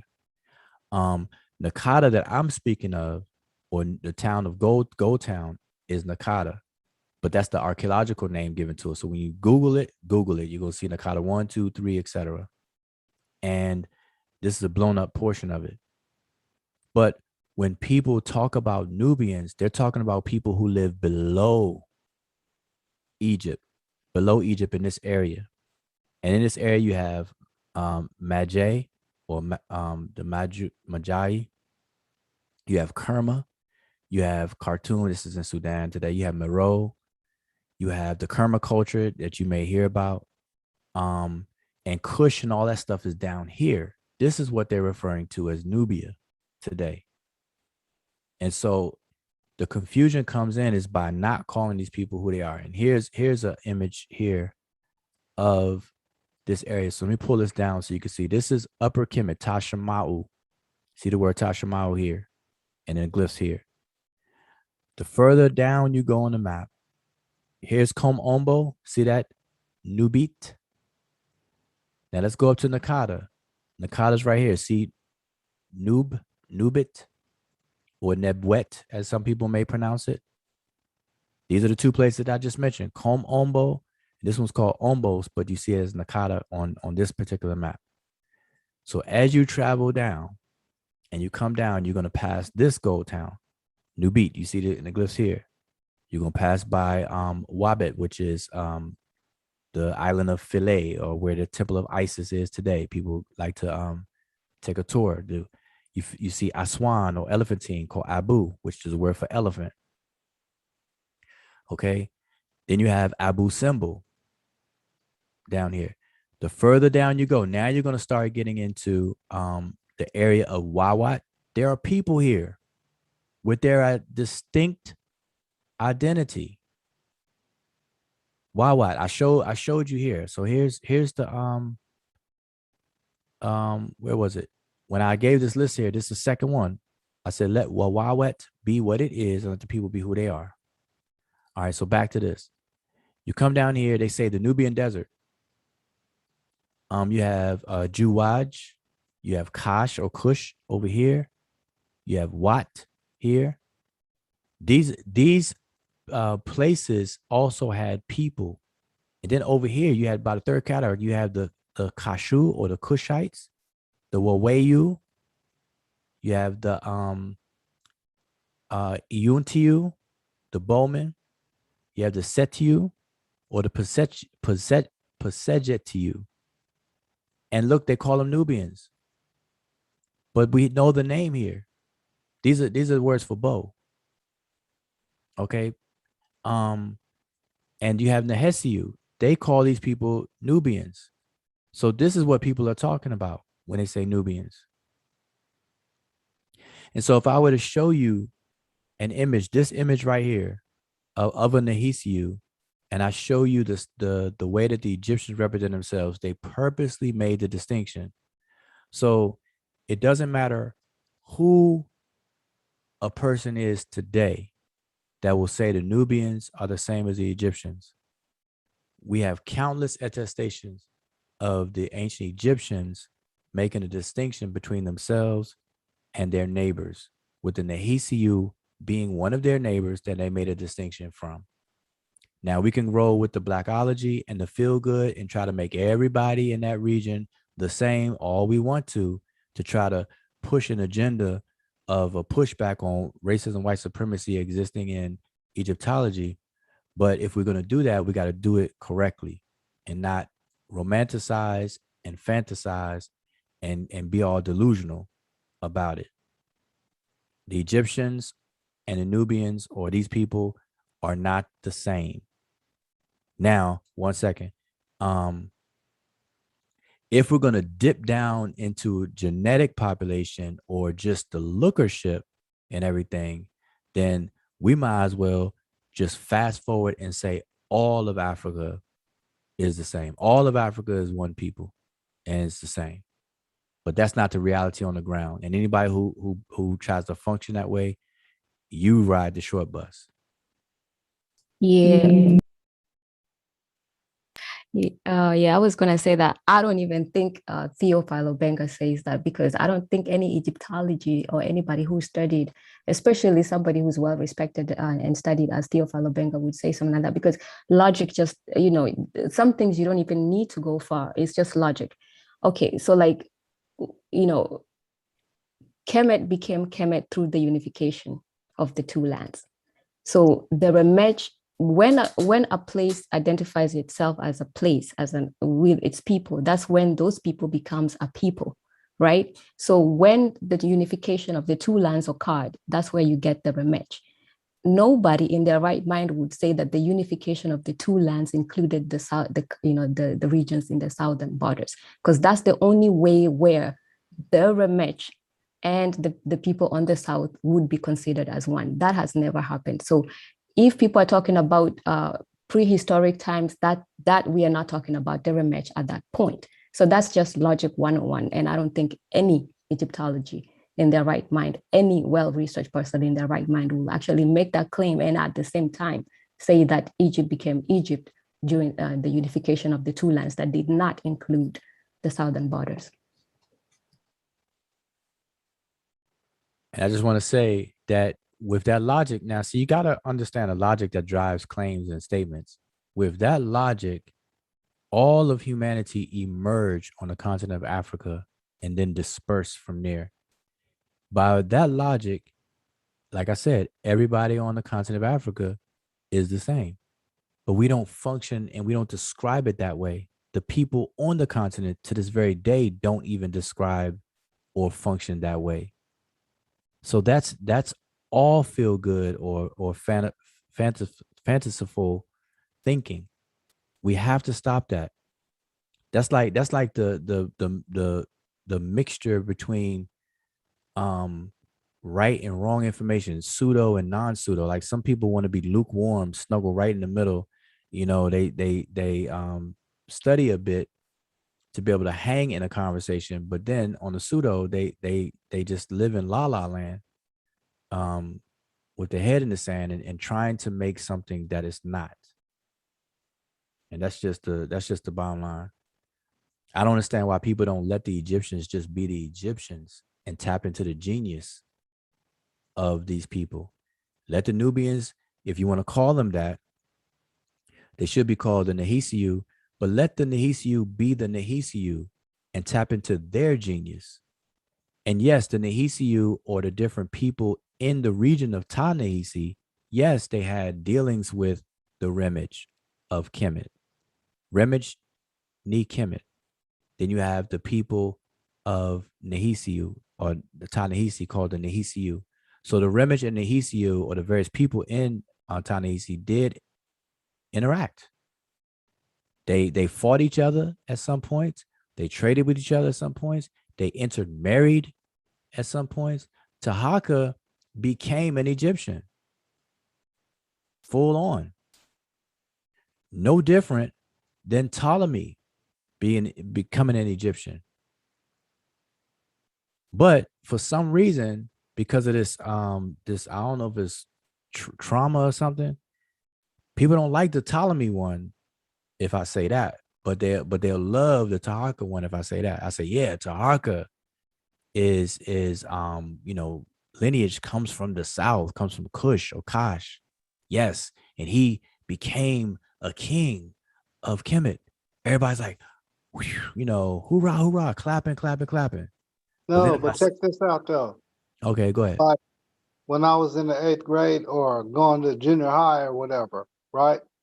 I had like swap meet clothes, and it was like Nefertiti, and you know what I'm saying, we was black and stuff like that.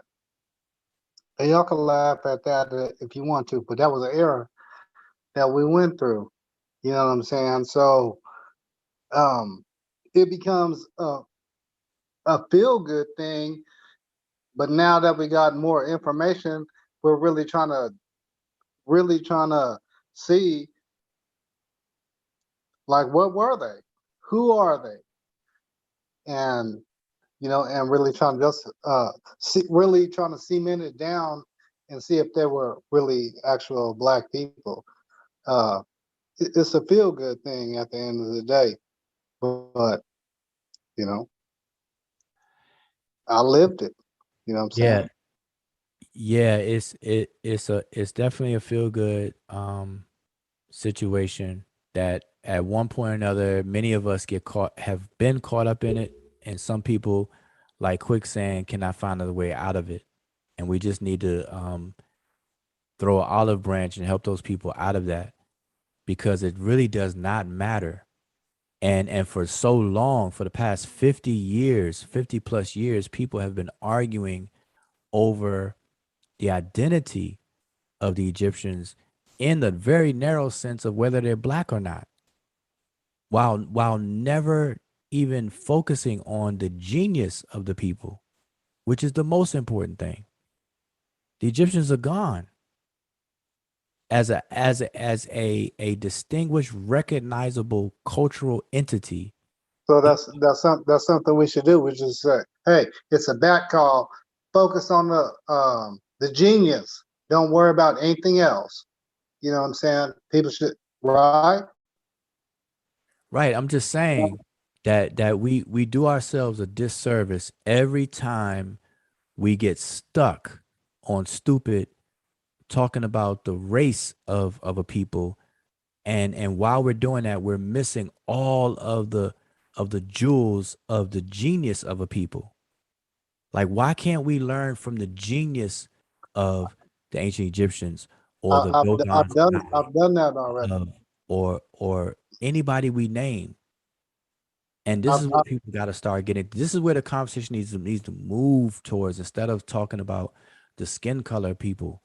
That that right there is like, it's like somebody threw that out there and everybody gravitate towards it and just fell for the okie doke, the banana in the tailpipe. yeah, It right. really ends up being that way. It really But does. I'm just trying to say, like, I know this how this conversation goes with you, and I'm on one accord, but they don't see it like that, and you know, trying to help them see it that way is just All right, so let me just run through these comments real quick, because I want to close out, but I don't want to neglect anything that I may have missed.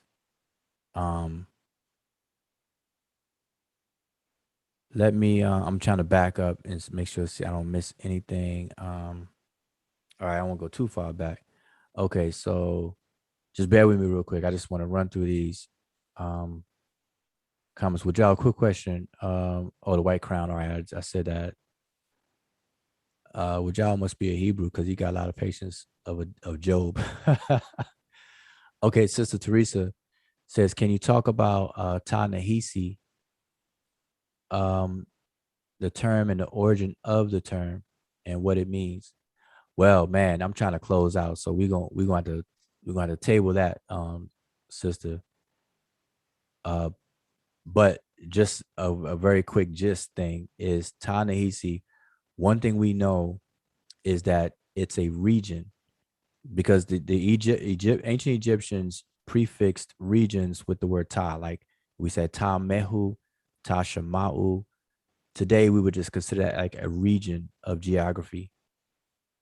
Ta Netcher, Ta Meri, Ta Seti, Ta Nehisi, and so on. These are regions, and that's similar to what we do today. When we say Middle East, there's no country Middle East. Um, Middle East is just a label of a region of geographical territory that we just identified and use when we discussed that area.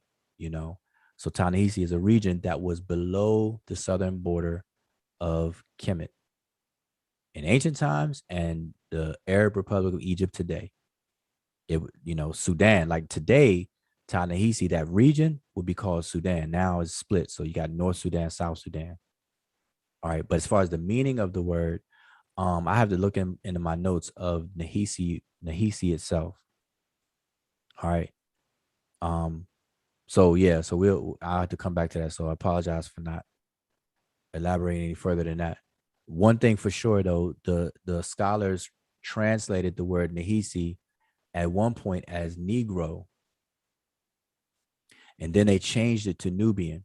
And that's the evolution of why and how we started calling that region Nubia, because early Egyptologists in their scholarly works or whatever, they called that Negro land. They translated Nahisi as Negro. In fact, y'all know, because I have it handy, y'all know I'm gonna share my screen again. So let me just do that real quick. Just to show you the quick evolution of the word. I mean, to support what I was just now saying. Here we are right here. Okay, so I want you to take note of the word Nehes as this in here. This is Budge's An Egyptian Reading Book for Beginners. This is page 450 from that book.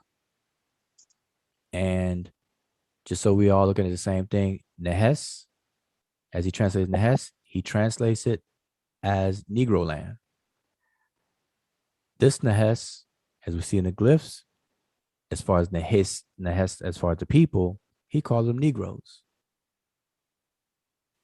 You won't find the word Nubian in here. Okay, just Negro. This is in 1896, by the way. Okay, this is early 1900s, at the turn of the century. Okay, this is Budge.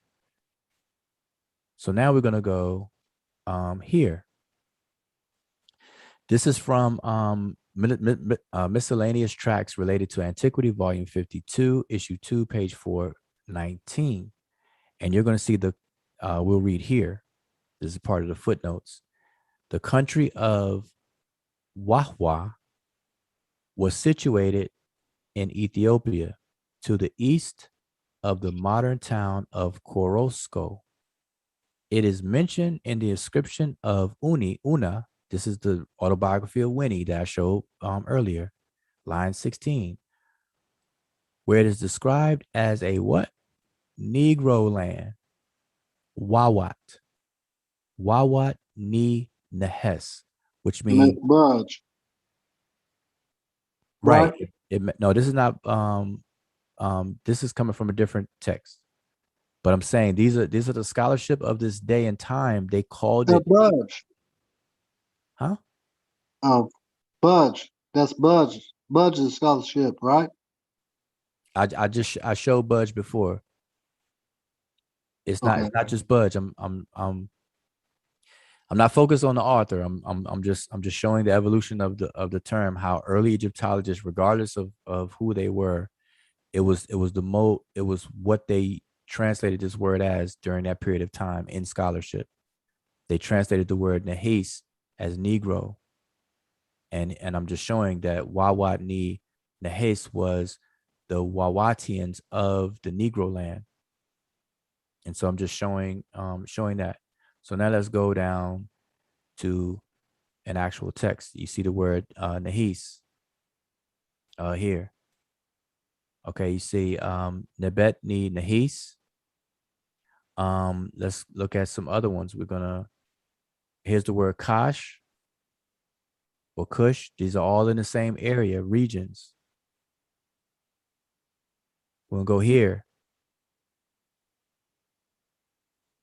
You have the Jam here, and the Jam are a group of, as they translated, Negroes. The Jam here are a group of Negroes. You have the Imam people are a group of Negroes. You see Nahis. The arrow I'm pointing at right here is the word Nahis. This is the same word here, Nahis. You see it here, you see it here, you see it down here. Hold on a minute. All right. So these are several groups of Negroes, as the scholars would put it. These are Negro groups.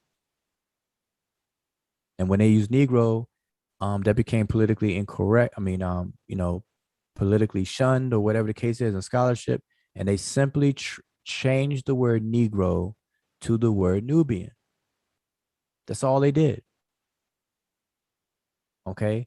So these are Nubian groups today. And then, that's how we would characterize it and discuss it today, but in this day and time of scholarship, they refer to themselves as Negro groups. Can I speak? Go ahead. So we see, let's go over it again. Where is the Negro at? Nehes right here. Okay, so So you have the Jam Negroes, the Imam Negroes, Imam Negroes, the Wawat Negroes, mm, the Kau Negroes.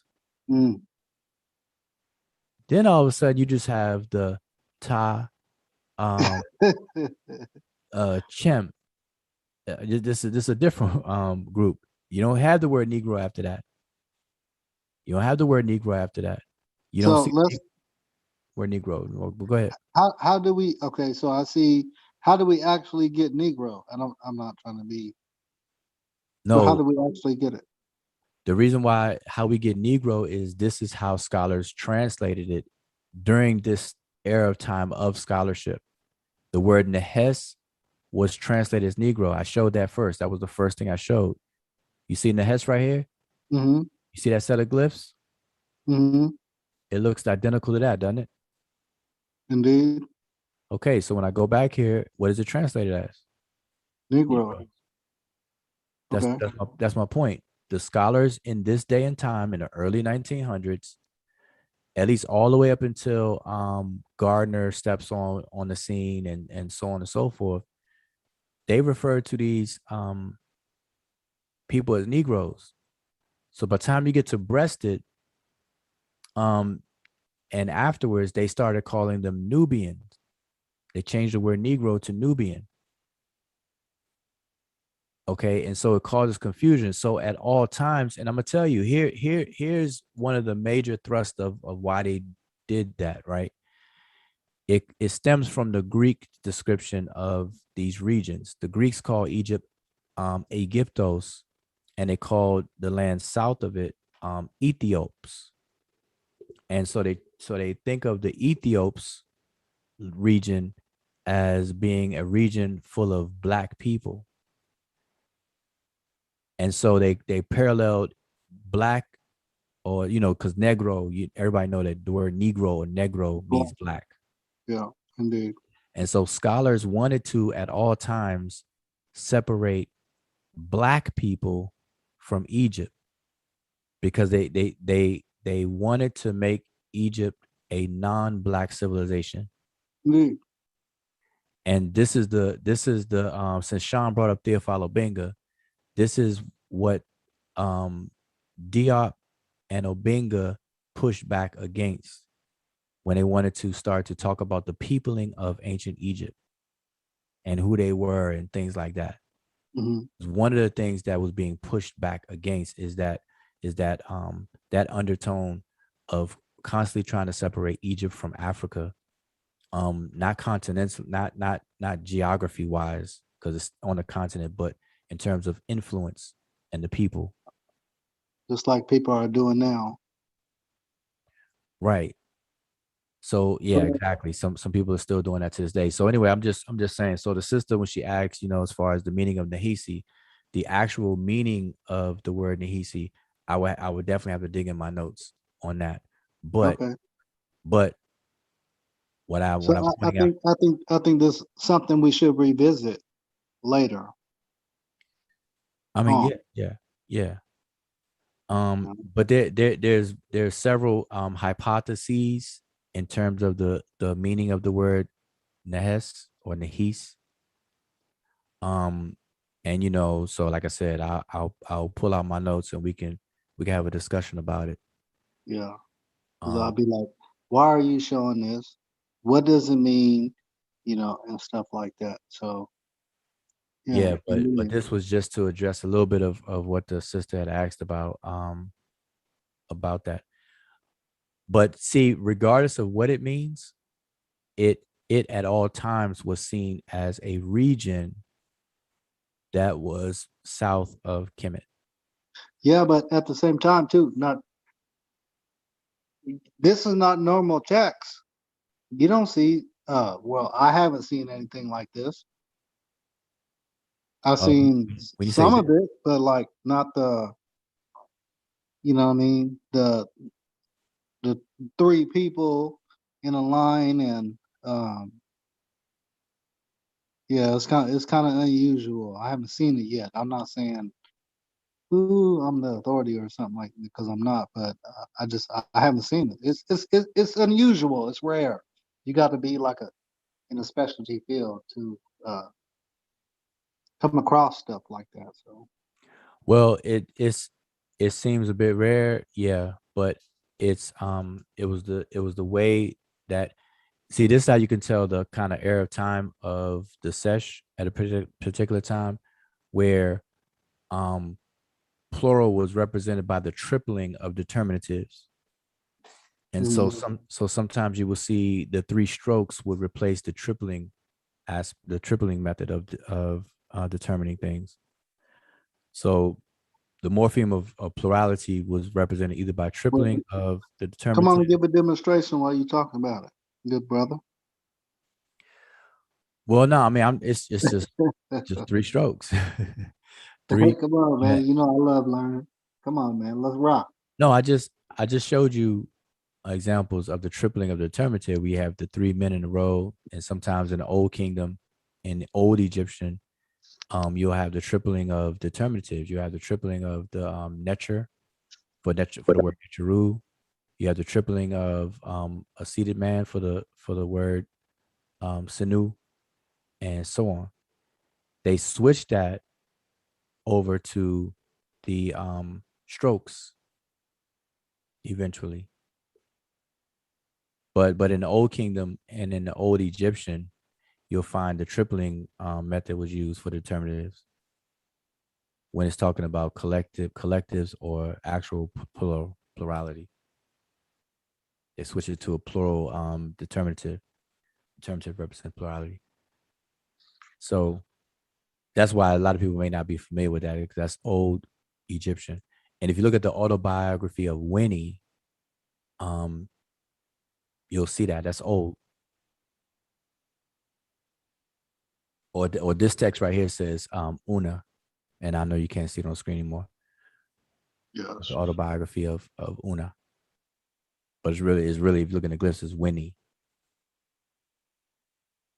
All right, so I mean, Google it. You can look it up. You'll find the whole text. Okay. So real quick, let me okay, so that was that. I was supposed to be going through this thing. Let's see. Science of Sean, when did Nubia and Egypt separate and not be the same people? By Tana at the unification. Ta-Nehisi didn't make the cut. That's just there. Science of Sean. Why would Nubians be used in Egyptian military? Why not? The Magi are well known to be part of the standing army of Kemet, and they were also known to be mercenary-like, as well as in the standing army. The Egyptians used to recruit people like that all the time. So that's not, I mean, I don't, that recruiting people in your military does not speak to whether they're the same people or not. Okay, so yeah. Let's see, keep going down.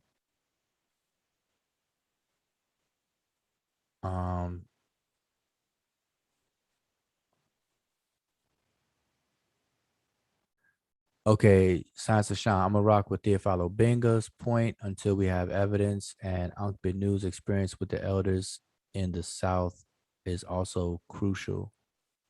All right, so let's deal with that for a second.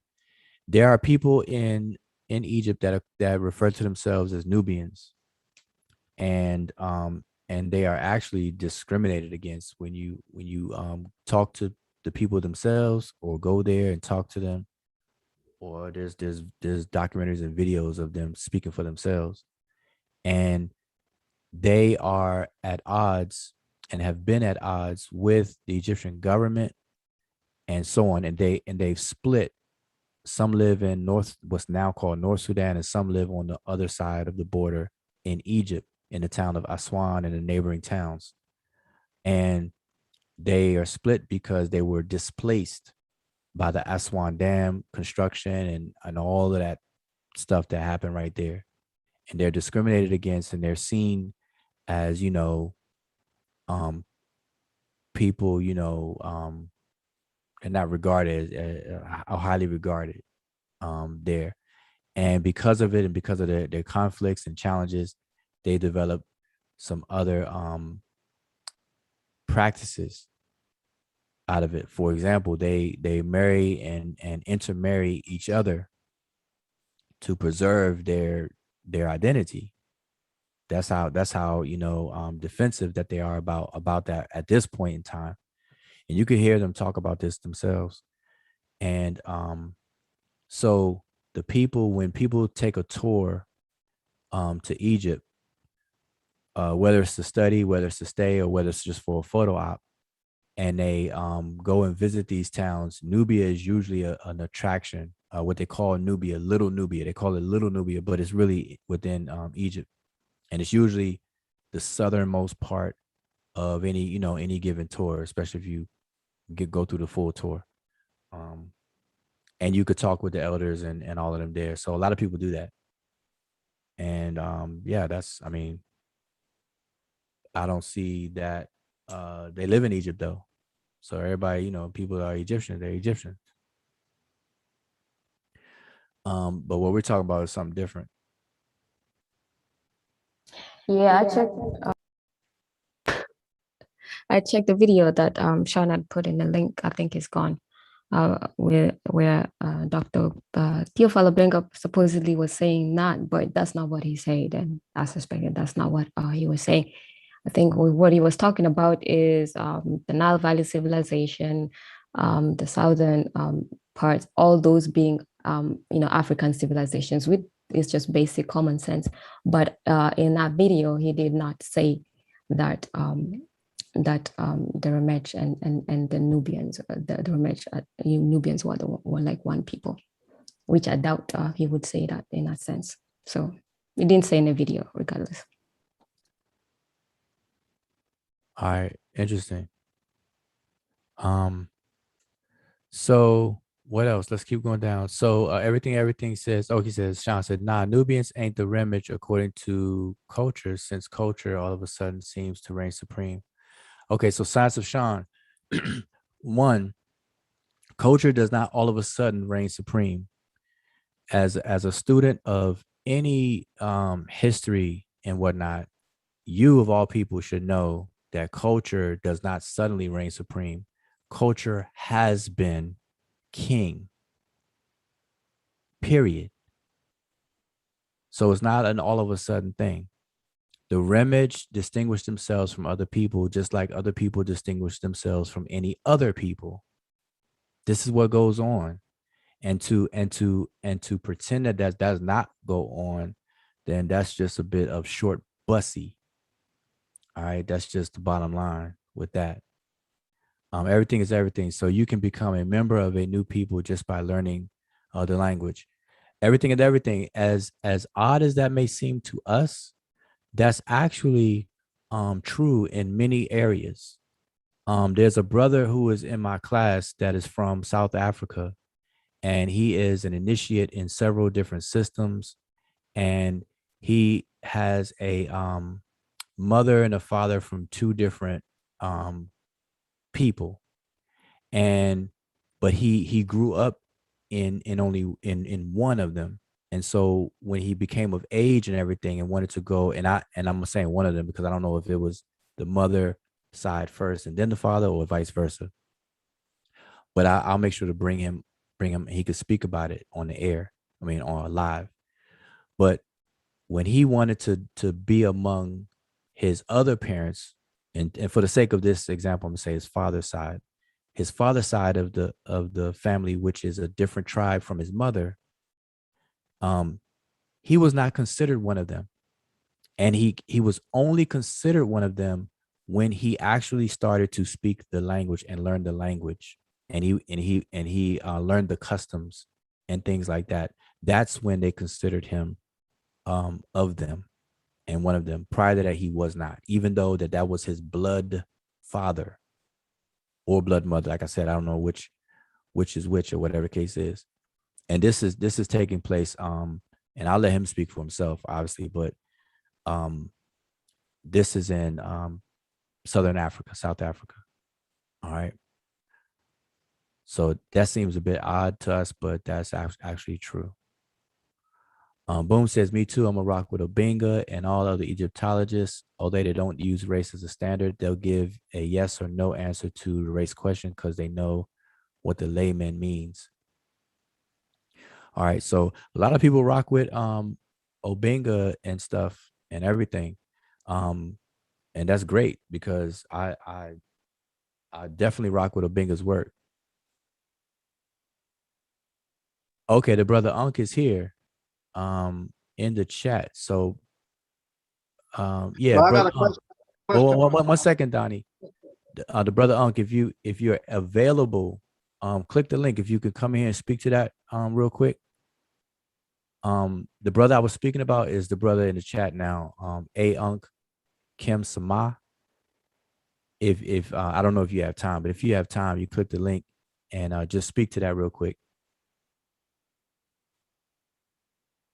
Just, so everybody can hear it from a person who is, lives in an African country, from there, is still there, and not only just live there, but has prominent positions there, and this, that, and the third. So I'm gonna let the brother speak for himself if he can. I'm not sure if he can come on, but he said yes, his father's side, he had to go through rites of passage. So everything is everything. Speak. Yeah, the link is at the top. Yeah, if you look at the top of the chat, Don't be scared. the link is there. No, he's not scared. He's in the nah. Oh, definitely not.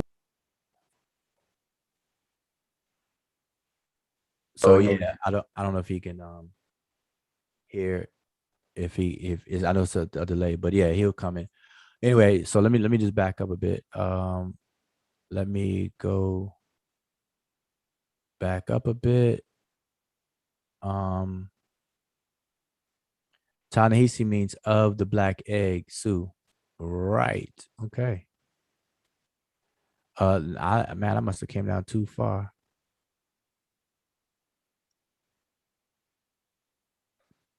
I definitely came too far. Then you should find it easy to present source, not just your words.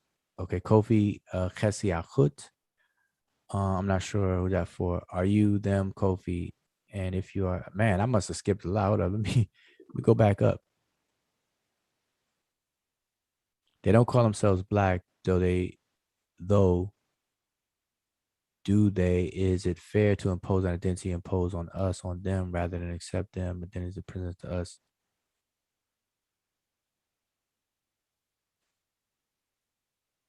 Oh, please repost the link. All right, I'll repost it real quick. I just want to get the brother's take on that question. So give me a chance. I'll just repost it real quick.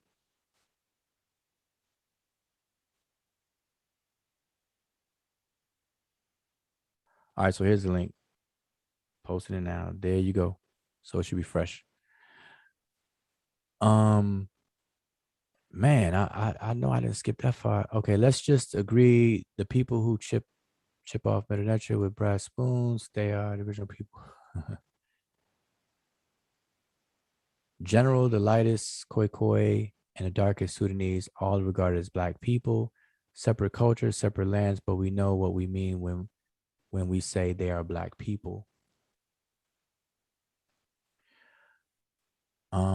Yeah, but I don't expect the okie doke banana and tailpipe to fade away too fast. I understand the need to hold on to the modern social constructs which we function as today, and project them backwards, because that's all people know. And it takes time for a paradigm shift and to kind of learn new modes or ways of characterizing and identifying things. So I definitely get it. But that none of that stuff means that it's the best way to deal with things. You know, we classify things. We might as well say all animals are animals and just blur all of that. Don't call a lion a lion. Don't distinguish a lion from a tiger. Don't do that. Because I'm gonna hold people to their logic. Whenever I engage in a conversation and people want to bring a certain logic to me, I'm gonna hold them to that logic on everything. Boom. Shaunas call themselves Van Hu, Vatema, and Debeles call themselves Abantu, Abam, Niyama, both meaning black people.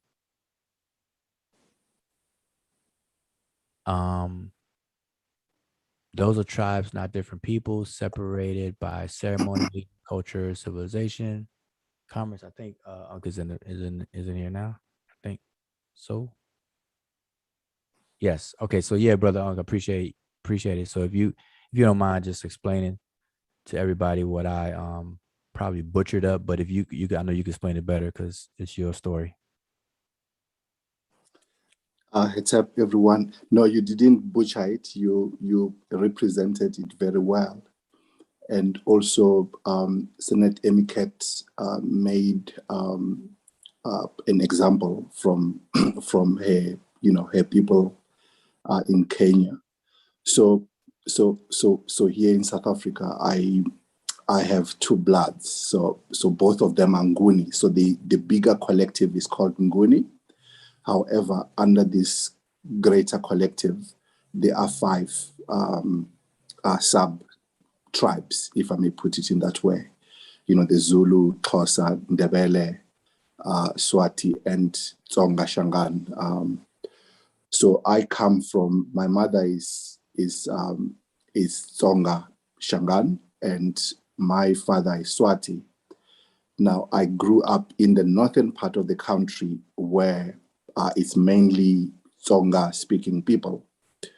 So we grew up really as Tsonga people, even though traditionally, following the patriarchal system, we are still Swati. But then locally they would then identify us as Tsonga people. Now, at one point, I had to go to Swaziland, or Eswatini now it's called, to meet my people. And it was towards the end of the year where there is a celebration called Inwala. It's like the Hepset tradition where the king must then demonstrate that he still got it. And around that time, there is a lot of rites of passage that still go on. But then I was not allowed to be with other men because I haven't been initiated in the tradition. Even though I spoke the language, they could tell with my, because of my accent. My accent is a little bit different, but they're like, no, you're not us. You may have dressed like us, but you didn't go through our rites of passage. Therefore, you still belong to your mother's people. So for us to then call you Umswati, you must go through the initiation. So for the entire month of the Hepsed or Inwala, then I had to hang around the warriors. So I had to be allocated a certain regimen of the warriors and learn the ways of that style of the regiment. There are various regiments, like the head and the horns, then the body of the bull, and the what are the ways? So well, some of the things we cannot share, but really the part of the initiation was that I had to go through the rites of passage. So there are other things where even if I was a grown up man, I Or had to, if you can't talk about it, how does it blend what we're talking about now? Oh, yeah. no, just give him a So, chance to finish because he's so, actually doing it. So just let him so finish. this is the process. The process is that I had to go through the rites of passage, which then moved me from being a boy, because I was not initiated in that tradition. Even though I was over 35, I was still considered a boy. So you then get taken through certain practices throughout that month as you're hanging around with the elders. And it's not things that, as I said, it's not things that we can talk about. Then there is a graduation day.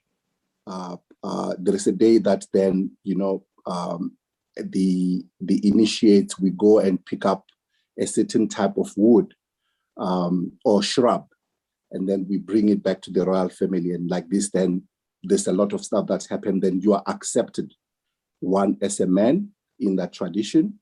But secondly, if you came outside the tradition, you are now officially accepted as one of those people. Part of the practice is that you are given a name. You receive a name, you receive the dress, you receive the weapons that go with that particular regimen, for example. And now you can then, even your fellow initiate will have to call your name several times, like maybe for 30 minutes or so. And you need to respond and say, yes, this is me in that process. And that's it. Now you are qualified. You are a qualified Swati or qualified Luo or Zulu. And this you find basically in all Southern African traditions. You are not that, and even if you were born in that tradition, if you didn't go through certain rites of passage, you are still not ripe enough to even call yourself that. Mm. That's in short the story. So simply being of that blood didn't necessarily qualify you as one. Like, for example, most of our children are being born in the cities today. When they go to the villages, when we take them to the villages, our grandparents, they're like, they are not Muntu. These children are not Bantu. They are not ripe. They are not qualified. So you need to bring them so that they go through the rites of passage, and only then they will be called an Umuntu. And amongst the Zulu nation, which is part of my greater group of clans, they will even refer to one who's not yet initiated or one who hasn't gone through several rites of passage as Isilwana. Isilwana means an animal. So until you are initiated, you are just a thing. Mm. You're not even given even in the grammar, you are referred to as an it, not as a he or she. You're just a thing. So that's what I would say in relation to being a member of a community, in relation to the question that you just asked me, where does this fit in? Mm-hmm. Thank you. Interesting. Yeah, I think that was a good job to kind of explain what we were talking about, because he explained about language.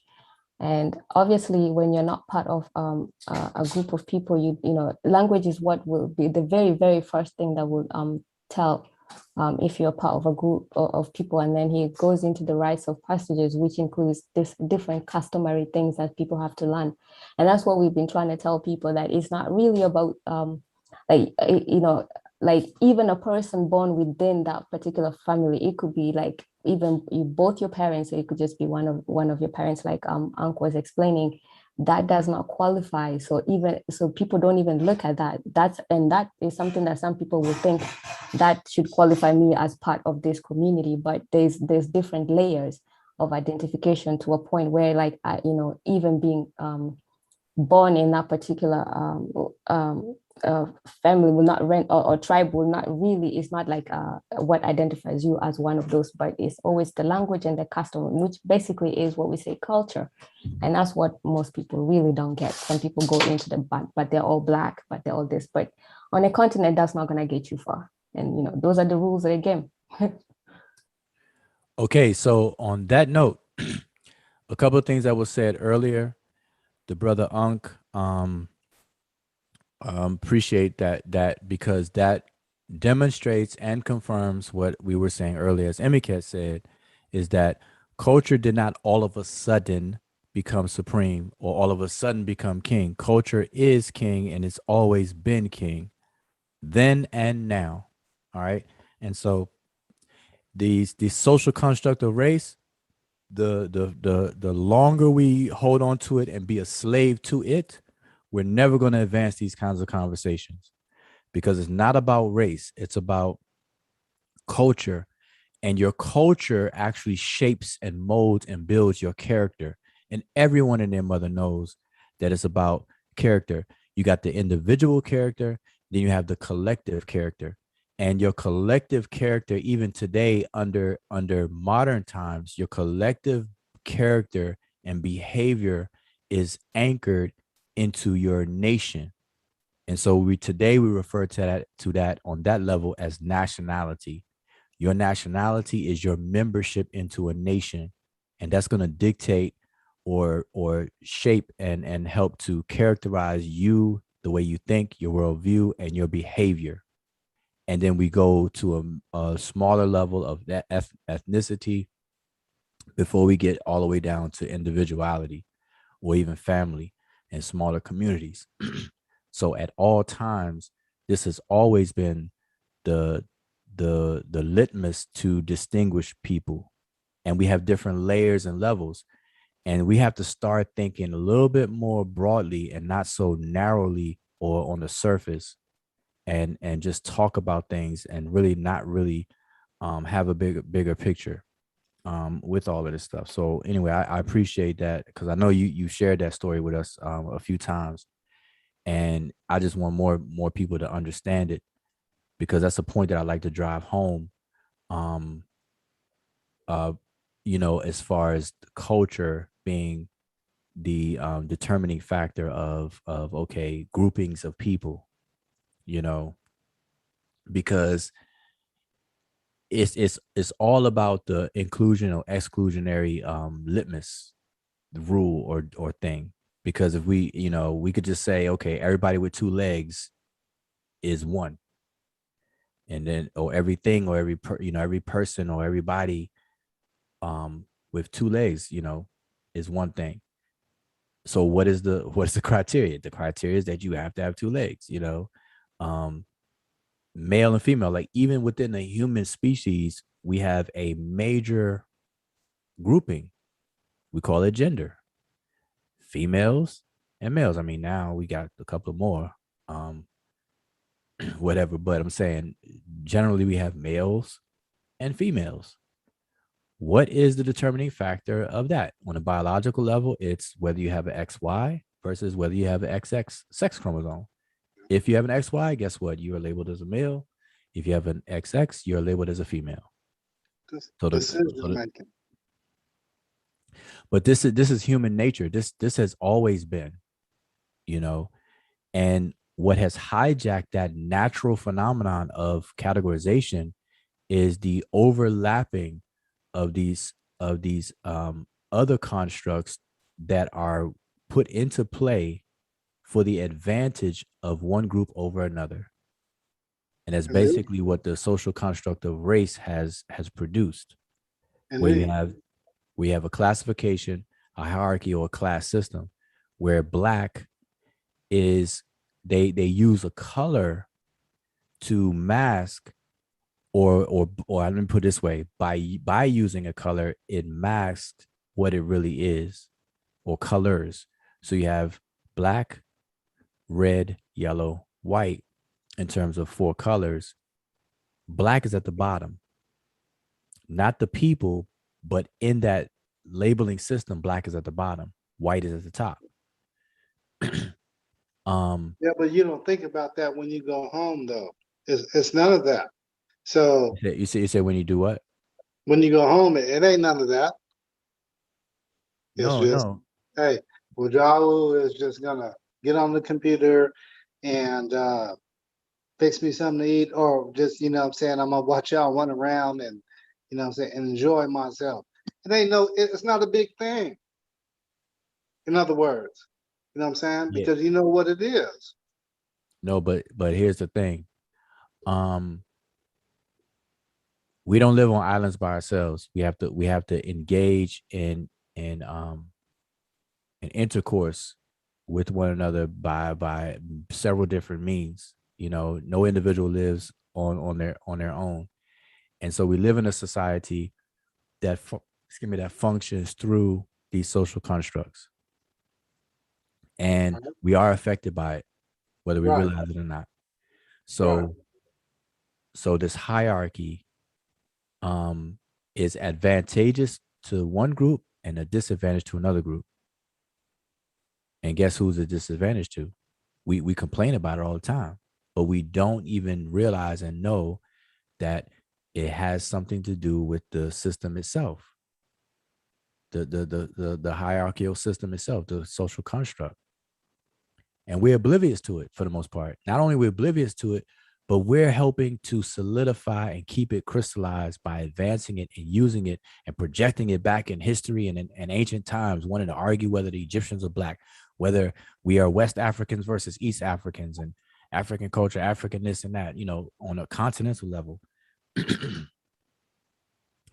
When you know, most people who would say that they're African, they're not.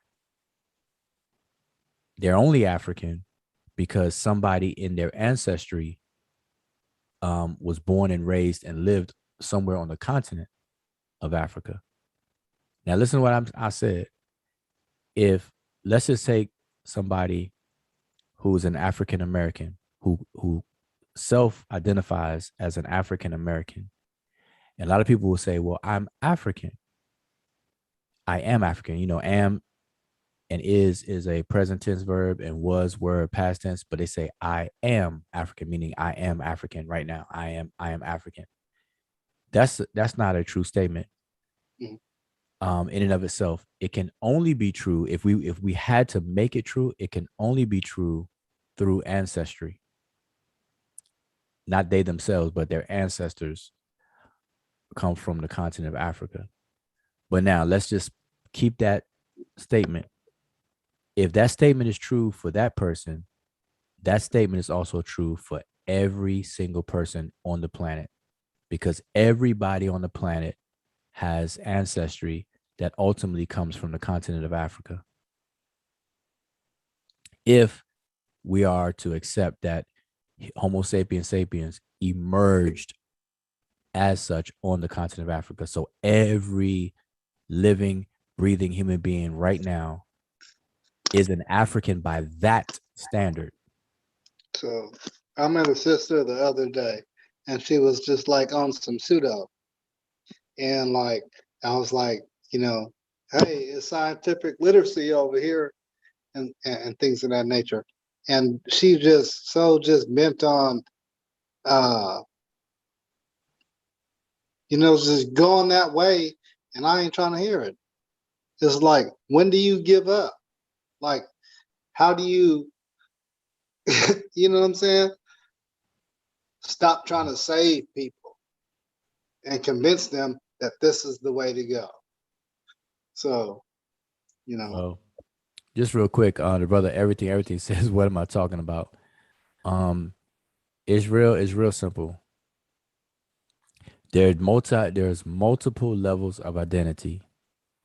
And when the subject of identity comes up, we have to respect whatever level the conversation is orientated in, and not to violate, muddying it all up, going all over the place at different levels and mixing. So if you're going to talk about identity based on genetics, leave the conversation in genetics. If you're going to talk about identity in the case of continents, then leave it on continents. If you're going to talk about identity on an ethnic level, leave it there. On a national level, leave it there. It's just that simple. Okay. That's it. That's it. So you can't. So like I said before, I use this example all the time. Kenya. There are 42 distinct groups of Kenyans in Kenya. All 42, based on the national level, they're all the same because they have the same nationality as Kenyans. But their 42 number comes below that because they're distinct on a lower, on a more detailed level. On even a higher level than the national, which is Kenya, on a continental level, they're African. Why? Because Kenya is on the continent of Africa. So on the continent level, they're African. On a national level, they're Kenyan, and then on the ethnic level, they are whatever their ethnicity is. So it'd be Luo, Maasai, Kikuyu. I always use those three as examples. And so we have to understand that. But now on a biological level, it informs us of a different story. Biologically, all 42 could be of the same biological group, the same genetic population. They very well could be, but they don't function that way. Human function and how we live is not through the lens of a biological taxonomy, separation or grouping. It's based on a cultural one. And so all these people who want to play down culture, they're not living in reality because we do not live through the biological level. Because if we did, then when people get their DNA test, why don't people ever discuss that 20, 25, and 30% share DNA with European populations, present day European populations? They don't talk about that. They always talk about the shared DNA they cluster with Nigeria, Sierra Leone, Cameroon, and so on. Senegal, countries in West Africa and Central Africa. So, I mean, our behavior it tells on itself. There's no way getting around that. People just got to be honest and let go of the emotions, let go of that banana that got stuck in that tailpipe. They got to let it go. Just let it go. Let it go. That's a good point. I'm just saying. What makes any person here in America African? It's only ancestry, recent ancestry. Then you say, well, okay, if it's ancestry, then every European that you love to hate is also African. Nah, man, they're not African. Why not? Because, and they really can't explain it. Yeah, and then like when that whole hoorah that pseudo squad and stuff and all that popped up, and it was just like, where did it go?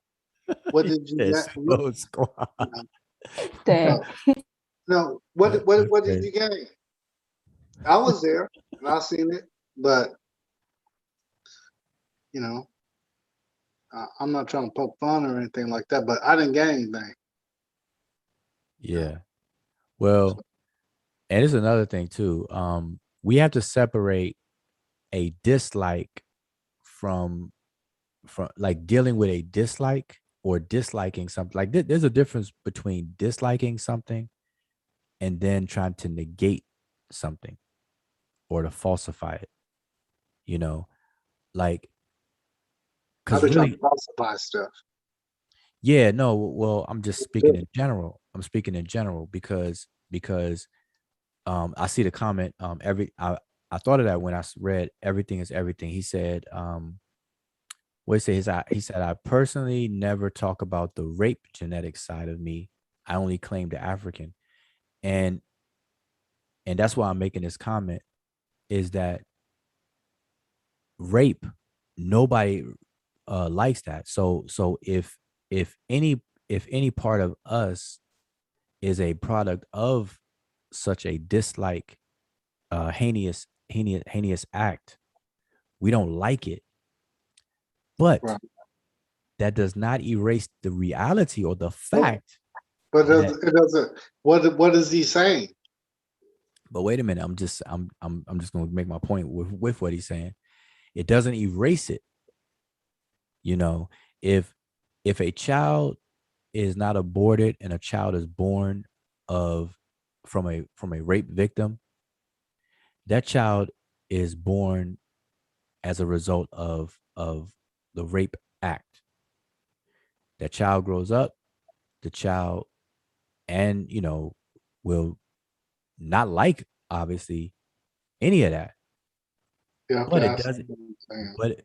But the reality is that the child exists because of it, and you can't erase it, but you can dislike it. So I'm just separating the dislike for something from the something being the reality. Right. And And that's so, what he's done. He's done that from the onset. So the context of the conversation has already been put forth because he did it. He said it. well, that's what I'm So saying. So I'm I listening, don't want you to watching. think I can't articulate or understand something. Oh, no. You're right. That's what I'm saying. So everything, us not talking about it, right? So I get it, because all of us. But it's like, well, why not?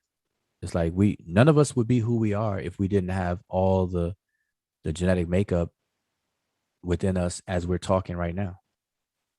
So, like, for example, it takes 100 pennies to make a dollar. If you take away one penny, you no longer have a dollar. I don't care how you want to explain it or spin it.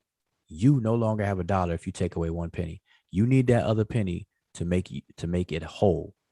And so, if there's a 80-20 split, 80% genetic autosomal DNA share with people on the continent of Africa presently, and you got 20% shared with Europe. Guess what? Without that 20%, you would not be whatever it is you are and talking to us. So that 20% makes you, makes us, or whatever the case is. And so now we can choose not to talk about it, or we could choose to even hate it. We could be like, oh man, I don't like that part, so I'm gonna ignore it. That's fine. As long as we just acknowledge that that's what we're doing. And I don't think, and I'm not saying this for everything is everything, because he clearly acknowledged that. He's said it straight out. There's no problem with that. So yeah. But anyway, y'all, it's late. And I'm definitely winding it down. Y'all done, man, that rabbit hole, boy, that was a long trip I took on that one.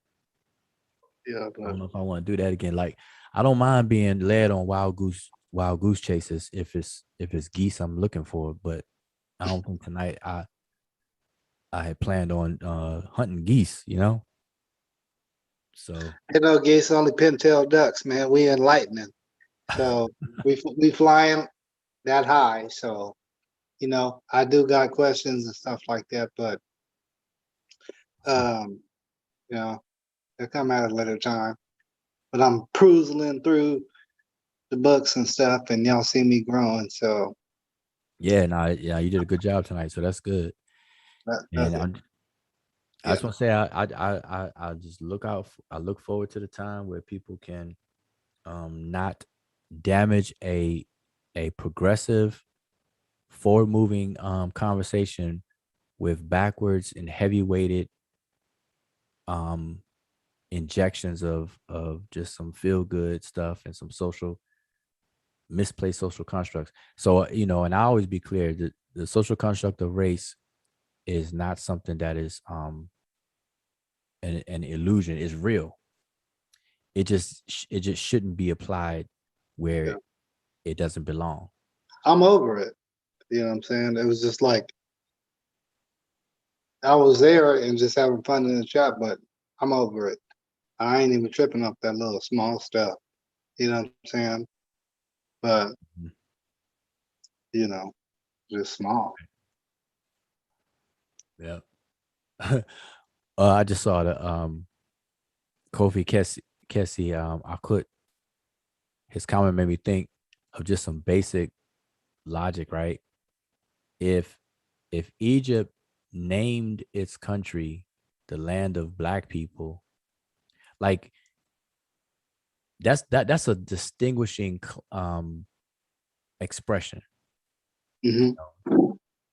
You say stuff like to make a distinction.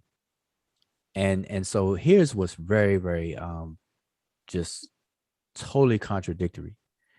You got the same people on one side of their neck saying that Egypt or Kemet means the land of black people, and they named their country to emphasize the fact that they're black skin and the way they look.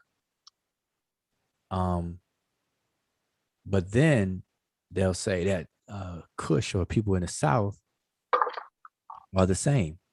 When in the same breath on the other side of the neck again, they say that they came up with that name to distinguish.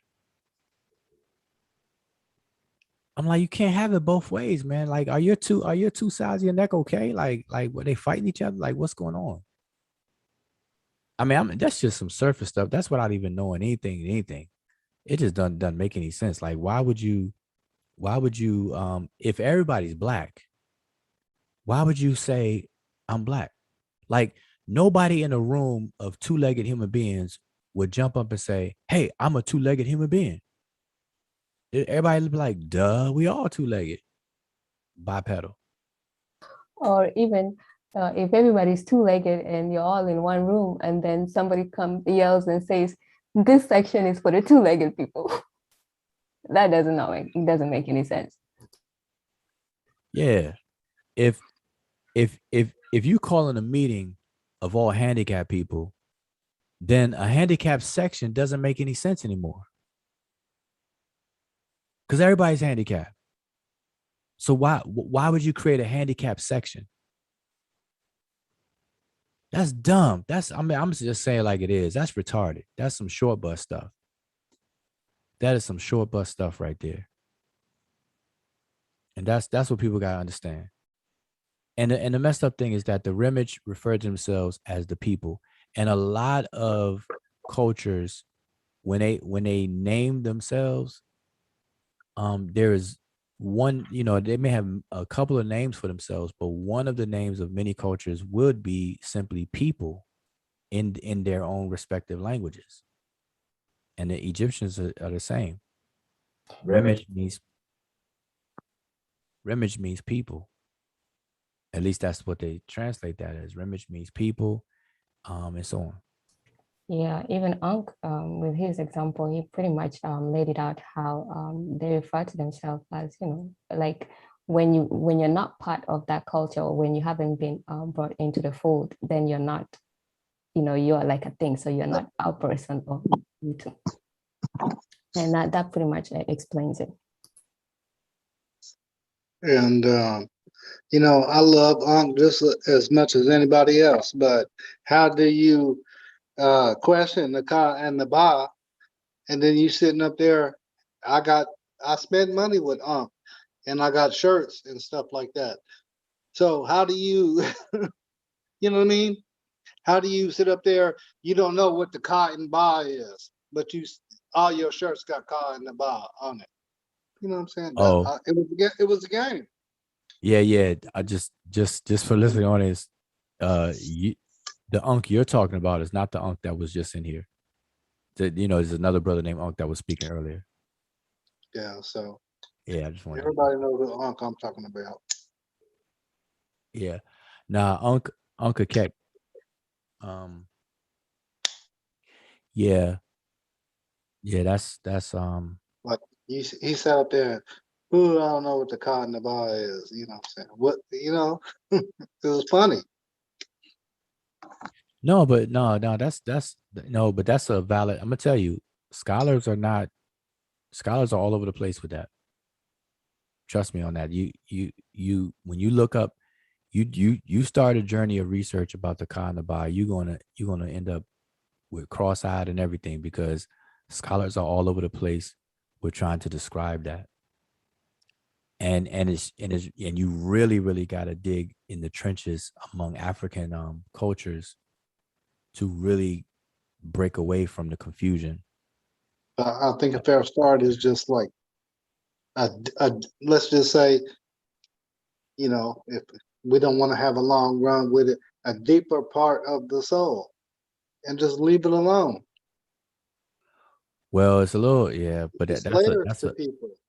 yeah, and that's a very complicated subject though, on the anatomy of the person or the anatomy of being. And that's a very important topic, is very detailed and all that good stuff. And it's very important to have an understanding of the Egyptian concepts of what transpires at birth and what transpires at death, and how they view what comes before birth and what comes after death, and their definition of death, what actually dies. I stand on it. So it too much changed. So Right. So the Kad, but it's more, you know, you got the Kat, the Shut or Kaibit, the Ka, Sa, the Ren, Sahu, Ib, Sekim, Ak, Ba. I think I said the Ib and the Ren, probably said those things twice, but all of those parts. And these things form a network. They work together. They have a function, and people spook it out and shouldn't. right. Anyway, so I'm gonna end this. I said I was gonna do a hard close earlier. Man, that was like an hour ago. So everything, you were absolutely right. 45 minutes later, and we still closing it down. But y'all can see I probably sound beat right now because that was a long rabbit hole. So I'm gonna say Shimon Hotep, good day in the field, everyone. Appreciate everybody tuning in, and keep the topics coming. Keep it going. Don't be afraid to participate, and share. You know. I want to say, Dua, I'm kicking the sesh, and help me, and I'll help you, and let's keep it going.